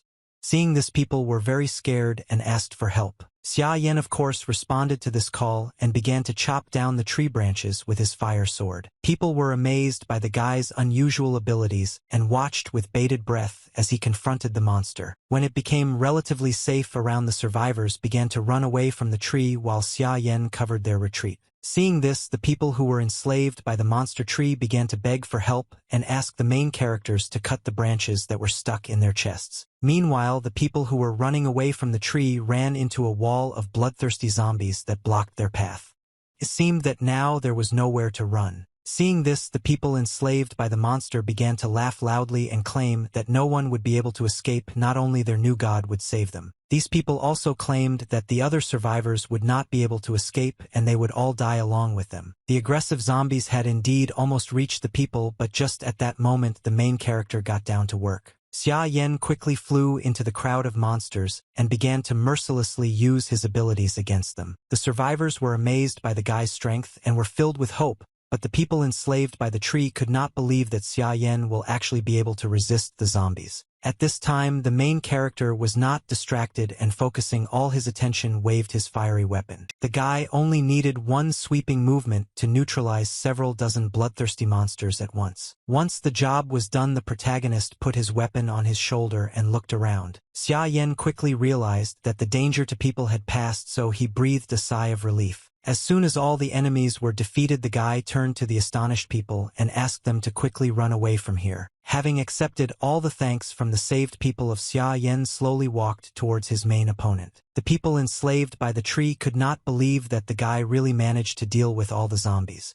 They already regretted that at the time they did not support him but trusted the scoundrel. Before they found themselves in the jaws of the monster, people desperately begged Xia Yan to save them by insisting that he was very strong. Eating one person after another, the monster regretted that so much delicious food had escaped from him because of the main character. The tree was determined to take revenge on the guy for this, so it quickly attacked him with its branches. Despite the approaching danger, Xia Yan stood his ground unwaveringly and looked his enemy in the eye fearlessly. Suddenly, the main character began to smile slyly and say that first he would deal with the tree monster. The self-confident monster, of course, did not take the guy's threats seriously and therefore was not afraid to engage in direct confrontation with him. At the same time, the sky began to be torn apart by bright lightning, and pouring rain fell on the empty streets of the city, which by this time were already strewn with corpses. The monster tree wrapped its branches around the main character, but of course this couldn't stop him. Xia Yan continued to deliver powerful blows in order to cut the tree, but all to no avail. The guy also didn't forget to use his fire element in the hope that the tree wouldn't be able to resist it. Surprisingly, any damage that appeared on the tree quickly healed, which did not please the main character at all. Xia Yan even began to get angry because this tree was so hard. It seemed that now he would not be able to get out of here. At some point, the monster turned to the guy and admitted that he could not defeat him in battle, but he could use him. The monster was sure that a man without food and water would sooner or later give in and submit to him. Suddenly, the main character took out a bottle of cool water from his hiding place. The guy began to demonstratively drink this water, asking along the way what the monster was talking about. The monster was discouraged by this. After that, Xia Yan set up a table and prepared for himself a lot of different food which was currently in great shortage. The guy ate the delicious dishes with great pleasure, literally demonstrating that he was not afraid of the monster's threats. The monster had no choice but to be angry, as if admitting the hopelessness of his situation. The main character's abilities allowed him to comfortably spend as much time in this captivity as needed. The guy was only amused by the fact that this old log hoped to tire him out. He also claimed that his storage was larger than the tree itself. Unexpectedly, near Xia Yan appeared to Sudaji and warned that this tree had a lot of health, so it was not so easy to deal with it. The only option was to inflict a lot of damage in one blow. After this, the nine-tailed fox noticed the many delicious dishes that stood on the table and asked the guy for permission to eat one of them. The black demon bear also wanted to have dinner, but he was especially interested in a drink he had never seen before. Xia Yan replied to his subordinates that whoever of them figured out how to quickly kill the tree would get all this food. Hearing this, Sudaji immediately began to think and quickly came up with the idea that lightning could very effectively strike a tree. The girl suggested that if Lord Thunder Lei Jinji wants to help the main character, then this tree will instantly turn to dust. Suddenly, this conversation was interrupted by a bright glow, which indicated that someone wanted to contact Xia. Turned out that it was Kroha. He was very worried and quickly reported that Xia Yun was in danger now. The main character was shocked by these words.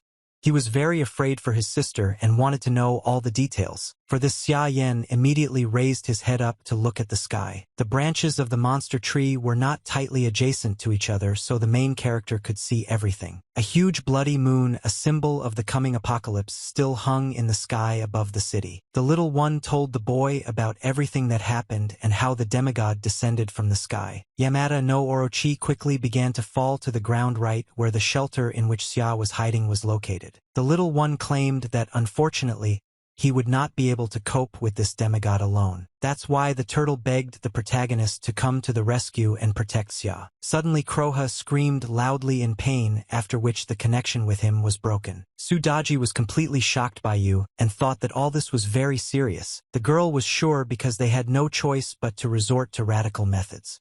Xia Yan himself realized this, so he suddenly disappeared. A moment later, the guy was already standing near Lei's cell.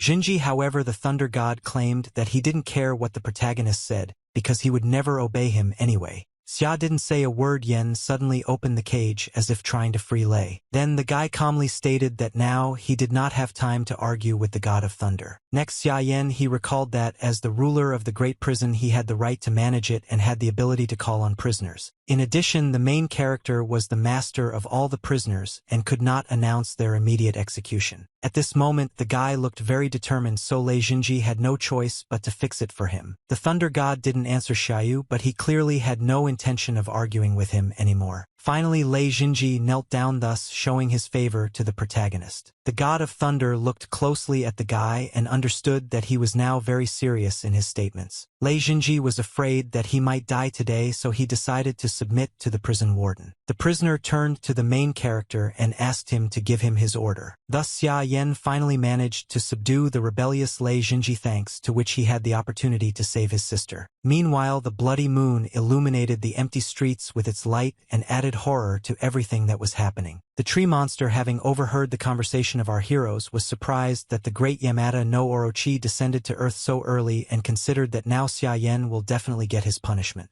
Suddenly the monster fell silent when he saw a small but bright lightning that came from where the main character was placed. The next moment there was a loud explosion that literally tore apart the branches of the tree. The monster was very surprised and did not understand what was happening. After that, Lei flew out of the trap. Jinji, all this was accompanied by a loud noise and strong wind. The main character sat on the shoulder of the thunder god and listened to the tree monster beg him for mercy. Despite this, the guy cold-bloodedly ordered his subordinate to destroy this monster. At that very moment, Lei Jinji swung a large lightning bolt and took good aim at the frightened tree. Without a second's hesitation, the god of thunder, following the orders of the prison warden, attacked the enemy by launching a bright lightning bolt at him. The next moment, there was a loud explosion that literally tore the merciless monster in half. When it was all over, it became clear that only charred fragments remained of the tree. This monster could no longer harm anyone. Xia Yan was not at all happy about his victory because now he was completely immersed in thoughts about his sister, so the guy ordered Lei Jinji hurry up and hit the road. The god of thunder followed the protagonist's order and quickly headed towards the zoo, leaving behind only bright lightning. Despite the rain, the wood that remained after the monster continued to smolder and emit thick smoke. Soon a small group of people arrived at the scene to find out what had happened. Looking around, the boss of the logistics company was struck by the truly terrifying force that had destroyed everything here and left no trace of life. Suddenly, one of her subordinates approached the girl and reported that movement had been detected at the Chuhua hospital, so they needed to move there quickly. Having heard this, the girl ordered everyone to go to the hospital, regretting along the way that the monster tree had already been defeated because it could have been useful to her. She immediately realized that someone had managed to deal with this monster before she had time to arrive here. Now the girl was most interested in who had such power that he could do this. Meanwhile, there was absolute silence in the city zoo. The pouring rain washed away the blood stains from the asphalt, which indicated that the apocalypse had reached here too. All these events, of course, affected animals. Even herbivores became bloodthirsty and very dangerous, not to mention predators. The lion, who easily got out of the cage first, decided to test his new powers on his former neighbors. This lion became much more aggressive than he was before, thanks to which he was able to overcome other predators and climb to the very top. However, in this new terrible world, there was one whom even this fierce lion could not defeat. Of course, they were talking about the demigod Yamada no Orochi, who was already in full control of the earth. Lev did not know who this creature was and what power it possessed, so it seemed he intended to challenge him. Despite this, the monster continued to stare at the predator as if trying to understand his essence. Suddenly, the lion began to feel a strange feeling, which was clearly caused by the appearance of the demigod. The next moment, the ferocious predator, who had previously been able to easily give up all of his opponents, began to cough up blood, and his eyes seemed about to pop out of their sockets. Soon the lion was literally torn apart from the inside. the predator never managed to enjoy the taste of his prey and left behind only clots of mucus. Splashes of thick mucus flew around, almost hitting Yamada no Orochi himself. Immediately after this, several large snakes appeared out of nowhere and began looking for a new target to attack. Along with this, the demigod emitted an ominous aura around him which had a detrimental effect on living beings and even killed some of them. There were many snakes everywhere that appeared here because of Yamada no Orochi. Soon the entire zoo was teeming with snakes, so no one could get in unnoticed. Meanwhile, Yamada no Orochi stared at his opponent, trying to figure out how exactly he should fight against him. The baby assumed his maximum form and surrounded the area around the administrative building with a protective barrier, so that the demigod could not harm Xia. Suddenly, one of the snakes received an order from Yamada no Orochi to attack the barrier. At that very moment, she fearlessly rushed forward, not yet knowing what kind of resistance awaited her. As soon as the snake touched the barrier, it was immediately thrown back, being torn into pieces along the way. The demigod realized that he wouldn't be able to resist the tiny so easily, so he threw all of his subordinates into the attack at once. Despite the fact that the protective barrier remained indestructible, numerous attacks could not help but affect the turtle itself. At some point, Kroha received a serious injury, causing blood to gush from his neck. Yamada no Orochi was very surprised that the turtle could resist him and could not believe that there were still worthy opponents left in the upper world. The demigod then suggested that since the turtle possessed the power of water and clouds, it could easily escape from here and prolong its life. To this, Kroha replied that he was already too old for this, and besides, he did not want to receive punishment from his master in case of failure. Yamada no Orochi knew that the gods and higher monsters had been destroyed long ago, so he was very interested in who the turtle's owner was if it was so afraid of him. To this, Kroha laughed and replied that he had heard that Yamada no Orochi was a servant of the god Susanoo. The demigod was very unhappy when he heard this name and therefore immediately began to ask why the turtle was telling him all this. The baby explained that compared to his master, the god Susanoo was so worthless that he only had the right to lick his boots. At that moment, an incredibly powerful blow fell on the protective barrier, which Tiny did not expect at all. Because of this, the barrier began to quickly collapse, leaving our heroes without protection. The turtle made great efforts to resist this sudden attack, but unfortunately the forces were not equal. The baby suffered serious damage to his health and began to cough up blood, but continued to stand firm in place, defending the building. Xia Yun heard loud sounds outside and felt the ground shaking violently, which made her feel very scared now. Meanwhile, Kroha finally understood who exactly had dealt him that blow. He had no doubt about it. Of course, they were talking about the god commander Susanoo. The turtle did not understand why he so suddenly decided to intervene in this battle. Despite his wounds, Tiny continued to claim that his master had terrified all 5 gods to death, so Yamada no Orochi should not have underestimated him. The demigod was only amused by these words, but his laughter did not last long because the turtle still had something to show. The next moment, Tiny used a technique called Death Whirlpool while saying that Xia Yan will come soon and take the life of Yamada no Orochi. As if from nowhere, a stormy stream of water gushed out, sweeping away everything that came in its path. Suddenly, this whirlpool threw a huge turtle high into the air, as if it was trying to escape. This was a misleading opinion because in fact Kroha was going to attack Yamada no Orochi in such an unusual way. While still in the air, the turtle used the Taishan technique to strengthen its body. The energy instantly filled the baby and gave her the opportunity to carry out a devastating attack. Yamada no Orochi watched what was happening with surprise. The demigod understood what consequences this attack would have for him, but he no longer had time to do anything. The next moment, the turtle fell to the ground with a loud crash from a great height, causing a huge explosion. The blast wave quickly moved in all directions, destroying everything in its path. Xia Yun was almost hurt by the explosion, but fortunately, the building was able to protect her. When everything calmed down, the girl opened her eyes and looked out onto the street with apprehension in order to assess the consequences of what had happened. Xia Yun, I was horrified when I saw the head of a huge snake right in front of me. Its mouth was wide open as if it was going to attack the girl. Soon turned out that the snake was dead, which was due to the powerful attack of the crumb. Unfortunately, the turtle was also badly injured and was literally bleeding, but the joy of victory drowned out its pain. Suddenly, a loud explosion was heard behind Kroha, which immediately attracted his attention. The turtle quickly realized that her opponent was still alive, which meant that the battle was not over yet. Yamada no Orochi was very angry about what happened, and could not believe that Tiny dared to hurt a demigod. The turtle felt very sorry that even after spending all his life energy, he still couldn't kill the monster because it had as many lives as snake heads. After this, the ferocious Yamada no Orochi suddenly rushed at his opponent, believing that he would not be able to stop this attack. The little one immediately admitted that he really couldn't stand up to the demigod alone. Then the turtle raised its head up and looked at the sky. In the distance, it saw the silhouette of an unusual creature with wings which was quickly approaching. The little one quickly realized that help had almost arrived for him, so he only had a little time left to hold out. Of course, Yamada no Orochi had no intention of waiting for anyone. His snakes had already approached the turtle at a sufficient distance and were ready to attack at any moment. The next moment, as if out of nowhere, a bright lightning bolt appeared which fatally struck the snakes, thereby protecting the turtle. Yamada but Orochi did not expect anything like this at all, so he did not have time to dodge this attack.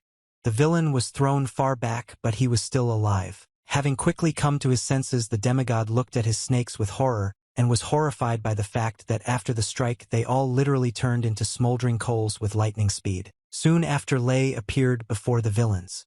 Shinji, who had no intention of hiding his identity from Yamada no Orochi. Then the main character's subordinate turned to the demigod in a menacing voice and told him his name, saying that he was the reincarnation of the sacred Thunderstar and a third-generation disciple of Yusu. Today, the god of thunder intended to demonstrate his true power to the warden of his prison.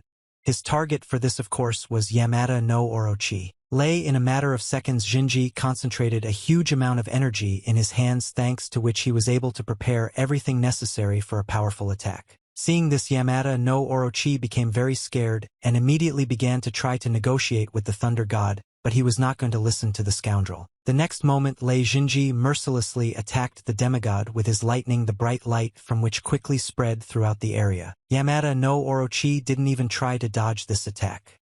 Lightning instantly struck him and bound the demigod's body. The god of thunder considered that this short battle was over. In conclusion, he called his opponent a nonentity who only deserved death. Xia Yan, who had been standing on Lei's shoulder all this time after seeing everything Shinji said, that their work here was complete. The main character also did not forget to praise the turtle for her good work and allowed her to return to the tower and take a rest. The baby was in no hurry with this and warned the guy that Yamada no Orochi had 8 heads and 8 eyes. It was very difficult to kill him, so he couldn't be distracted for a second. Immediately after hearing Lei, Shinji and Xia Yan saw clots of ominous energy that were quickly heading somewhere. All this energy was concentrated in one place, which did not bode well for our heroes. Soon Lei, Shinji and Xia Yan found themselves in the center of a huge whirlwind that looked very dangerous. Yamada no Orochi began to look at our heroes, indicating that the demigod was still alive and wanted to continue the battle. There was more and more ominous energy around, and the wind was getting stronger with each passing second. However, Shinji remained in the same place and did not even think of hiding. Picking the right moment, Yamada no Orochi finally dared to attack, so he aimed his snake straight at Lei's defenseless back. To his surprise, the thunder god immediately sensed danger, so he suddenly flapped his wings and flew away. Thanks to this, he managed to avoid the attack of the snakes. It seemed Shinji was much stronger and smarter than his opponent. However, it soon turned out that all this was just a trick by Yamada no Orochi, who actually wanted to weaken the thunder god's vigilance and attack him in earnest. Despite this, Shinji remained completely calm, as if he was in complete control of this situation. Unexpectedly, he calmly asked the demigod if he really wanted to take revenge on him for that loss. An angry Yamada no Orochi responded that Shinji was not worth taking revenge on. Meanwhile, the thunder god actively used his lightning to keep the enemy away. Shinji, however, could not approach him in any way, so he decided to attack him from a distance. The next moment, the huge snake opened its mouth wide and began to release a thick fog that looked not at all safe. Shinji was surprised that his opponent attacked him in such a way, but he did not even think of letting down his guard. The thunder god immediately assumed that this fog could be poisonous and especially dangerous for Xia. That's why Shinji began to quickly fly away from the places where this fog was accumulating, but it seemed to be pursuing our heroes. The The thunder god also tried to disperse the fog by sharply flapping his wings, but this didn't help much either. Finally, Lei Jinji in desperation turned politely to Xia Yanyu, asked what they were supposed to do now. Xia Yan was about to voice his plan for further action, but suddenly heard the insidious laughter of Yamada no Orochi. The scoundrel realized that this guy was the very master that the turtle had spoken of. What made him sick was that a simple man who did not possess any outstanding techniques dared to compare himself with Susanoo himself. The protagonist, hearing this, assumed that the demigod did not believe in his abilities and therefore offered to argue with him. Yamada no Orochi was surprised by this proposal but considered that the guy was not worthy of arguing with him. However, Xia Yan voiced the conditions according to which Yamada no Orochi will recognize him as his master if the guy and his allies manage to defeat him. These words amused Yamada no Orochi even more, who strongly doubted that an ordinary person would be able to fix a demigod for himself.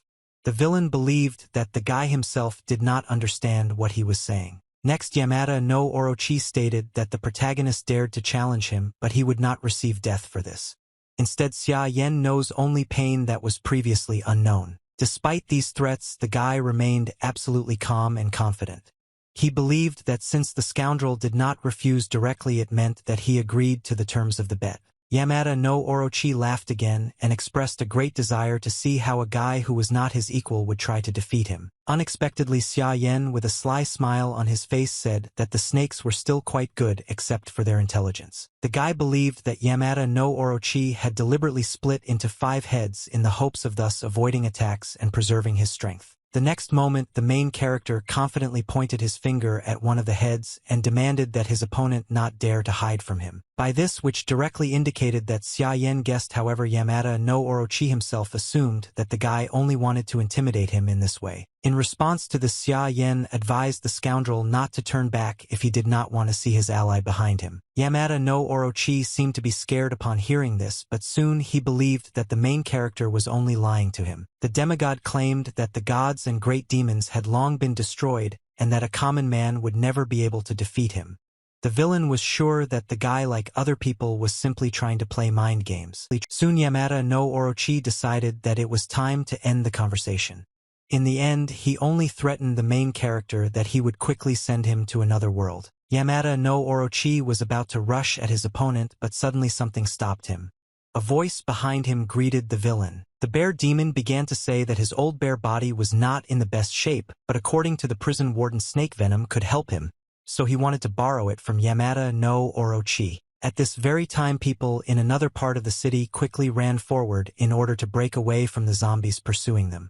The monsters did not know fatigue and were not afraid of getting wet in the rain, so the survivors had to hurry. Suddenly, the little girl who was sitting in her mother's arms noticed that something strange was happening to her hand. After quickly examining her daughter's hand, the woman assumed that it had become like that because of the poisoned rain. However, in order not to frighten the child, she assured that everything was fine. Unfortunately, due to severe stress, the woman quickly lost control of herself and began to loudly appeal to the gods and spirits of her ancestors, begging them for help. Despite the tears, no one answered the woman, and the other survivors were only concerned about their own salvation. At this time, the black demon bear had already rushed at his opponent in order to prove to him that Xia Yan was a great master and an excellent supervisor. The bear attacked Yamada no Orochi without any difficulty, and did not feel any resistance from him at all because he was much stronger than this snake. Assumed with horror that this bear also had the rank of a general. It was hard to believe because this was already the second entity with such power which was also connected with Xia. Finally, unable to contain his curiosity any longer, the villain turned to the protagonist and asked who he really was. Xia Yan wasn't going to answer his opponent's questions so easily, so with a smile on his face he asked him to guess it himself. From this answer, Yamada no Orochi realized that the protagonist was hiding some great secret that the villain needed to report to someone as soon as possible. However, first of all, Yamada no Orochi needed to quickly escape from the battlefield, so he attacked Lei again. Jinji and Xia Yan is a huge cloud of poisonous fog. The thunder god was very irritated by such attacks. Lei, unable to contain his anger, Jinji used a technique called the golden wind and thunder funnel against the snake. Thanks to this technique, Mogu managed to cut off another head of the villain and throw the rest of the snakes away from him. On top of that, Yamada no Orochi was also attacked by a powerful bolt of lightning which weakened him considerably. The battle continued for some time. The villain did not want to give up, so he tried with all his might to resist our heroes. From the outside, it all looked like a real disaster. Eventually, the demigod was exhausted and could hardly continue the battle against several strong opponents at once. His bones and muscles were injured. At this rate, Yamada no Orochi could lose his life. The scoundrel admitted that the situation he found himself in was disgusting, but now he needed to do everything he could to get out of here and report the information. Suddenly, the demigod turned his attention to Xia Yun, who was still hiding in the dilapidated building and watching everything that was happening. Without thinking twice, Yamada no Orochi decided to direct all the sinister energy he had at the girl in order to take her hostage. Suddenly, a man appeared in front of the scoundrel, whom he did not expect to see at all. Xia Yen, fearlessly looking his enemy in the eyes, smiled slyly and asked where Yamada was. But Orochi was about to leave. Yamada no Orochi was very surprised by the sudden appearance of the protagonist in front of him, and therefore asked if he really knew in advance that he would come there. Xia Yen briefly confirmed this. The guy then explained that when the villain attacked, Lei Jinji noticed that one of the snakes took advantage of this moment to slip out and head towards the ground. The main character continued, saying that if the demigod had simply decided to run away, then perhaps he would have left him alone because the 6 defeated snakes were already quite valuable. However, instead of fleeing, Yamada no Orochi chose to crawl here and try to attack Xia Yun. This fact made the main character very angry, so now he was determined to teach the scoundrel a lesson for making the wrong choice. Pointing his sharp sword at Yamada no Orochi, the guy said in a rough voice that the demigod had chosen the path to his own death. Despite the main character's frightening appearance, the villain was not at all scared and thought that the man was just too confident in himself. Suddenly, the maddened Yamada no Orochi began to loudly assert that even if he only had one head of Xia with him, now Yen was no match for him anyway, so he wouldn't be able to win. The villain then suggested that since the main character was called the prison warden, it meant that the rest of his heads would be released when he killed the guy. Besides, Yamada no Orochi was determined to take great pleasure in dealing with not only the boy but also Xia Yun. Xia Yen was ready to prevent this by any means necessary, so he immediately demonstrated his power to the scoundrel, which now was in the form of a large fire dragon. The next moment, the main character launched several fire charges at his opponent. Unfortunately, Yamada no Orochi, thanks to his agility and speed, managed to dodge all the attacks. Soon the villain chose the right moment and decided to attack the guy in return. Yamada no Orochi was approaching Xia at great speed. Yanu opened his mouth wide and bared his sharp teeth as if he intended to bite into his flesh. A moment later, the villain managed to grab Xia's hand. Yana the demigod immediately perceived this as his victory because now nothing prevented him from killing the guy. Yamada no Orochi began to clench his jaw tightly, intending to bite off the main character's hand. Surprisingly, no matter how hard the scoundrel tried, nothing worked for him. Xia Yen didn't even feel pain thanks to one of his techniques. Soon a sly smile on the guy's face made it clear that all this was planned in advance. Now nothing prevented Yen from doing what he had planned. The next moment, the protagonist swung his sword sharply and delivered a powerful blow straight to Yamada no Orochi's neck, causing purple blood to gush out at the same second. The villain was amazed that the guy managed to deceive and injure him. The demigod thought that it was simply impossible. Yamada no Orochi could not comprehend how strong the main character was, even though he was an ordinary person in appearance. At this time, the black demon bear also had significant success in the battle with 2 huge snakes. At some point, the ferocious creature from the great underworld, in a fit of rage, simply tore one of the snakes in half. The bear liked it very much, so he was determined to continue the battle. Another enemy was waiting for him ahead. Along with this, Lei Jinji also managed to defeat one of the snakes, but during the battle he was seriously injured.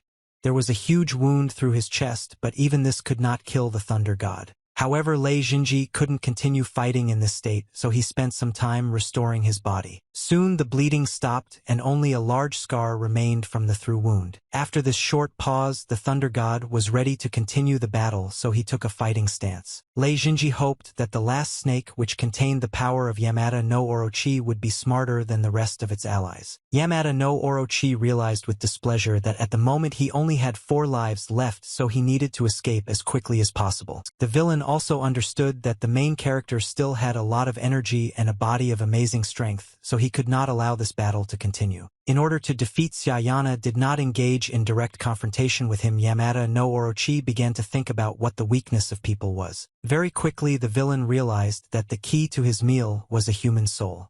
Having assumed the spectral form of Yamada no Orochi, he quickly headed towards the main character. Xia Yan seemed not to understand what was happening to his opponent. The guy froze in place as if he was bewitched. Soon Xia Yan felt a strange feeling that spread throughout his entire body like a ringing vibration. It turned out that Yamada no Orochi still managed to get into the protagonist's soul without any resistance. The scoundrel was very happy about this, but he thought that there was nothing surprising about it. Xia Yan was only born a couple of decades ago, so his spiritual barrier was nothing to a demigod who had lived in other worlds for many hundreds of years. Now the villain intended to look at the guy's memories and find out how he got such enormous power. The demigod also wanted to make the main character his personal puppet. Yamada no Orochi was shocked when he looked into the protagonist's memories. The scoundrel stood at the threshold of the great prison and did not understand why in Xia's mind Yana was a whole tower. Suddenly the demigod was struck by the same lightning that held back the prisoners of Yamada. But Orochi did not know all the features of this place, so he thought that it was a normal attack. However, the villain was still in severe pain.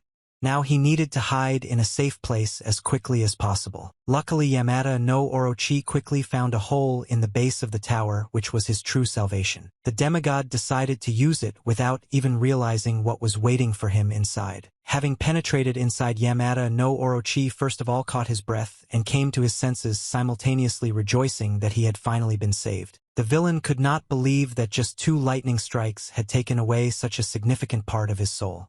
He was very lucky that this hole was located here. After this, Yamada no Orochi began to look around trying to figure out where he was. He didn't understand why it was so dark here. Suddenly the villain began to feel the oppressive feeling that someone was watching him. It was not just one creature. There were many eyes looking at him now. The atmosphere in the tower was very frightening for the demigod. He didn't understand why this was happening to him because even Susanoo didn't allow him to go through such horror. Yamada no Orochi was afraid that perhaps those who were now observed by him were superior in strength even to Susanoo. The villain also assumed that gods could be imprisoned in this tower. To comprehend all this, but an even greater shock was already awaiting him ahead. Suddenly Yamada no Orochi began to scream loudly and clutch his head. His entire body was pierced by incredible pain. Xia Yan watched silently as his opponent swayed on the ground, unable to cope with the aftermath of this confrontation. At the same time, the snake that was fighting with the black demon bear also began to behave strangely. It was writhing in pain and its eyes were bleeding. The same situation happened with the snake that confronted Lei. Jinji, our heroes, did not understand what was happening to their enemy. Eventually both snakes forgot about the battle and returned to Yamada no Orochi, who had been screaming in terror the entire time. The villain did not understand what was happening to him and what he had just seen. He forgot what had happened to him in the tower. It seemed that after what he saw there, it would have been much better for the demigod to simply forget everything. Xia Yan was taken aback by his opponent's behavior, since just a moment ago he had been fine. The protagonist assumed that Yamada no Orochi tried to do something to defeat him, but in the end he only collided with the tower and quickly calmed down. The bear felt sorry for the demigod because it was even scary to imagine what he had gone through. At the same time, Lei Jinji believed that the scoundrel could have rested peacefully in heaven, but he preferred the road to hell. Sudaji was already scared by the mere thought that the scoundrel had climbed to the 4th floor of the tower. Even she had never been there before because she was afraid to see what was happening to the imprisoned gods on that floor. As a result, Yamada no Orochi simply went crazy after seeing it and didn't even remember everything that happened there. At this moment, the main character experienced a strange feeling as if someone was watching him. In addition, an atmosphere of approaching danger arose around. Xia Yan of course remained calm but still turned back and looked at him. There was still a bloody moon in the sky illuminating this destroyed world with its light. Suddenly, instead of the moon, a huge eye appeared in the sky which, due to its enormous size, opened very slowly. Judging by the reaction, the creature that was watching humanity was very surprised when it saw the main character. Of course, it was not only our heroes who were now observing this frightening phenomenon. The little girl, who did not understand what was happening, turned her mother's attention to the sky. From the outside, it seemed as if the moon was gradually disappearing, leaving behind only emptiness in space. At some point, the Earth's satellite completely disappeared, and in its place there was an absolute void. The survivors who saw this were shocked. They had seen a lot in the last few days, but they were definitely not prepared for this. Soon a huge eye began to look at humanity from the void, from which the aura of things literally wafted. The mysterious creature immediately turned its attention to our heroes, who were very noticeable against the backdrop of the apocalypse that reigned around. Unexpectedly, Kroha assumed with horror that the creature that was now in the sky was that very god Susanoo. Meanwhile, the distraught Yamada no Orochi continued to repeat without stopping that he had one secret that needed to be told. Suddenly, the villain headed towards the huge eye, which meant that he knew exactly who it belonged to.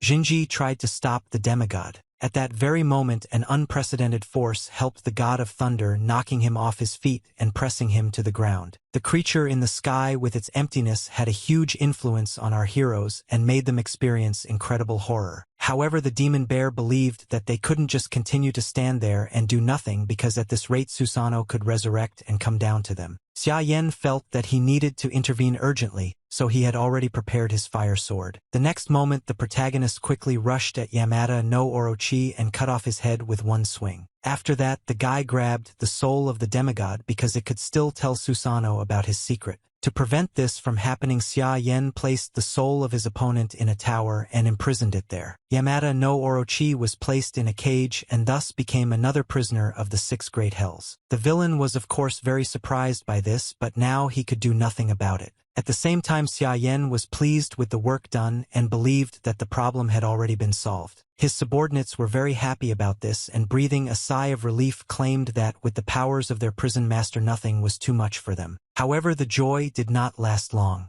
Suddenly our heroes felt a strong tremor of the earth, which indicated the approach of a danger of incredible proportions. Susanoo was closely watching everything that was happening on Earth, and he was clearly not happy with what he saw. Due to the influence of Xia's terrifying aura, Yen felt an uncontrollable tremor that quickly spread throughout his entire body. Suddenly Susanoo turned to our heroes in a rough voice and asked how they dared to resist his will. Even in the world where the prison was located, Susanoo's anger could be felt.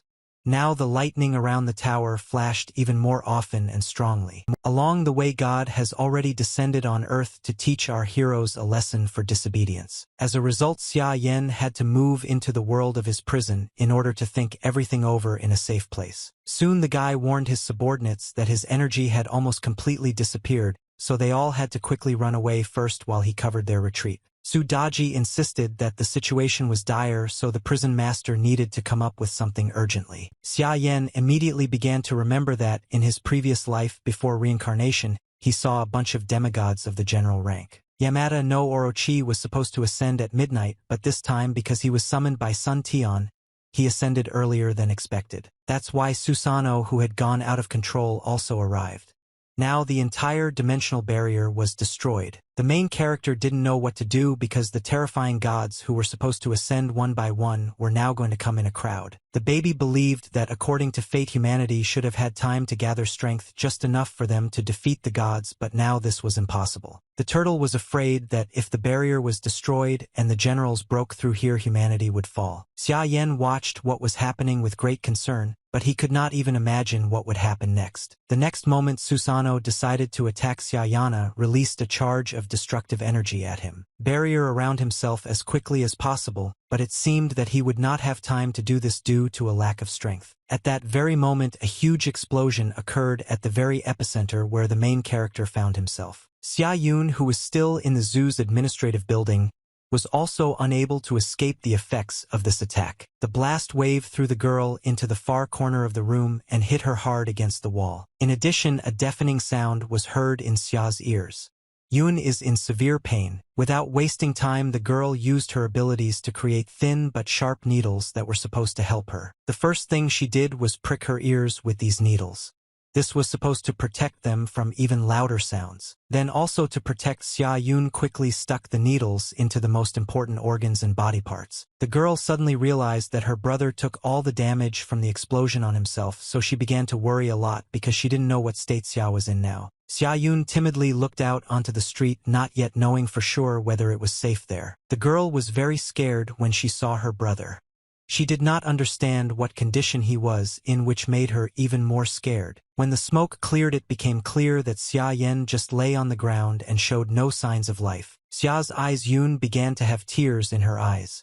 She hoped until the very end that the guy would soon get back on his feet. At that moment, the whole world was plunged into chaos, and it seemed that nothing could save it. Those few people who survived until this moment covered their ears with all their might so as not to hear the deafening sound that came from nowhere. They saw a huge face of an unknown creature descending on the city and therefore believed that there was no more hope for survival. In addition, the space itself was destroyed, and now nothing prevented other monsters from entering this world. Some people were lucky enough to experience these few days of apocalypse in their own apartment, but even so, the latest event could not pass them by. From the window of her house, the woman could watch as bloodthirsty zombies mercilessly ate people. She also saw how a huge creature descended to Earth, wanting to completely destroy everything. All this upset her to the point of tears. The woman greatly regretted that she had not stocked up on food in advance, because now she had nothing to eat. All living things gradually left this world, and even the flower growing in the pot began to shed its petals. There was only chaos all around. Constant explosions and murder had become the norm over the past few days. The fates of people who had recently planned their future were collapsing before our eyes. Strong gusts of wind carried flower petals all the way to the zoo, where no one would come and sit. Unexpectedly, one of the petals landed right in Xia's hand. Yana, it was as if he was trying to wake the guy up. Next to the main character lay the very same family heirloom that immediately attracted Susanoo's attention. God of this world, immersed in chaos, you immediately assume that whoever gets this item will become king. Thanks to this relic, the world will be finally destroyed, just as the villain wanted. She could call other gods to Earth who would help quickly destroy humanity. Susanoo had already seen how everyone in this world would die, which gave him great pleasure. At the same time, God considered the main character to be nothing more than an entity who would definitely not be able to resist him. Xia Yan, I heard Susanoo threaten that all people would die at his hands, but it seemed he could not prevent it. After this, feeling his absolute impunity, the god with madness in his eyes began to laugh loudly. Unexpectedly, Xia Yan began to slowly raise his hand, which barely obeyed him. The next moment, the protagonist fearlessly demonstrated to Susanoo a gesture that succinctly showed his attitude towards the god and his threats. Then the guy demanded that the scoundrel return to his damn island and laugh there. The main character then threw his family heirloom into the air, which immediately began to emit a bright light.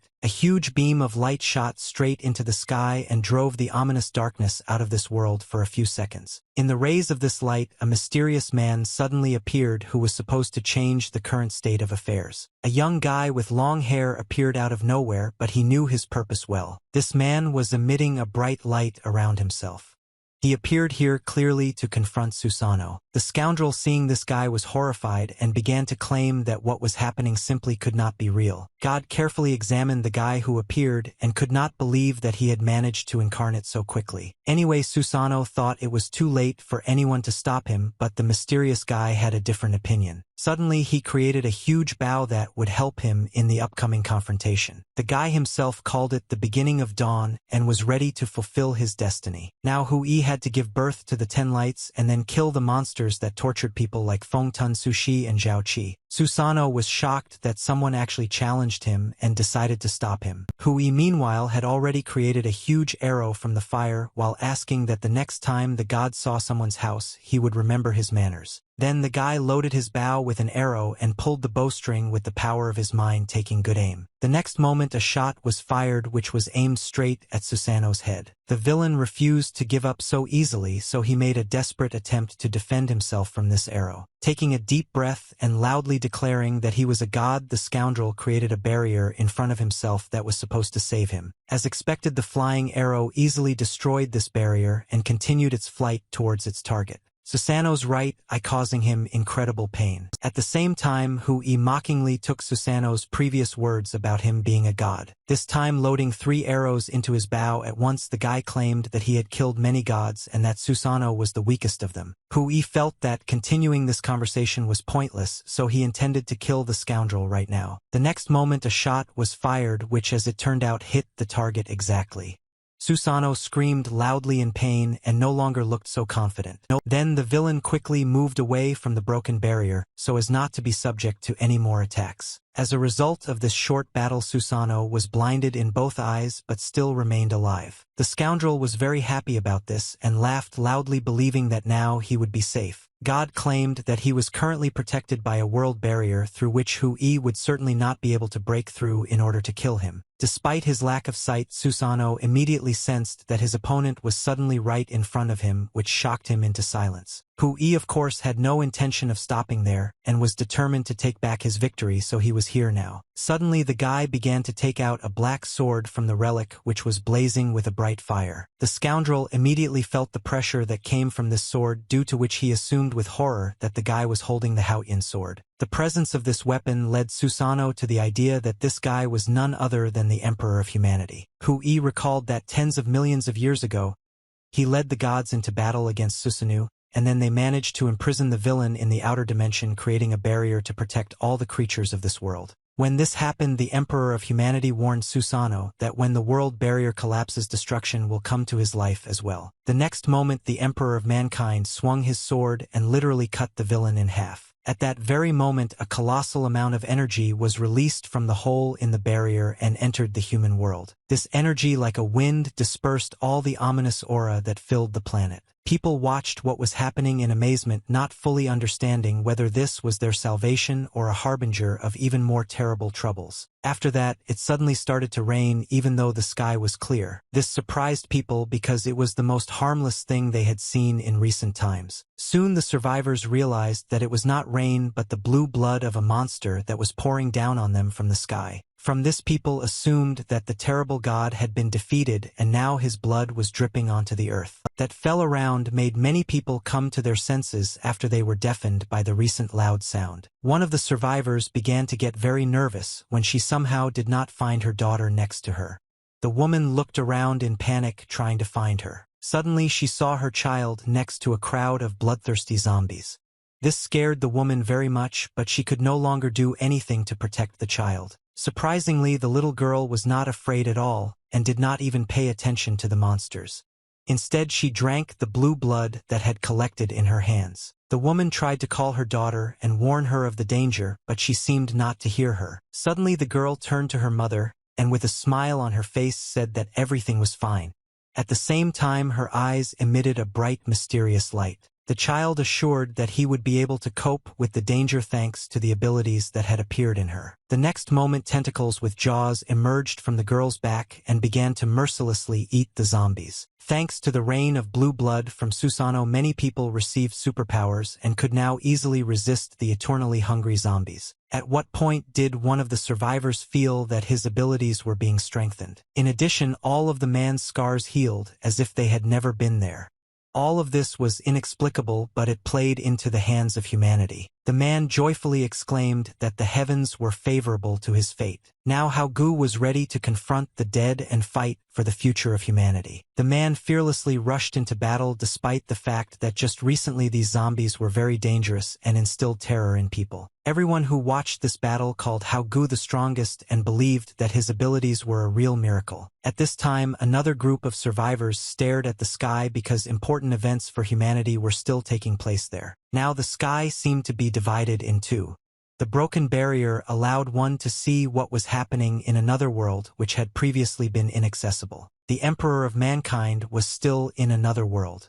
He didn't expect that such a huge hole would ever form in the barrier. However, the first thing Hui did was to loudly address the gods of the five paths and ask them to listen to him. The guy claimed that he didn't care what they were planning and what they were waiting for.